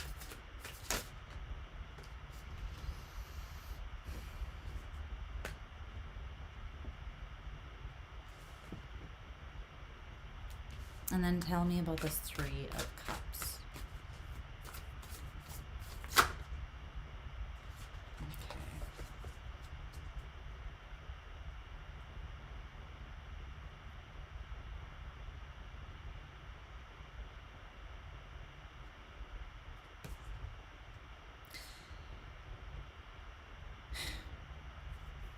Okay. I see. So there's something that this person needs to close out in their life. They're giving to too much. And so their energy is scattered. And they don't have enough to give to this. Which is why probably they showed up as the page of, for a lot of you, this is work and they're trying to move. They're trying, some of you, this person is trying to move. They don't like where they are. They are trying to switch jobs or careers. Like this doesn't have to do with, I don't feel like spreading their energy thin in regards to other people. What's up, Miriam? Yeah, it's been since like 6:30 p.m. my time, but I don't know where you're at. That I've been live for a long time. My lives are always pretty long. But I don't feel like this 3 of Cups, this is the scattering of energy to things that are more light, and it's not allowing for the actual genuine focus that would be needed to grow something with you. So this is divided attention, but I don't feel like it's towards other people. I just feel like they had a lot on their plate and they were only really able to offer something small, even though they had the intention of wanting to build something long-term and more stable. And I don't feel like that had anything to do with you or even like what they genuinely desire to give. It just didn't end up going the way that they had planned. So I feel like maybe this person did not take everything into consideration before they came towards you. They didn't really consider the timing. They were maybe just like, ooh, there's Aquarius looking hot. Like, I gotta go get that right now, you know? Who wouldn't? Let's be real. Let's cut them a little slack. But what they clarified this 10 of Pentacles in reverse with is the Cauldron, which says inner alchemy, mastery, spiritual renewal, consecrate, contain, rejuvenation, and discerning wisdom. There's something here where this person is in a state of lack, and it's because there's something they need to alchemize or master inside of themselves. They may need to purge something and then renew it on a spiritual level. It does have to do with clearing or cleansing something with that consecration energy. There's something they're still holding inside, and they need to be able to discern intuitively that they are connected to something that does not make them happy, and they're meant to alchemize that and liberate themselves from it. But they hadn't when they came towards you, and I feel like that is what ultimately blocked them. They have some sort of intuitive understanding that this is not good for them, but they haven't yet made the move, I don't feel like, to actually alchemize this and change it. So it created oppression. this scattering of their energy, whatever else they've been giving to, it might feel like it's coming through as people pleasing, taking on obligations and responsibilities that do not actually excite them or feed their soul and their heart. This could be like something traditionally family stuff that, or something traditional. It could even have to do with their religion, their culture, their family. Their family's coming through really strong, though. I think that this person is meant to be like a karma breaker or a pattern breaker, maybe, within their family, like generationally.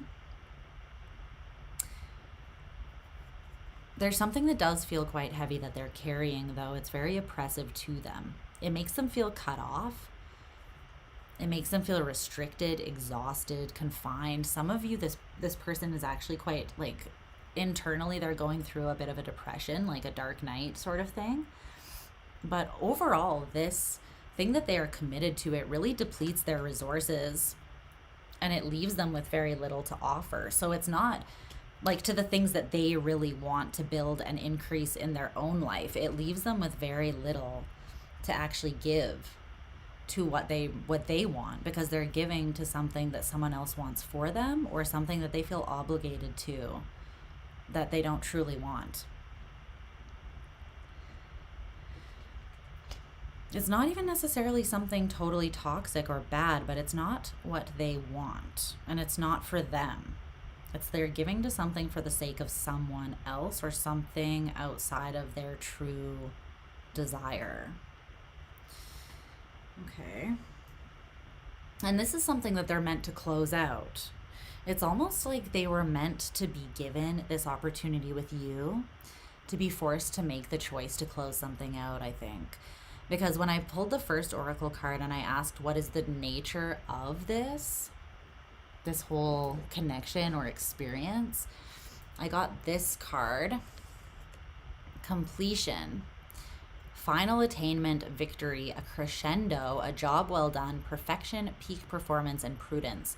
I feel like they're supposed to close out a cycle and be victorious over it, but there is this crescendo, there is this climactic point that they have to reach. And it's almost like it's darkest before the dawn. You're most exhausted right before you run through the finish line. And that's where this person's at. They feel very depleted. They feel very oppressed. They don't feel liberated.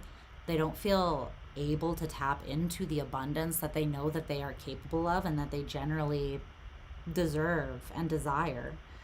And the thing is, this person they are very abundant in their true nature. They're also very generous in their truest nature. It's not that they don't have a lot to give or that they don't want to give a lot. They're not stingy, but their resources are being funneled somewhere else. And so they never get to that harvest point. They never get to that culmination crescendo point where they get the actual release. And I feel like there needs to be a decrease, a cutting back, or like a contraction. They need to be more frugal with their resources and not sacrifice themselves so much for something that they don't really want. So this person, it feels like they are meant to be at a turning point, or they are at a turning point now, and they can choose the start of a new cycle. They can choose something more regenerative that will steadily improve their state and bring them more into their true nature of abundance and generosity in life overall, but also with their connection to you for sure.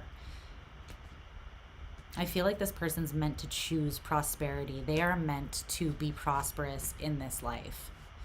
But so far they have not been, and that's a source of great insecurity for this person and confusion. It makes them feel like they're not good enough for the things that they really want, because when they approach the things that they really want, they don't have anything to give to it. So then they feel like they're not enough. But it's not that they're not enough. It's just that they're sacrificing too much of themselves for something else. So the bottom line here, the 9 of Cups in reverse, the 4 of Wands, and the Magician in reverse.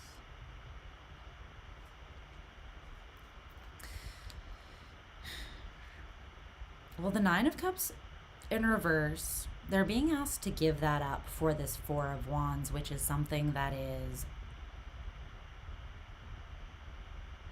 it's like unbridled joy, a liberated heart and soul, unconditional love, balance, but it's love that feels both liberating and also secure and supportive. It's love that they've never known before. It's true happiness and joy. And the love, the only kind of love that they've tapped into before, I think, is this kind of like love that is very much transactional. It's like, if you don't show up the way that we want you to, there are consequences, or like, yeah, you will not be respected, or something like that. This person has high expectations on them from external, and it's coming through very strongly as their family.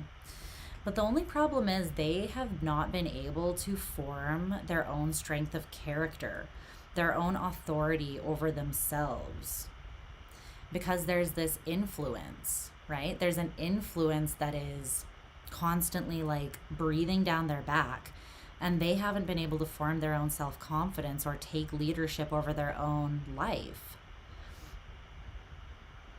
So it's not optimal conditions for this person. Whatever situation they're in, they're meant to activate their Emperor energy and create their own life. Be inspired and then take authority and create their own life by going after the things that they really want.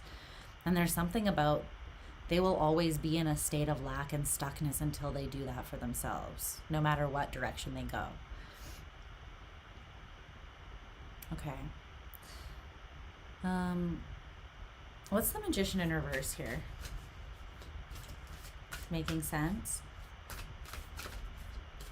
They feel disempowered. They want something, but they feel disempowered. They want this kind of love that they've never experienced, but they don't feel equipped for it at the same time. They don't feel like they can hold it together. And it's because they need to decrease something in order to grow something else. And until they do that, they won't be able to have what they want here.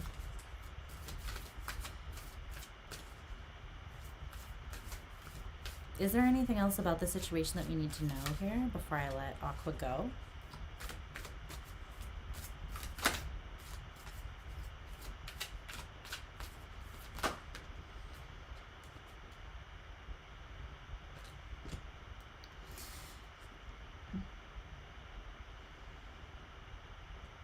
They can get there, but they need to be disciplined.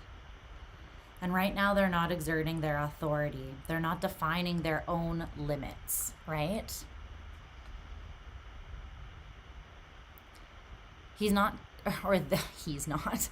They are not taking the bull by the horns or creating a strategy to mobilize their own internal forces and create this abundance. They're not facing the opposition, seeing it truly for what it is and where it's coming from, and then like choosing to create something different. And I'm not saying that that would be easy, but there is this energy of the clinging that says fire, illumination, inspiration, devotion, an all-consuming passion, regeneration, spirituality, virtue, and enlightenment. I almost feel like the connection that they have with you here, or something, there's something that is stuck. It's like this person is still holding on. And it's because I feel the connection between you, it did illuminate or bring something to light within them, or it inspired them in some sort of way that makes them want to be more devoted to who they are and what they're truly passionate about. They want to regenerate themselves, their own soul, and realign and, be devoted to themselves, essentially, their virtues, their values, their desires. And I think that they're becoming more and more enlightened in regards to what those actually are. They may not have actually given what they truly want and desire that much thought, because maybe they thought that they were, but they were really just following what somebody else was telling them to do. So this person, they are very much at a crossroads, and there's something they need to do. There's something karmically that they need to break away from, and it is an old cycle, and it is toxic, and it keeps them small because it doesn't allow them to truly step into their own mastery, sovereignty, and empowered state. So then they don't prove themselves to themselves, and they get very in their head about not being strong. They think that this is an absolute, this is how they see themselves, but it's only because they've never been given the chance to flex this muscle. So if you have the muscles, right? Like I have this muscle, but I never go to the gym. So then when I go like this, that's why that's what it looks like. To give you a visual, perspective. But it's similar to that. This person is kind of head fucked within their own mind. They think that they're always going to be inadequate and out in the cold, but it's because they never have the chance to flex this muscle. So they need to pick a different path, one where they have the freedom to choose. And I think that that's the path where they realize, and this might be what is illuminated to them at this time, that they have always had that choice. But it takes a level of bravery and courage. It takes a level of bravery and courage. So that's what I'm seeing. Is there any advice? Do you have, what is your advice for Aquarius in this situation currently, like where it stands right now? I feel like I need to give you that before I let you go. What is your advice for Aquarius in this situation?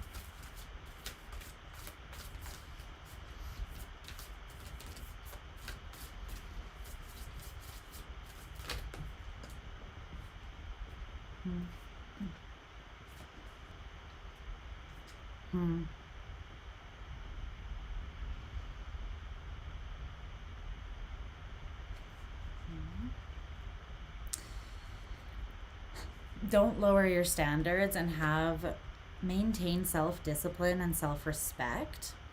Use this time to introspect, to cultivate patience, and to mature your own self as well. So I feel like whatever this showed you, this connection, it also showed you somewhere that you need to strengthen yourself in order to be the ultimate companion that you want to be in a connection.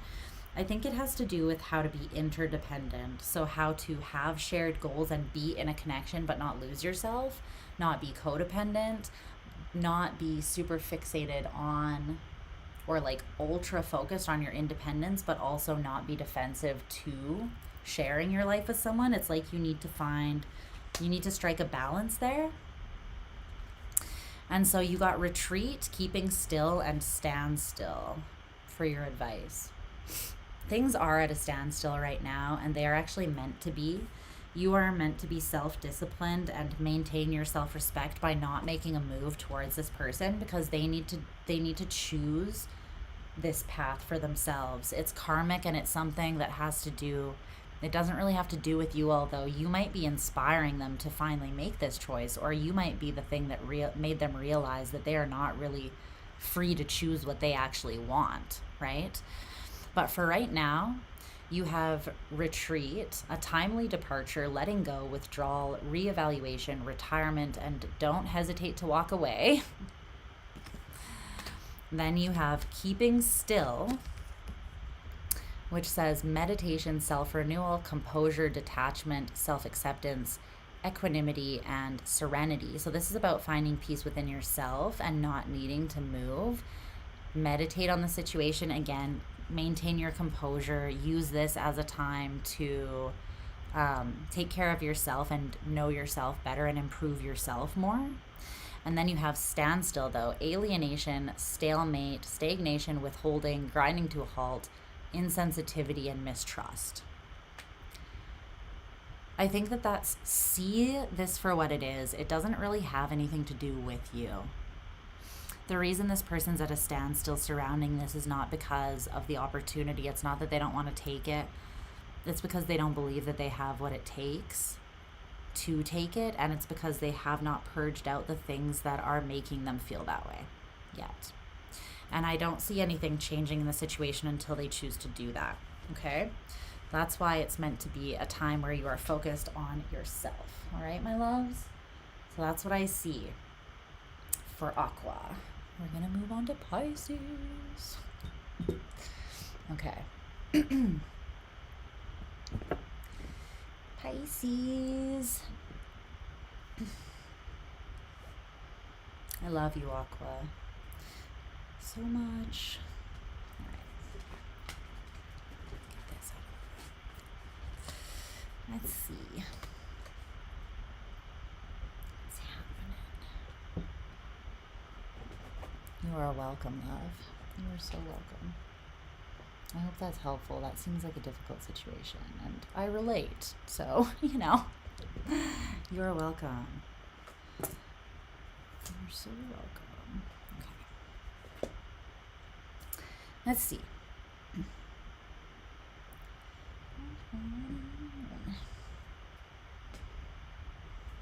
Okay, Pisces. Pisces. My fishy fam.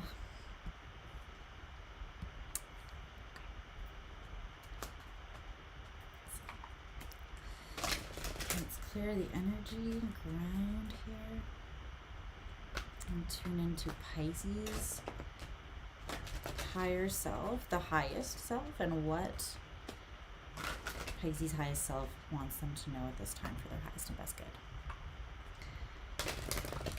Pisces sun, Cancer moon. Would you drown if you pursued her? What are your placements again? You already said them, didn't you, up there? Would you drown? You're all the water too, though, don't you? One second. Okay, yeah, so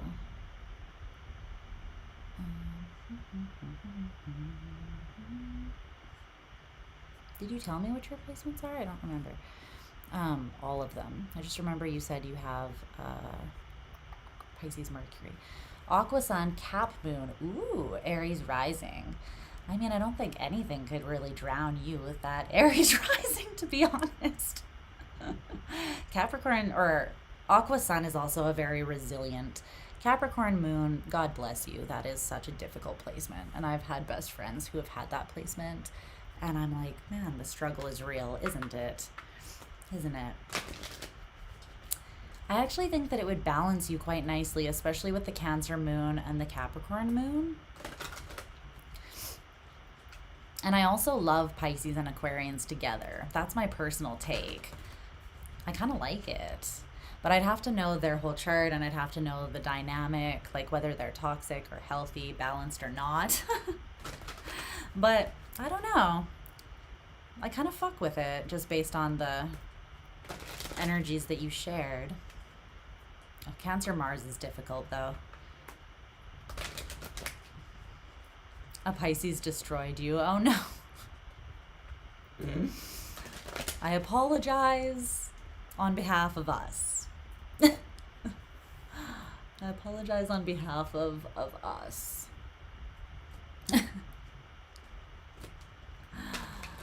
Find out and update us all. Yeah. Let us know. Are you on our Discord server? Share it there. Share all the details. All right, Pisces. Let's see.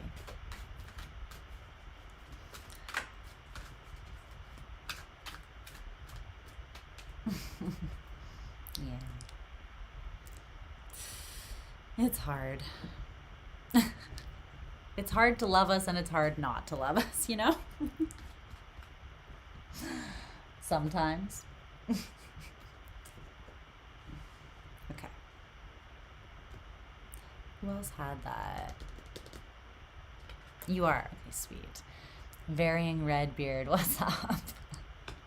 You love a good drama. The drama, oh, on the Pisces. Yes, happy Pride Month. Happy Pride Month for all my homies. Holla if you're If you swing both ways like your girl. Let's see.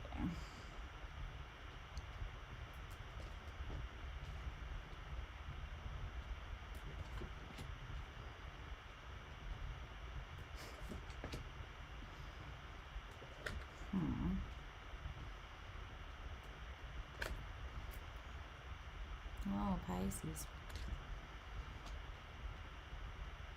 Okay.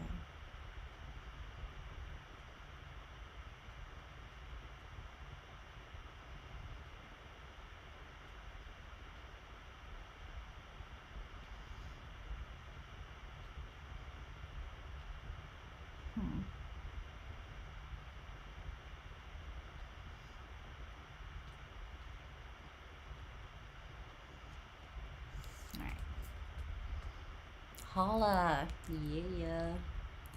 Love to see it. Let's see.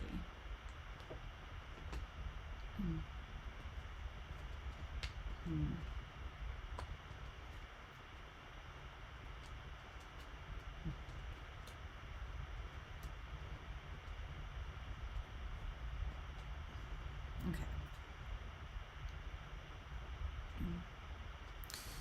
I don't really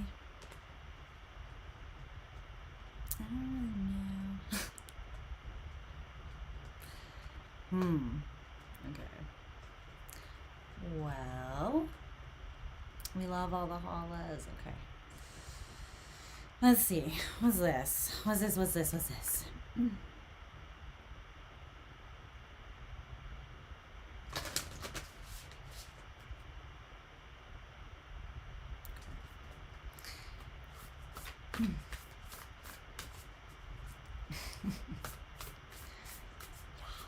Let's see. Whoa.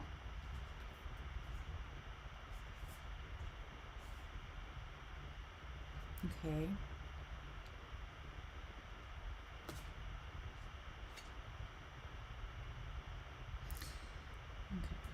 Let's see.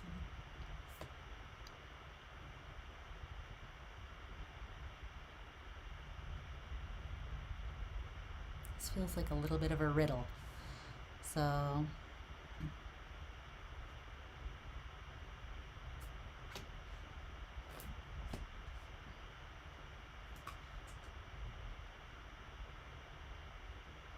okay.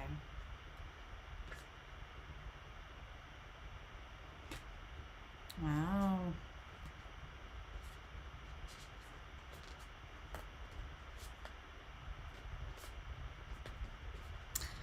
Pisces, damn. This is very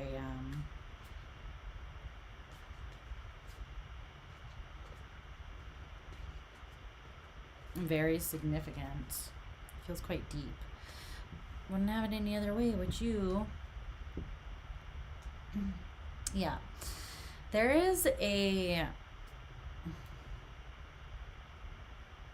something here that's testing you. It is, let's see, let me timestamp first.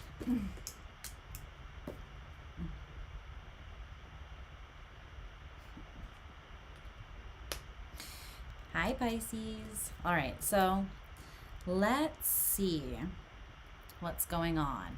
This looks kind of intense, but I feel like you're going through something that was meant to illuminate a lot for you.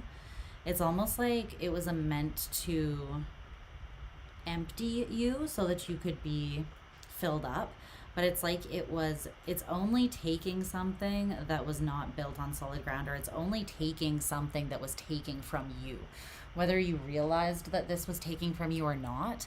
And I feel like what was taking from you was a set of internal beliefs about yourself that are not true. So you have the Chariot, the Page of Wands, and the Page of Cups, the Five of Cups, the World, and the Eight of Cups, the Ten of Wands, the Ten of Swords, and the Knight of Swords in reverse. That escalated quickly, hey? Chariot, Page of Wands, Page of Cups. So cute, so light. We love to see it. Five of Cups, the World, Eight of Cups. A little bit heavy, but not, terrible. Ten of Wands, Ten of Swords, Knight of Swords in reverse. Okay. Whoa. So the world is at the center of the reading. This is Saturnian energy. You also have Cancer here with the Chariot. So that could be relevant to you. But I feel like there are some false beliefs about yourself, and they are meant to be illuminated so that you can release the false limitations that they are confining you to. So it's like you're creating, it's glass ceiling vibes here. And I don't think you even realize that you are limited. So something came in to show you that you were limiting yourself, that you were keeping yourself small in some sort of way. And the reason why this is so important is because you have a lot of creative power that wants to be released alchemically into the world. And creative power and emotional power are very, very strongly connected. And so there's something about your emotional energy was being very like restricted or limited. And there's been a creative block or just an inability to release what you are actually, something that you're here to release, because it's supposed to create something in this lifetime. You're meant to let go of something alchemically so that you can bring something into being. But your emotional energy was tied up, and therefore your creative power was also tied up or restricted. There was a wound that has been open and festering within you, and you were kind of letting it define you. You were kind of like, I am my wounds, or you were wearing one of your wounds specifically as a bit of a badge of honor. Even like, I survived this, but there's something that you're meant to forgive, because the hurt surrounding this wound is only blocking your light, your own light. It's not hurting anybody else.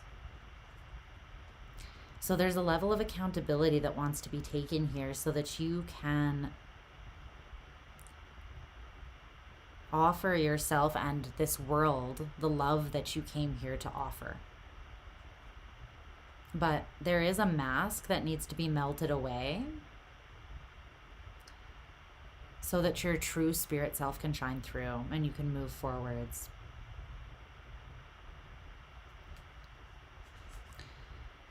Yeah. This was meant to give you perspective and radical honesty, the opportunity to have radical honesty with yourself so that some sort of very deep renewal can happen. And regeneration begins with decay. So again, there's this very strong sense that something needed to be emptied so that then it could be filled up. Something needed to decay so that it could then be renewed. Something maybe needed to close. Which there may have needed to be grief to cause this closing and this walking away. But that was kind of meant to be like a clearing, a purging of something that you do need to release to kind of get your emotional and creative energy flowing again, is what I feel. So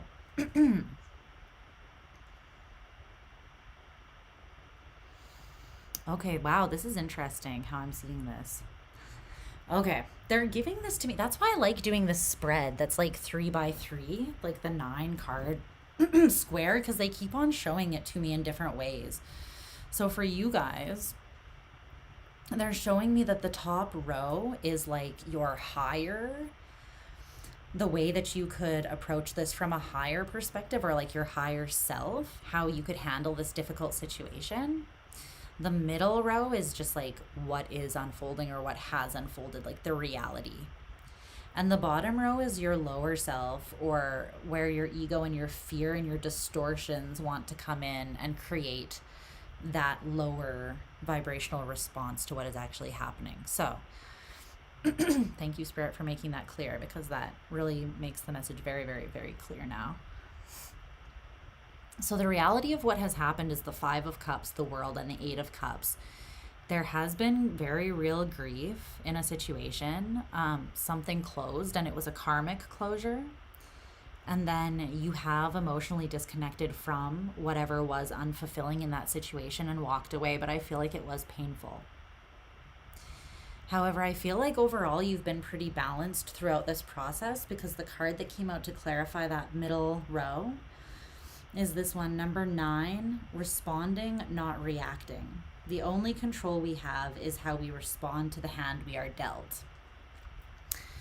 So I feel like you haven't reacted, but you've been quite thoughtful and balanced in your approach and your response to this, even though it's been painful and it has felt heavy. So that's beautiful. Your higher self wants to highlight that so that you can be proud of yourself and understand that even if this has felt difficult, you're handling it quite beautifully so far. You've moved through the actual experience, like the hard part of the experience, with grace. And you've controlled the only part that you can control, which is you. Then, though, now you have the choice of how you want to see or perceive this and how you want to move forwards from here. So the lower perspective, I'm going to look at the lower perspective and then the higher perspective. You could see this as like your shadow self and your more like light body, your divine self. Even though your divine self is always part of you, hopefully you know what I'm kind of saying. So the one route that you could take along the bottom here is the 10 of Wands, the 10 of Swords, and the Knight of Swords in reverse. Try to show you all of the cards fully, because there's a lot of visual, there's a lot going on these cards. Okay, so the 10 of Wands, the 10 of Swords, and the Knight of Swords in reverse. Well, that just doesn't look like a good time, honestly. It's clarified by this card here, number 7, distorted perceptions. It's making me think of the 7 of Swords. Reality is rarely what we are raised to believe it is.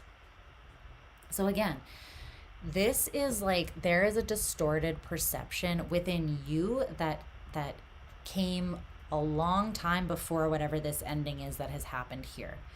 If this was within you, maybe even past life, but I feel like at the very least it's like some sort of conditioning. And I think that it came in when you were a child. It has something to do with how you were raised, what you were raised to believe reality can and cannot be, or is not, is what that feels like. And it feels quite heavy. The 10 of Wands, the 10 of Swords, and the Knight of Swords in reverse. Let me get a clarifier for each of these. Tell me about that 10 of Wands. This, I feel like, is kind of you allowing yourself to be crushed by the weight of the situation. You kind of interpreting it as something that you read wrong. You had hope and like an open-heartedness, and then you were betrayed, is how you would perceive this from this lower like route or perspective. And it's because the energetic weight of it. So it's like if you don't purge that energetic weight, if you don't see the purpose behind the pain, because there is a purpose behind this pain for sure, then I see you internalizing it as some form of deception or betrayal and not moving forwards mentally, like beyond your distorted perceptions. That again, were there before the situation. Okay, so the situation, the pain actually did come to set you free by giving you the chance or the opportunity to have a clearer perception. I swear I just saw something over there. That's weird. Okay.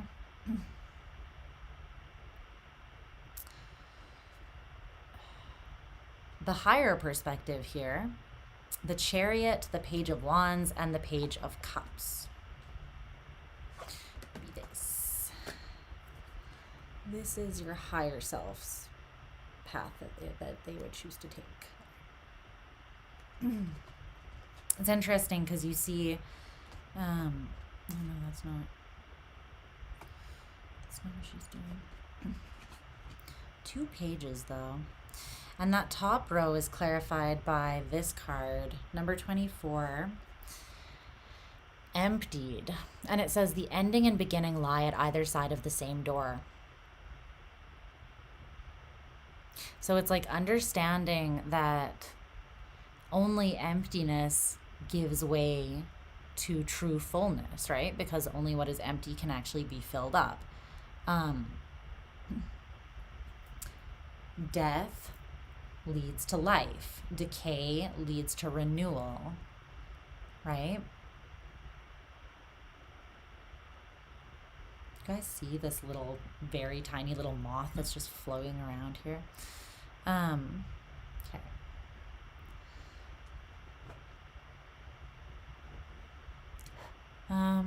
Let's see.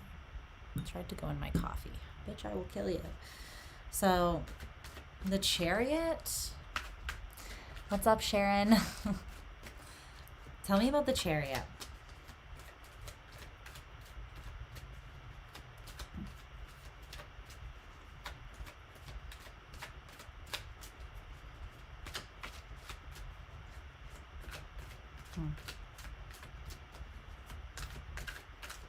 I feel like you've worked through quite a bit of this already. Like, you're aware that there's some painful or heavy perceptions or ways of seeing things or framing things that is not serving you. It's not bringing you more clarity. It's not making you feel empowered. The more that you lean into this distorted perception, it's just making you feel heavier and more resentful and weighed down. It's not setting you free. So it's not having that liberating effect. And you already have some sort of awareness of this. The Chariot, the 7 of Coins in reverse.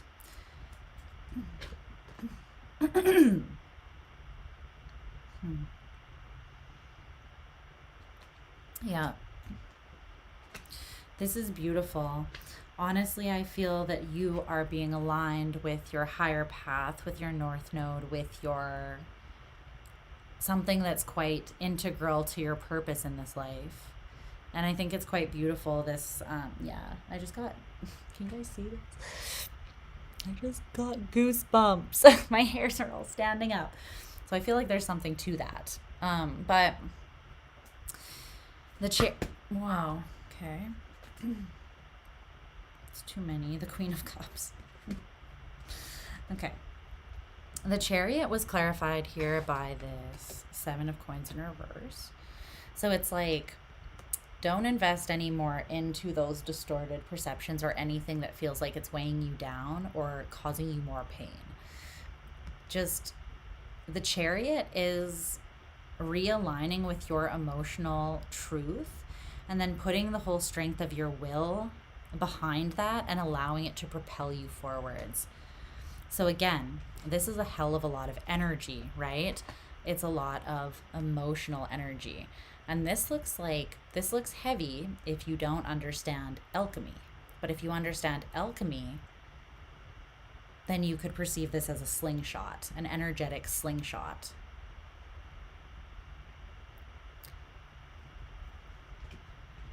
But you have to be brave enough to release your perception of it as this.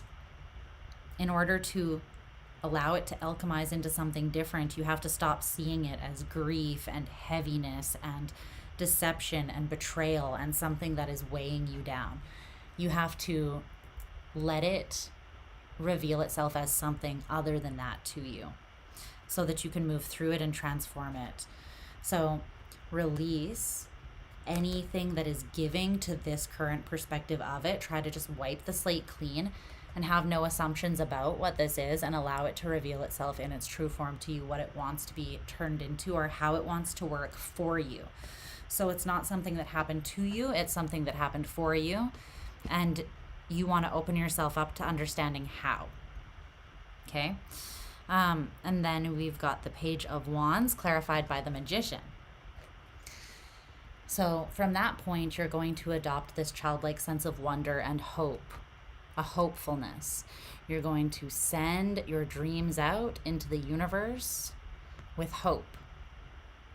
You're going to see yourself as capable and powerful and the magician, the architect of your own life and existence. That nothing has the power to confuse and constrain and weigh you down and block you from yourself and your own light and joy unless you give it the power to do so.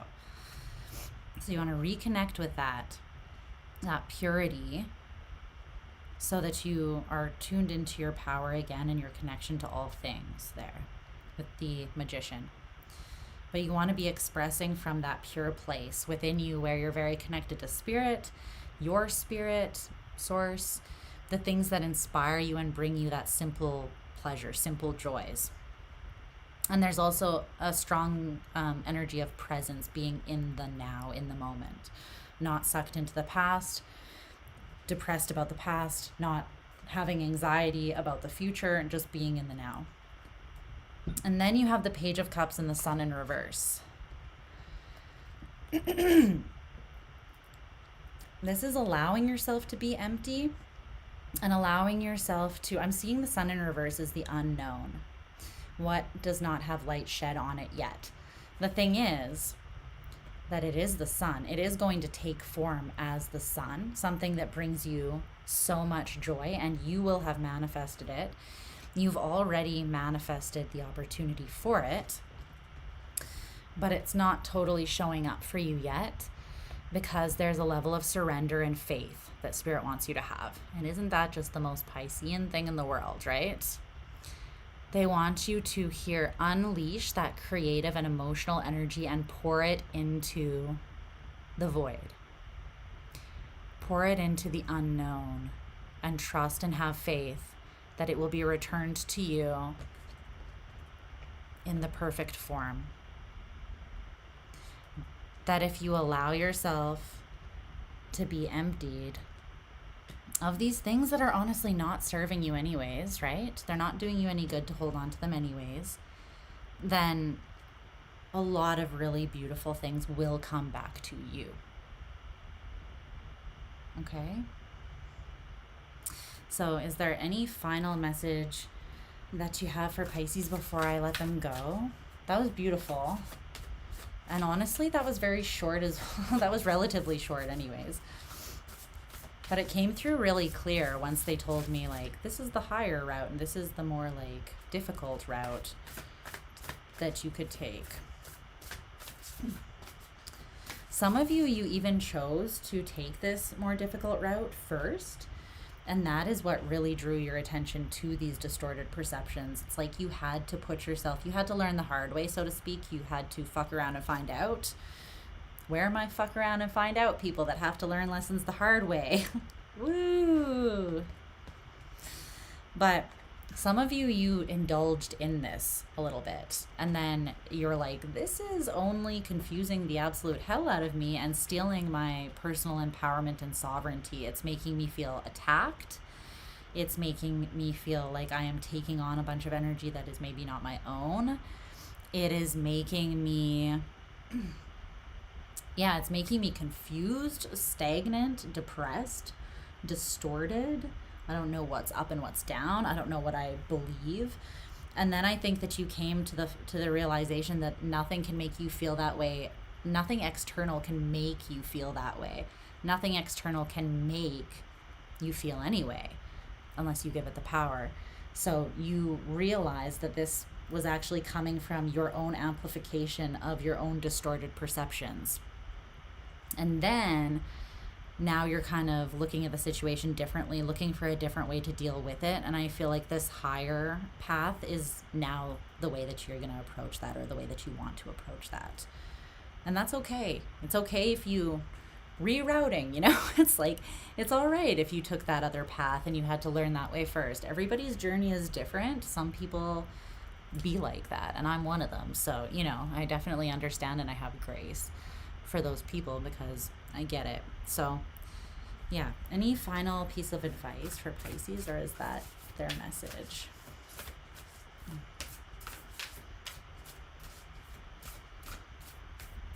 That's it. That's what they want you to know. The unknown, though, they want you to step into the unknown. They want you to know the unknown, to become intimate with it. And the only way to do so is to leap out into it. You cannot know the void until you leap out into it with faith, and that's what you're being asked. That is what is required of you. And it's no small feat. So it's going to take some balls there, Pisces, but you know, you have surprisingly big ones. You know, people underestimate you a lot. And it's like, bitch, I'm the final sign of the zodiac. Think again. Underestimate a Pisces and prepare to be surprised. Pisces are a lot stronger than most people give them credit. It's just we don't misuse our strength often. Not always. Some Pisces do. But a healthy Pisces will not misuse that strength and knowledge that they possess the way that other people would be more likely to, because they don't have as much compassion. They don't hold as much compassion as Pisces. And I think that compassion and empathy and the ability to really see through and see other people's struggles and hold space for them, I think is what generally stops Pisces from misusing their power and their strength and their knowledge. But they still have it. Don't get it twisted, you know? They still have it. They absolutely do. So that's what I have for you, Pisces. I freaking love you. I love you so much. My angel fish, my great white sharks. We are both simultaneously, and I love that for us. Okay. So now I'm gonna do some super chats. Yeah, don't underestimate a Pisces. Don't do it. Don't play with us. You play too much. Okay. But thank you guys so much for hanging out with me. I appreciate you so much. Catherine, Capricorn's reading resonated? Good. I'm so glad. I'm so glad that it was helpful for you. I don't remember what I said to any sign. I've been just channeling, and that's the only reason that I still have the energy that I have after like 8 hours.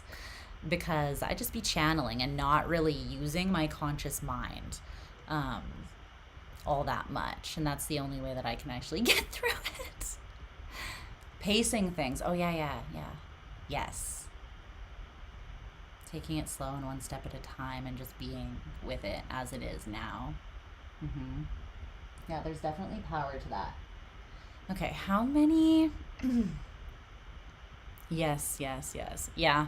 I have a Capricorn, Mars, and stellium, so I get it. And it's in my second house, too. So the struggle is real. Aw, you guys make my days. Thank you so much for being here, seriously. I tend to be one of those people that, like, I mean, Scorpio rising, hi. It's me. I'm the problem, it's me. With my moon and Chiron in the 8th house, too, though, it's like I tend to isolate when I'm going through stuff.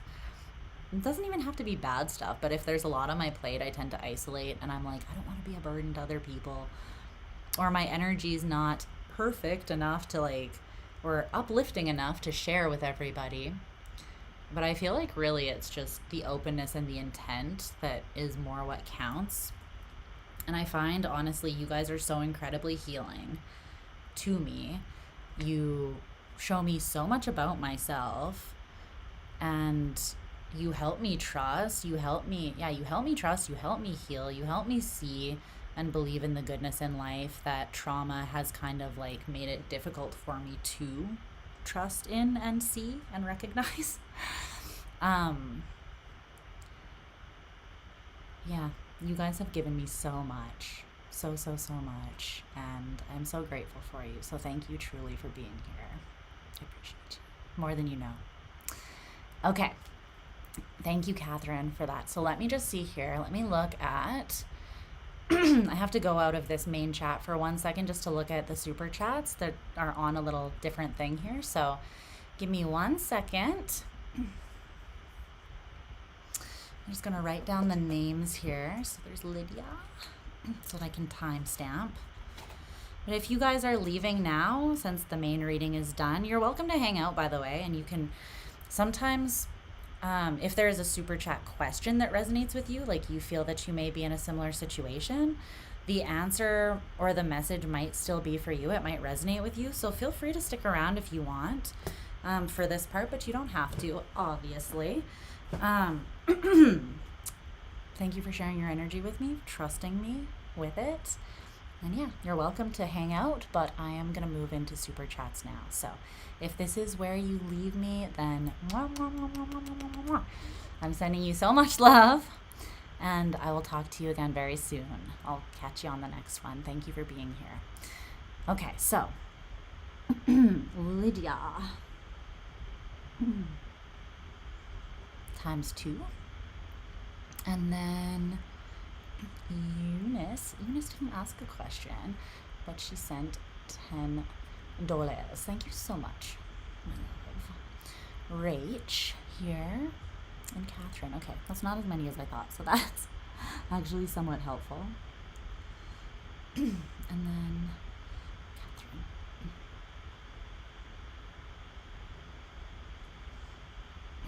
All right, let's see what's up. I'm just gonna grab a couple new decks, like fresh decks here, so that I can come at it from a fresh perspective.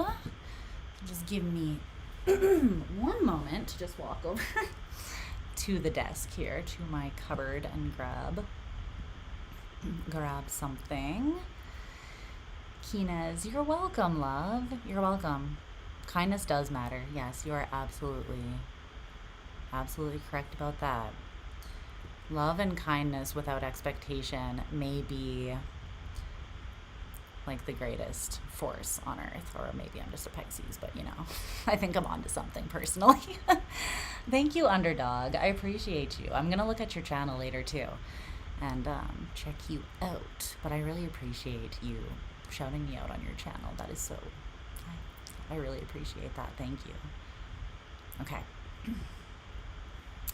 So I'm gonna get 3 tarot decks. 3 fresh tarot decks. Let me see.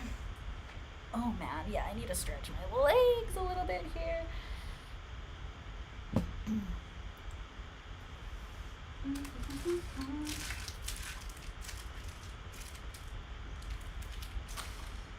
me see.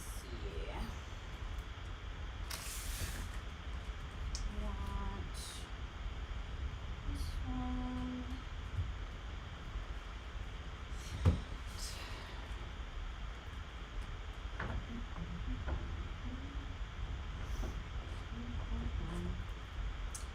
That one.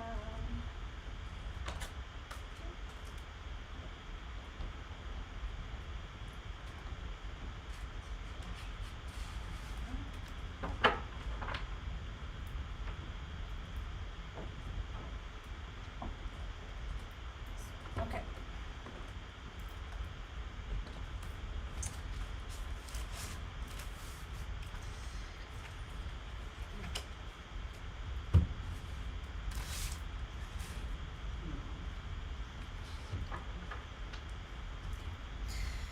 I'm gonna use the oracle cards that I was already using, or the same decks, but I've got some fresh tarot decks here. Okay. So my laptop's like, ooh, you've been streaming for 8.5 hours. I was not built for this. You did not splurge on the highest processor on this MacBook Pro, and you have regrets right now because of that. Look.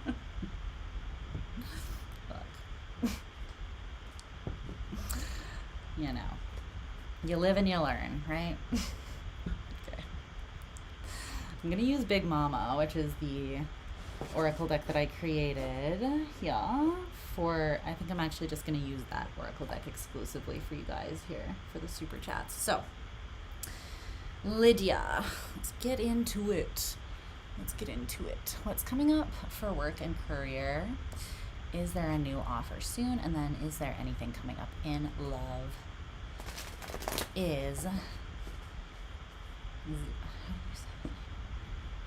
Xavier in the picture? Let's see.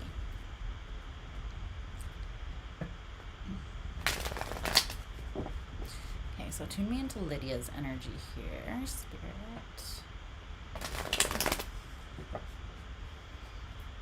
Let's see, what is coming up in work and career? Let's get 3 cards.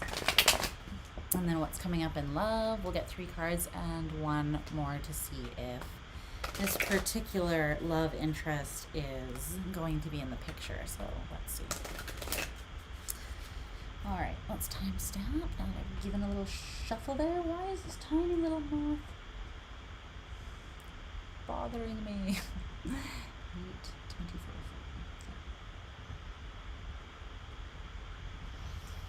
All right. Hi, my love. Hi, Lydia. So we're going to look into these 2 questions. So first, we're going to look into your work and career. Let's see. What's coming up for Lydia in regards to work and career? And can you please highlight if there's going to be a new offer coming in? So let's get 3 cards.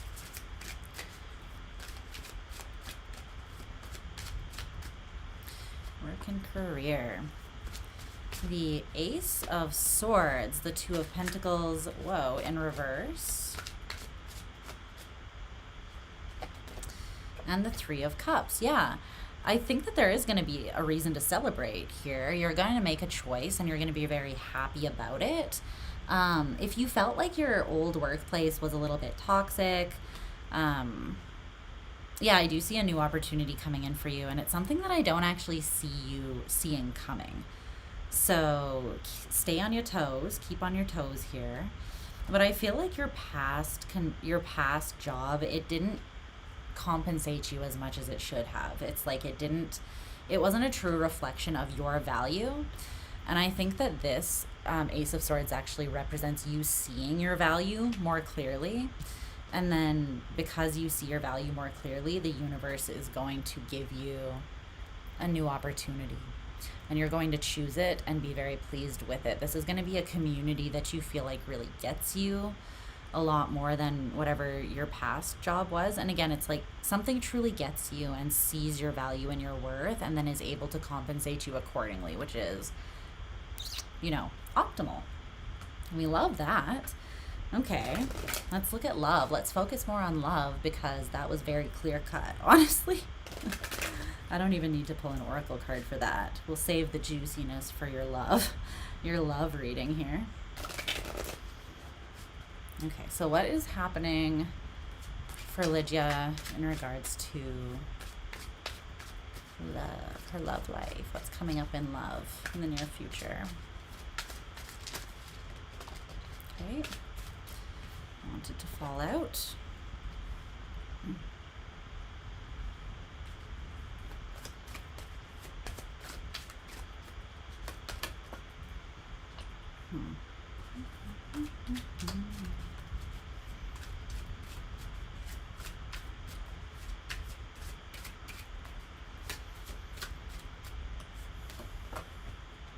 Okay.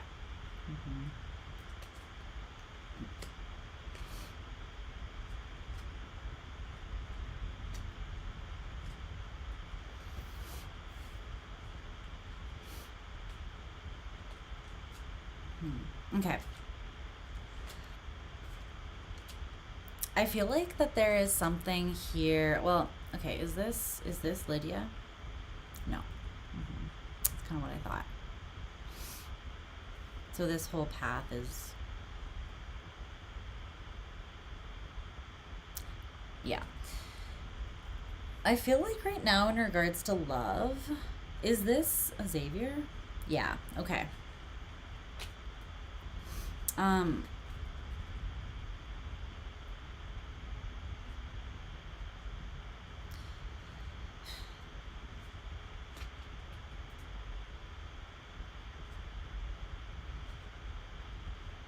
Okay, this is also a very clear message as well.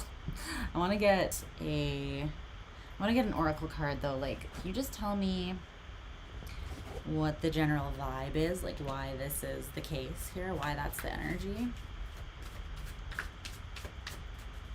that this person is in? What's up with that? What's causing that? My gosh.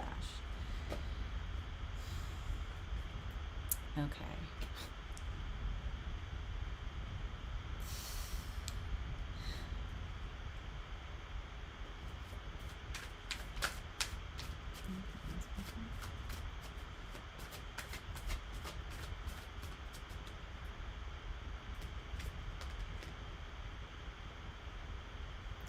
Okay.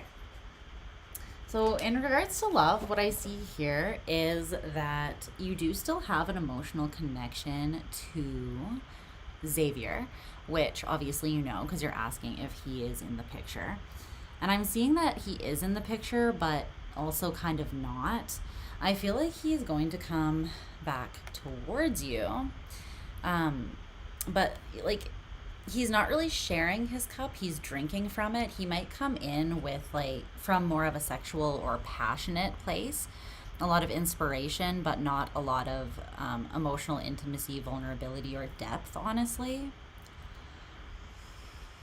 And I'm seeing him being actually quite emotionally unavailable or just emotionally immature. And it's because he's not choosing to prioritize or focus on that part of his life right now, honestly. He's in a space where he wants to keep his options open, and he's very much focused on like the physical world, the physical realm, finances, new opportunities, and that sort of thing. He's showing up as the Father or the King of Cups in reverse and the King of Pentacles in the upright with this card, in omnia paratus, ready for anything. So it feels like he is like, if I was to commit to something emotionally, I would no longer be able to be open and ready for anything, so to speak. So I'm not seeing that as him being wanting to be open to other love connections. I'm seeing him as just really not focusing on his emotional like space right now.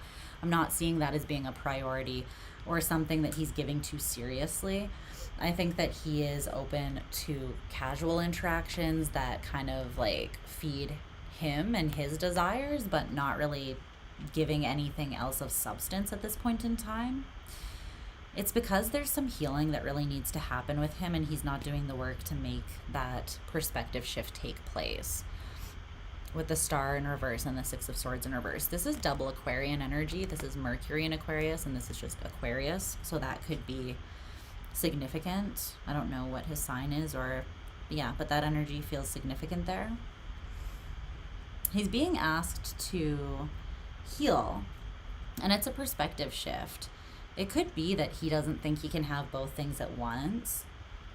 Again, like love and money, or love and, yeah, something like that. But I'm just kind of seeing his offer as being, I am seeing that being the next thing that comes towards you in regards to love. And it might highlight also something in you, a perspective in you that needs to be healed a little bit. Like, why are you opening yourself up to someone consistently that is emotionally available, or is making you an option, or is making you chase or beg for breadcrumbs? There's something about that is highlighting something that you also want to do some healing work on in yourself.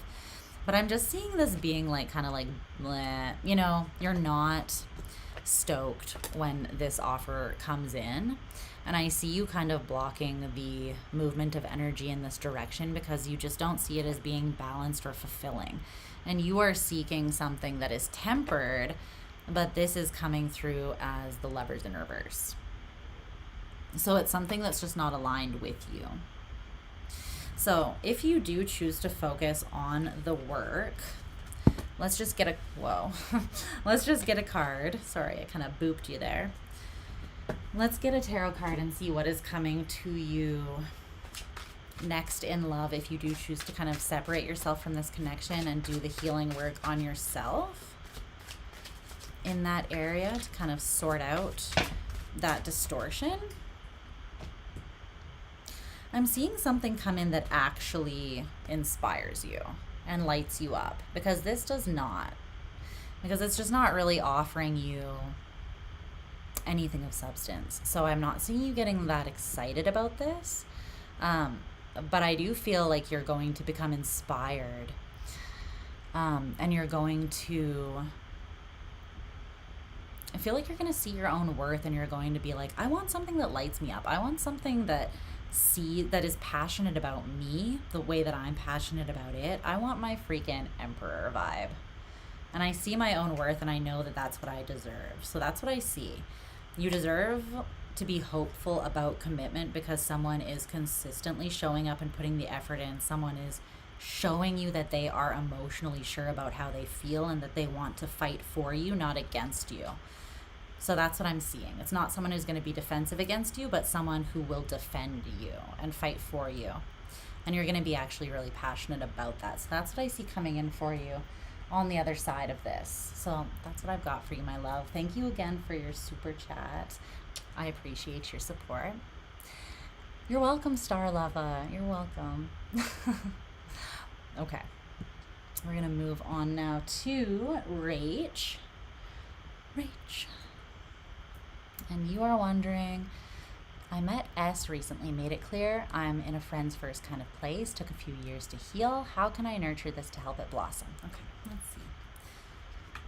Love the tempered, balanced, and healthy approach, by the way. Chef's kiss. We love that.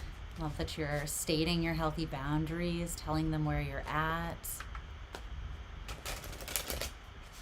and wanting to just nurture this in a healthy way. So let's see what's going on. How can she nurture her connection with S to help it blossom? Okay. Wow.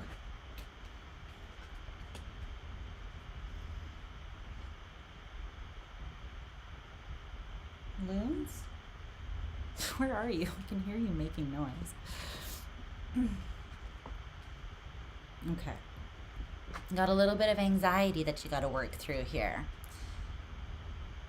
So 6 cards came out. Okay. This is pretty clear.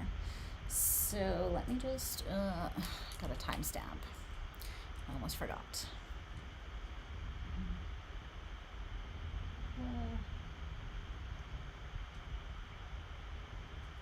Okay, what's up, Rach? So I already pulled your cards and 6 kind of like all flew out in a bunch together. So that wants to be the answer to your question here, how you can nurture this to help it blossom. So the High Priestess in reverse, the 9 of Swords, the King of Swords in reverse, the 7 of Swords, the 3 of Wands in reverse, and the 9 of Pentacles. 9s might be significant because there's 2 of them here. There's a lot of sword activity, and I feel like that's happening for a reason because it wants to highlight something for you. It feels like right now you're overthinking or ruminating. You're very in your head, and for that reason you're not as grounded into your own confidence and essence and your own inner knowing, like your intuitive inner knowing, as you could be. So that's what they want you to focus on. That's where you can improve a little bit. And this is very normal for people who've gone through trauma or gone through something where they had to take a couple years to heal, right? Usually that is something traumatic.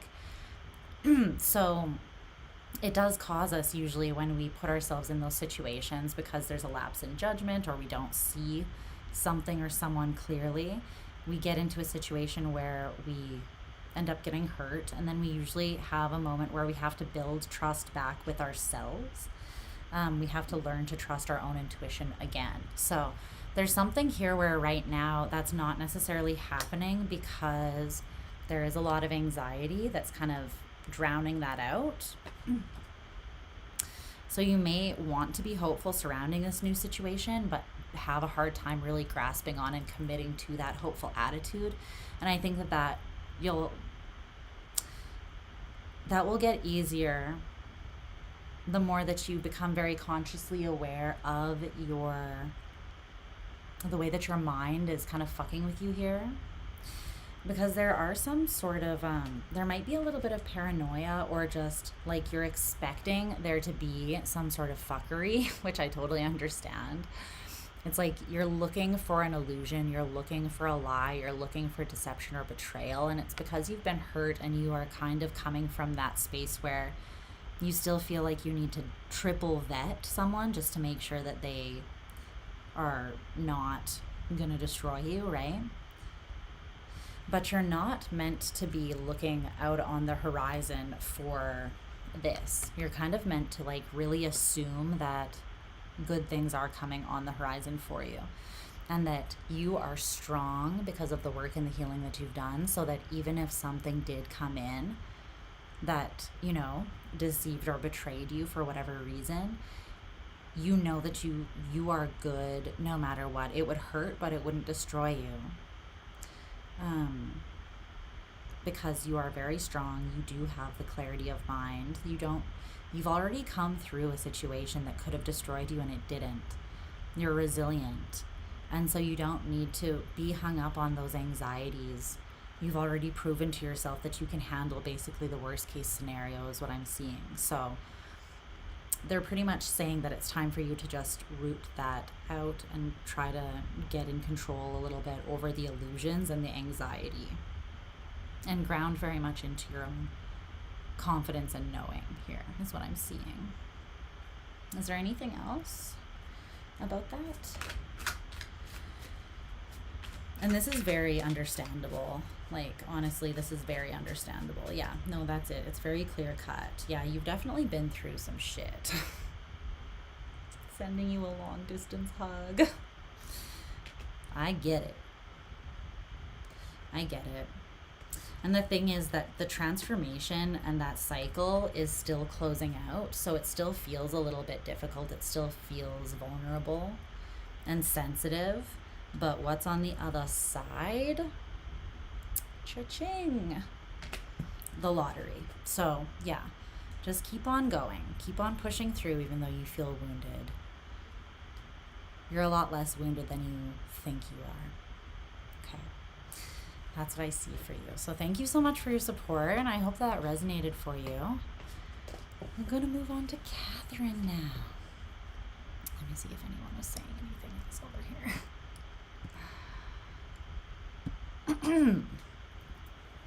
What's up? Lita, we're done. I'm just doing super chats now. And I have one left, and then I will end the stream and put the timestamps up so that you can skip to wherever you want to be. You're welcome, Lydia. You're welcome. But yeah, we're done the reading. I'm just on my last super chat, and then I will get those timestamps up for you so that you can find where you want to be. I'm losing my voice. It stands to reason. It has been 9 hours, so. All right. We're going to answer Catherine's super chat, lastly but not least, and then I'm going to let you beautiful people go until next time. And I'm going to go and sink into a small coma. The thing is, I never feel tired, but then when I sleep, it's like out like a rock. Okay, it's starting to get a little bit glitchy. No, I can do it. Okay, a card for advice on your domestic relationship. Okay. What does she need to know? What does Catherine need to know about her domestic relationship? What advice does she need at this time? I hope it's not. Is it choppy? No, it looks like it cleared up a little bit again. Okay. Just let me finish. Let me finish. What does she need to know? Okay. The Seven of Wands in reverse. It's okay to let your guard down.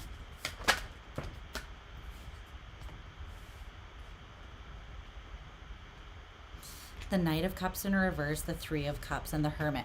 If you have a fear that someone is not being loyal, that someone is cheating, I don't feel like they are. I feel like they're isolated and they're going through an internal journey. But they're saying you don't actually need to be defensive. There is no reason to need to defend or protect yourself here.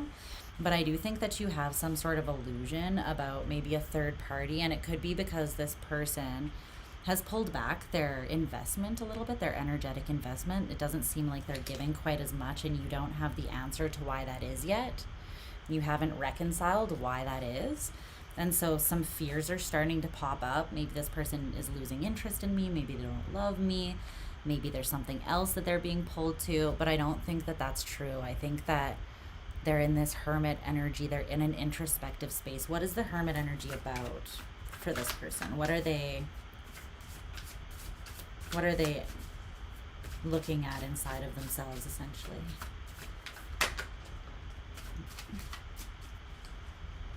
The Fool in reverse and the Seven of Pentacles. Something that's not going their way, even though they feel like they're investing a lot into it.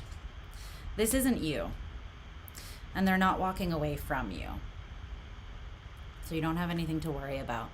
This is something else, but it is something that they're physically putting their time, effort, and energy into, and they're wondering why it's not bearing fruit, or they're wondering if they've done enough, like if they've leapt into it with enough faith, or if they need to do something different about their approach. I feel like this could be maybe a job or something that they've put money into, but it is something that they've nurtured, and they're just wondering why it's not going the way that they want, and they're wondering if they should withdraw or continue investing into it, is what I'm seeing.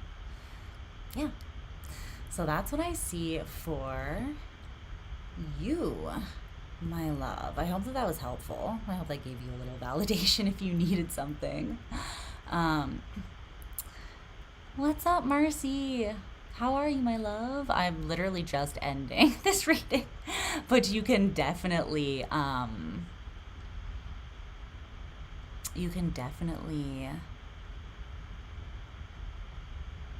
go back and watch it. I'm gonna put the timestamps up in a second. Sorry, I'm a little tired now that I'm coming out of channeling mode. You love my Piscean energy. Aww. A separate situation came through. Oh, really? Uh-oh. Sorry. That's a close friendship. But that's what you needed to hear. Are you sure? Okay. As long as you got what you needed out of that. Sorry. I did set the intention, so I guess Spirit was just like redirecting, and we're bringing through what she needs to hear, not what she asked about. But I feel like this is the overall energy. This card came out by itself first. And it's that there is nothing to be defensive about. And you also don't need to strive. I don't feel like you really need to push and exert yourself hard to get what you want. Yeah, no. You can be vulnerable. You're free to be vulnerable. You're not going to lose an opportunity by not pushing super, super hard. When something is yours, I feel like you don't actually need to push super hard. That doesn't mean that you can just be like nonchalant about it and not care, right? You still show up and you show that you care, but you don't have to overdo it to hold on to something. You're not going to lose something, okay? So that's what I'm seeing for you. All right, my loves. It's been a pleasure. It's been a slice, as always. You make my life brighter, and I love you so much. And I appreciate all of you being here, for your support, for being part of this beautiful community, and for blessing me with your light. So yeah, thank you for sharing this space with me, and thank you for being so kind and empathetic to one another as well.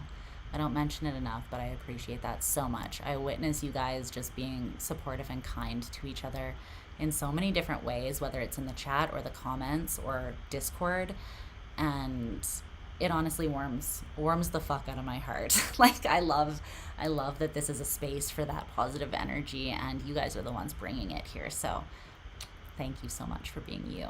Keep on being you, boo. You're wonderful. You're beautiful. You're perfect. Okay. So with that being said, I'm going to let you go for tonight, but I'll be back very soon. I'm going to try to do a couple lives, maybe 2 lives this coming week as well. So I'll try to pre-post them so you know what the themes are going to be and when the times are for them, so that you can show up if you want to. But yeah, subscribe and turn your notifications on so that you don't miss that if you do want to hang out with me again. But until then, ciao, babes. I'll talk to you again soon. Bye, my love.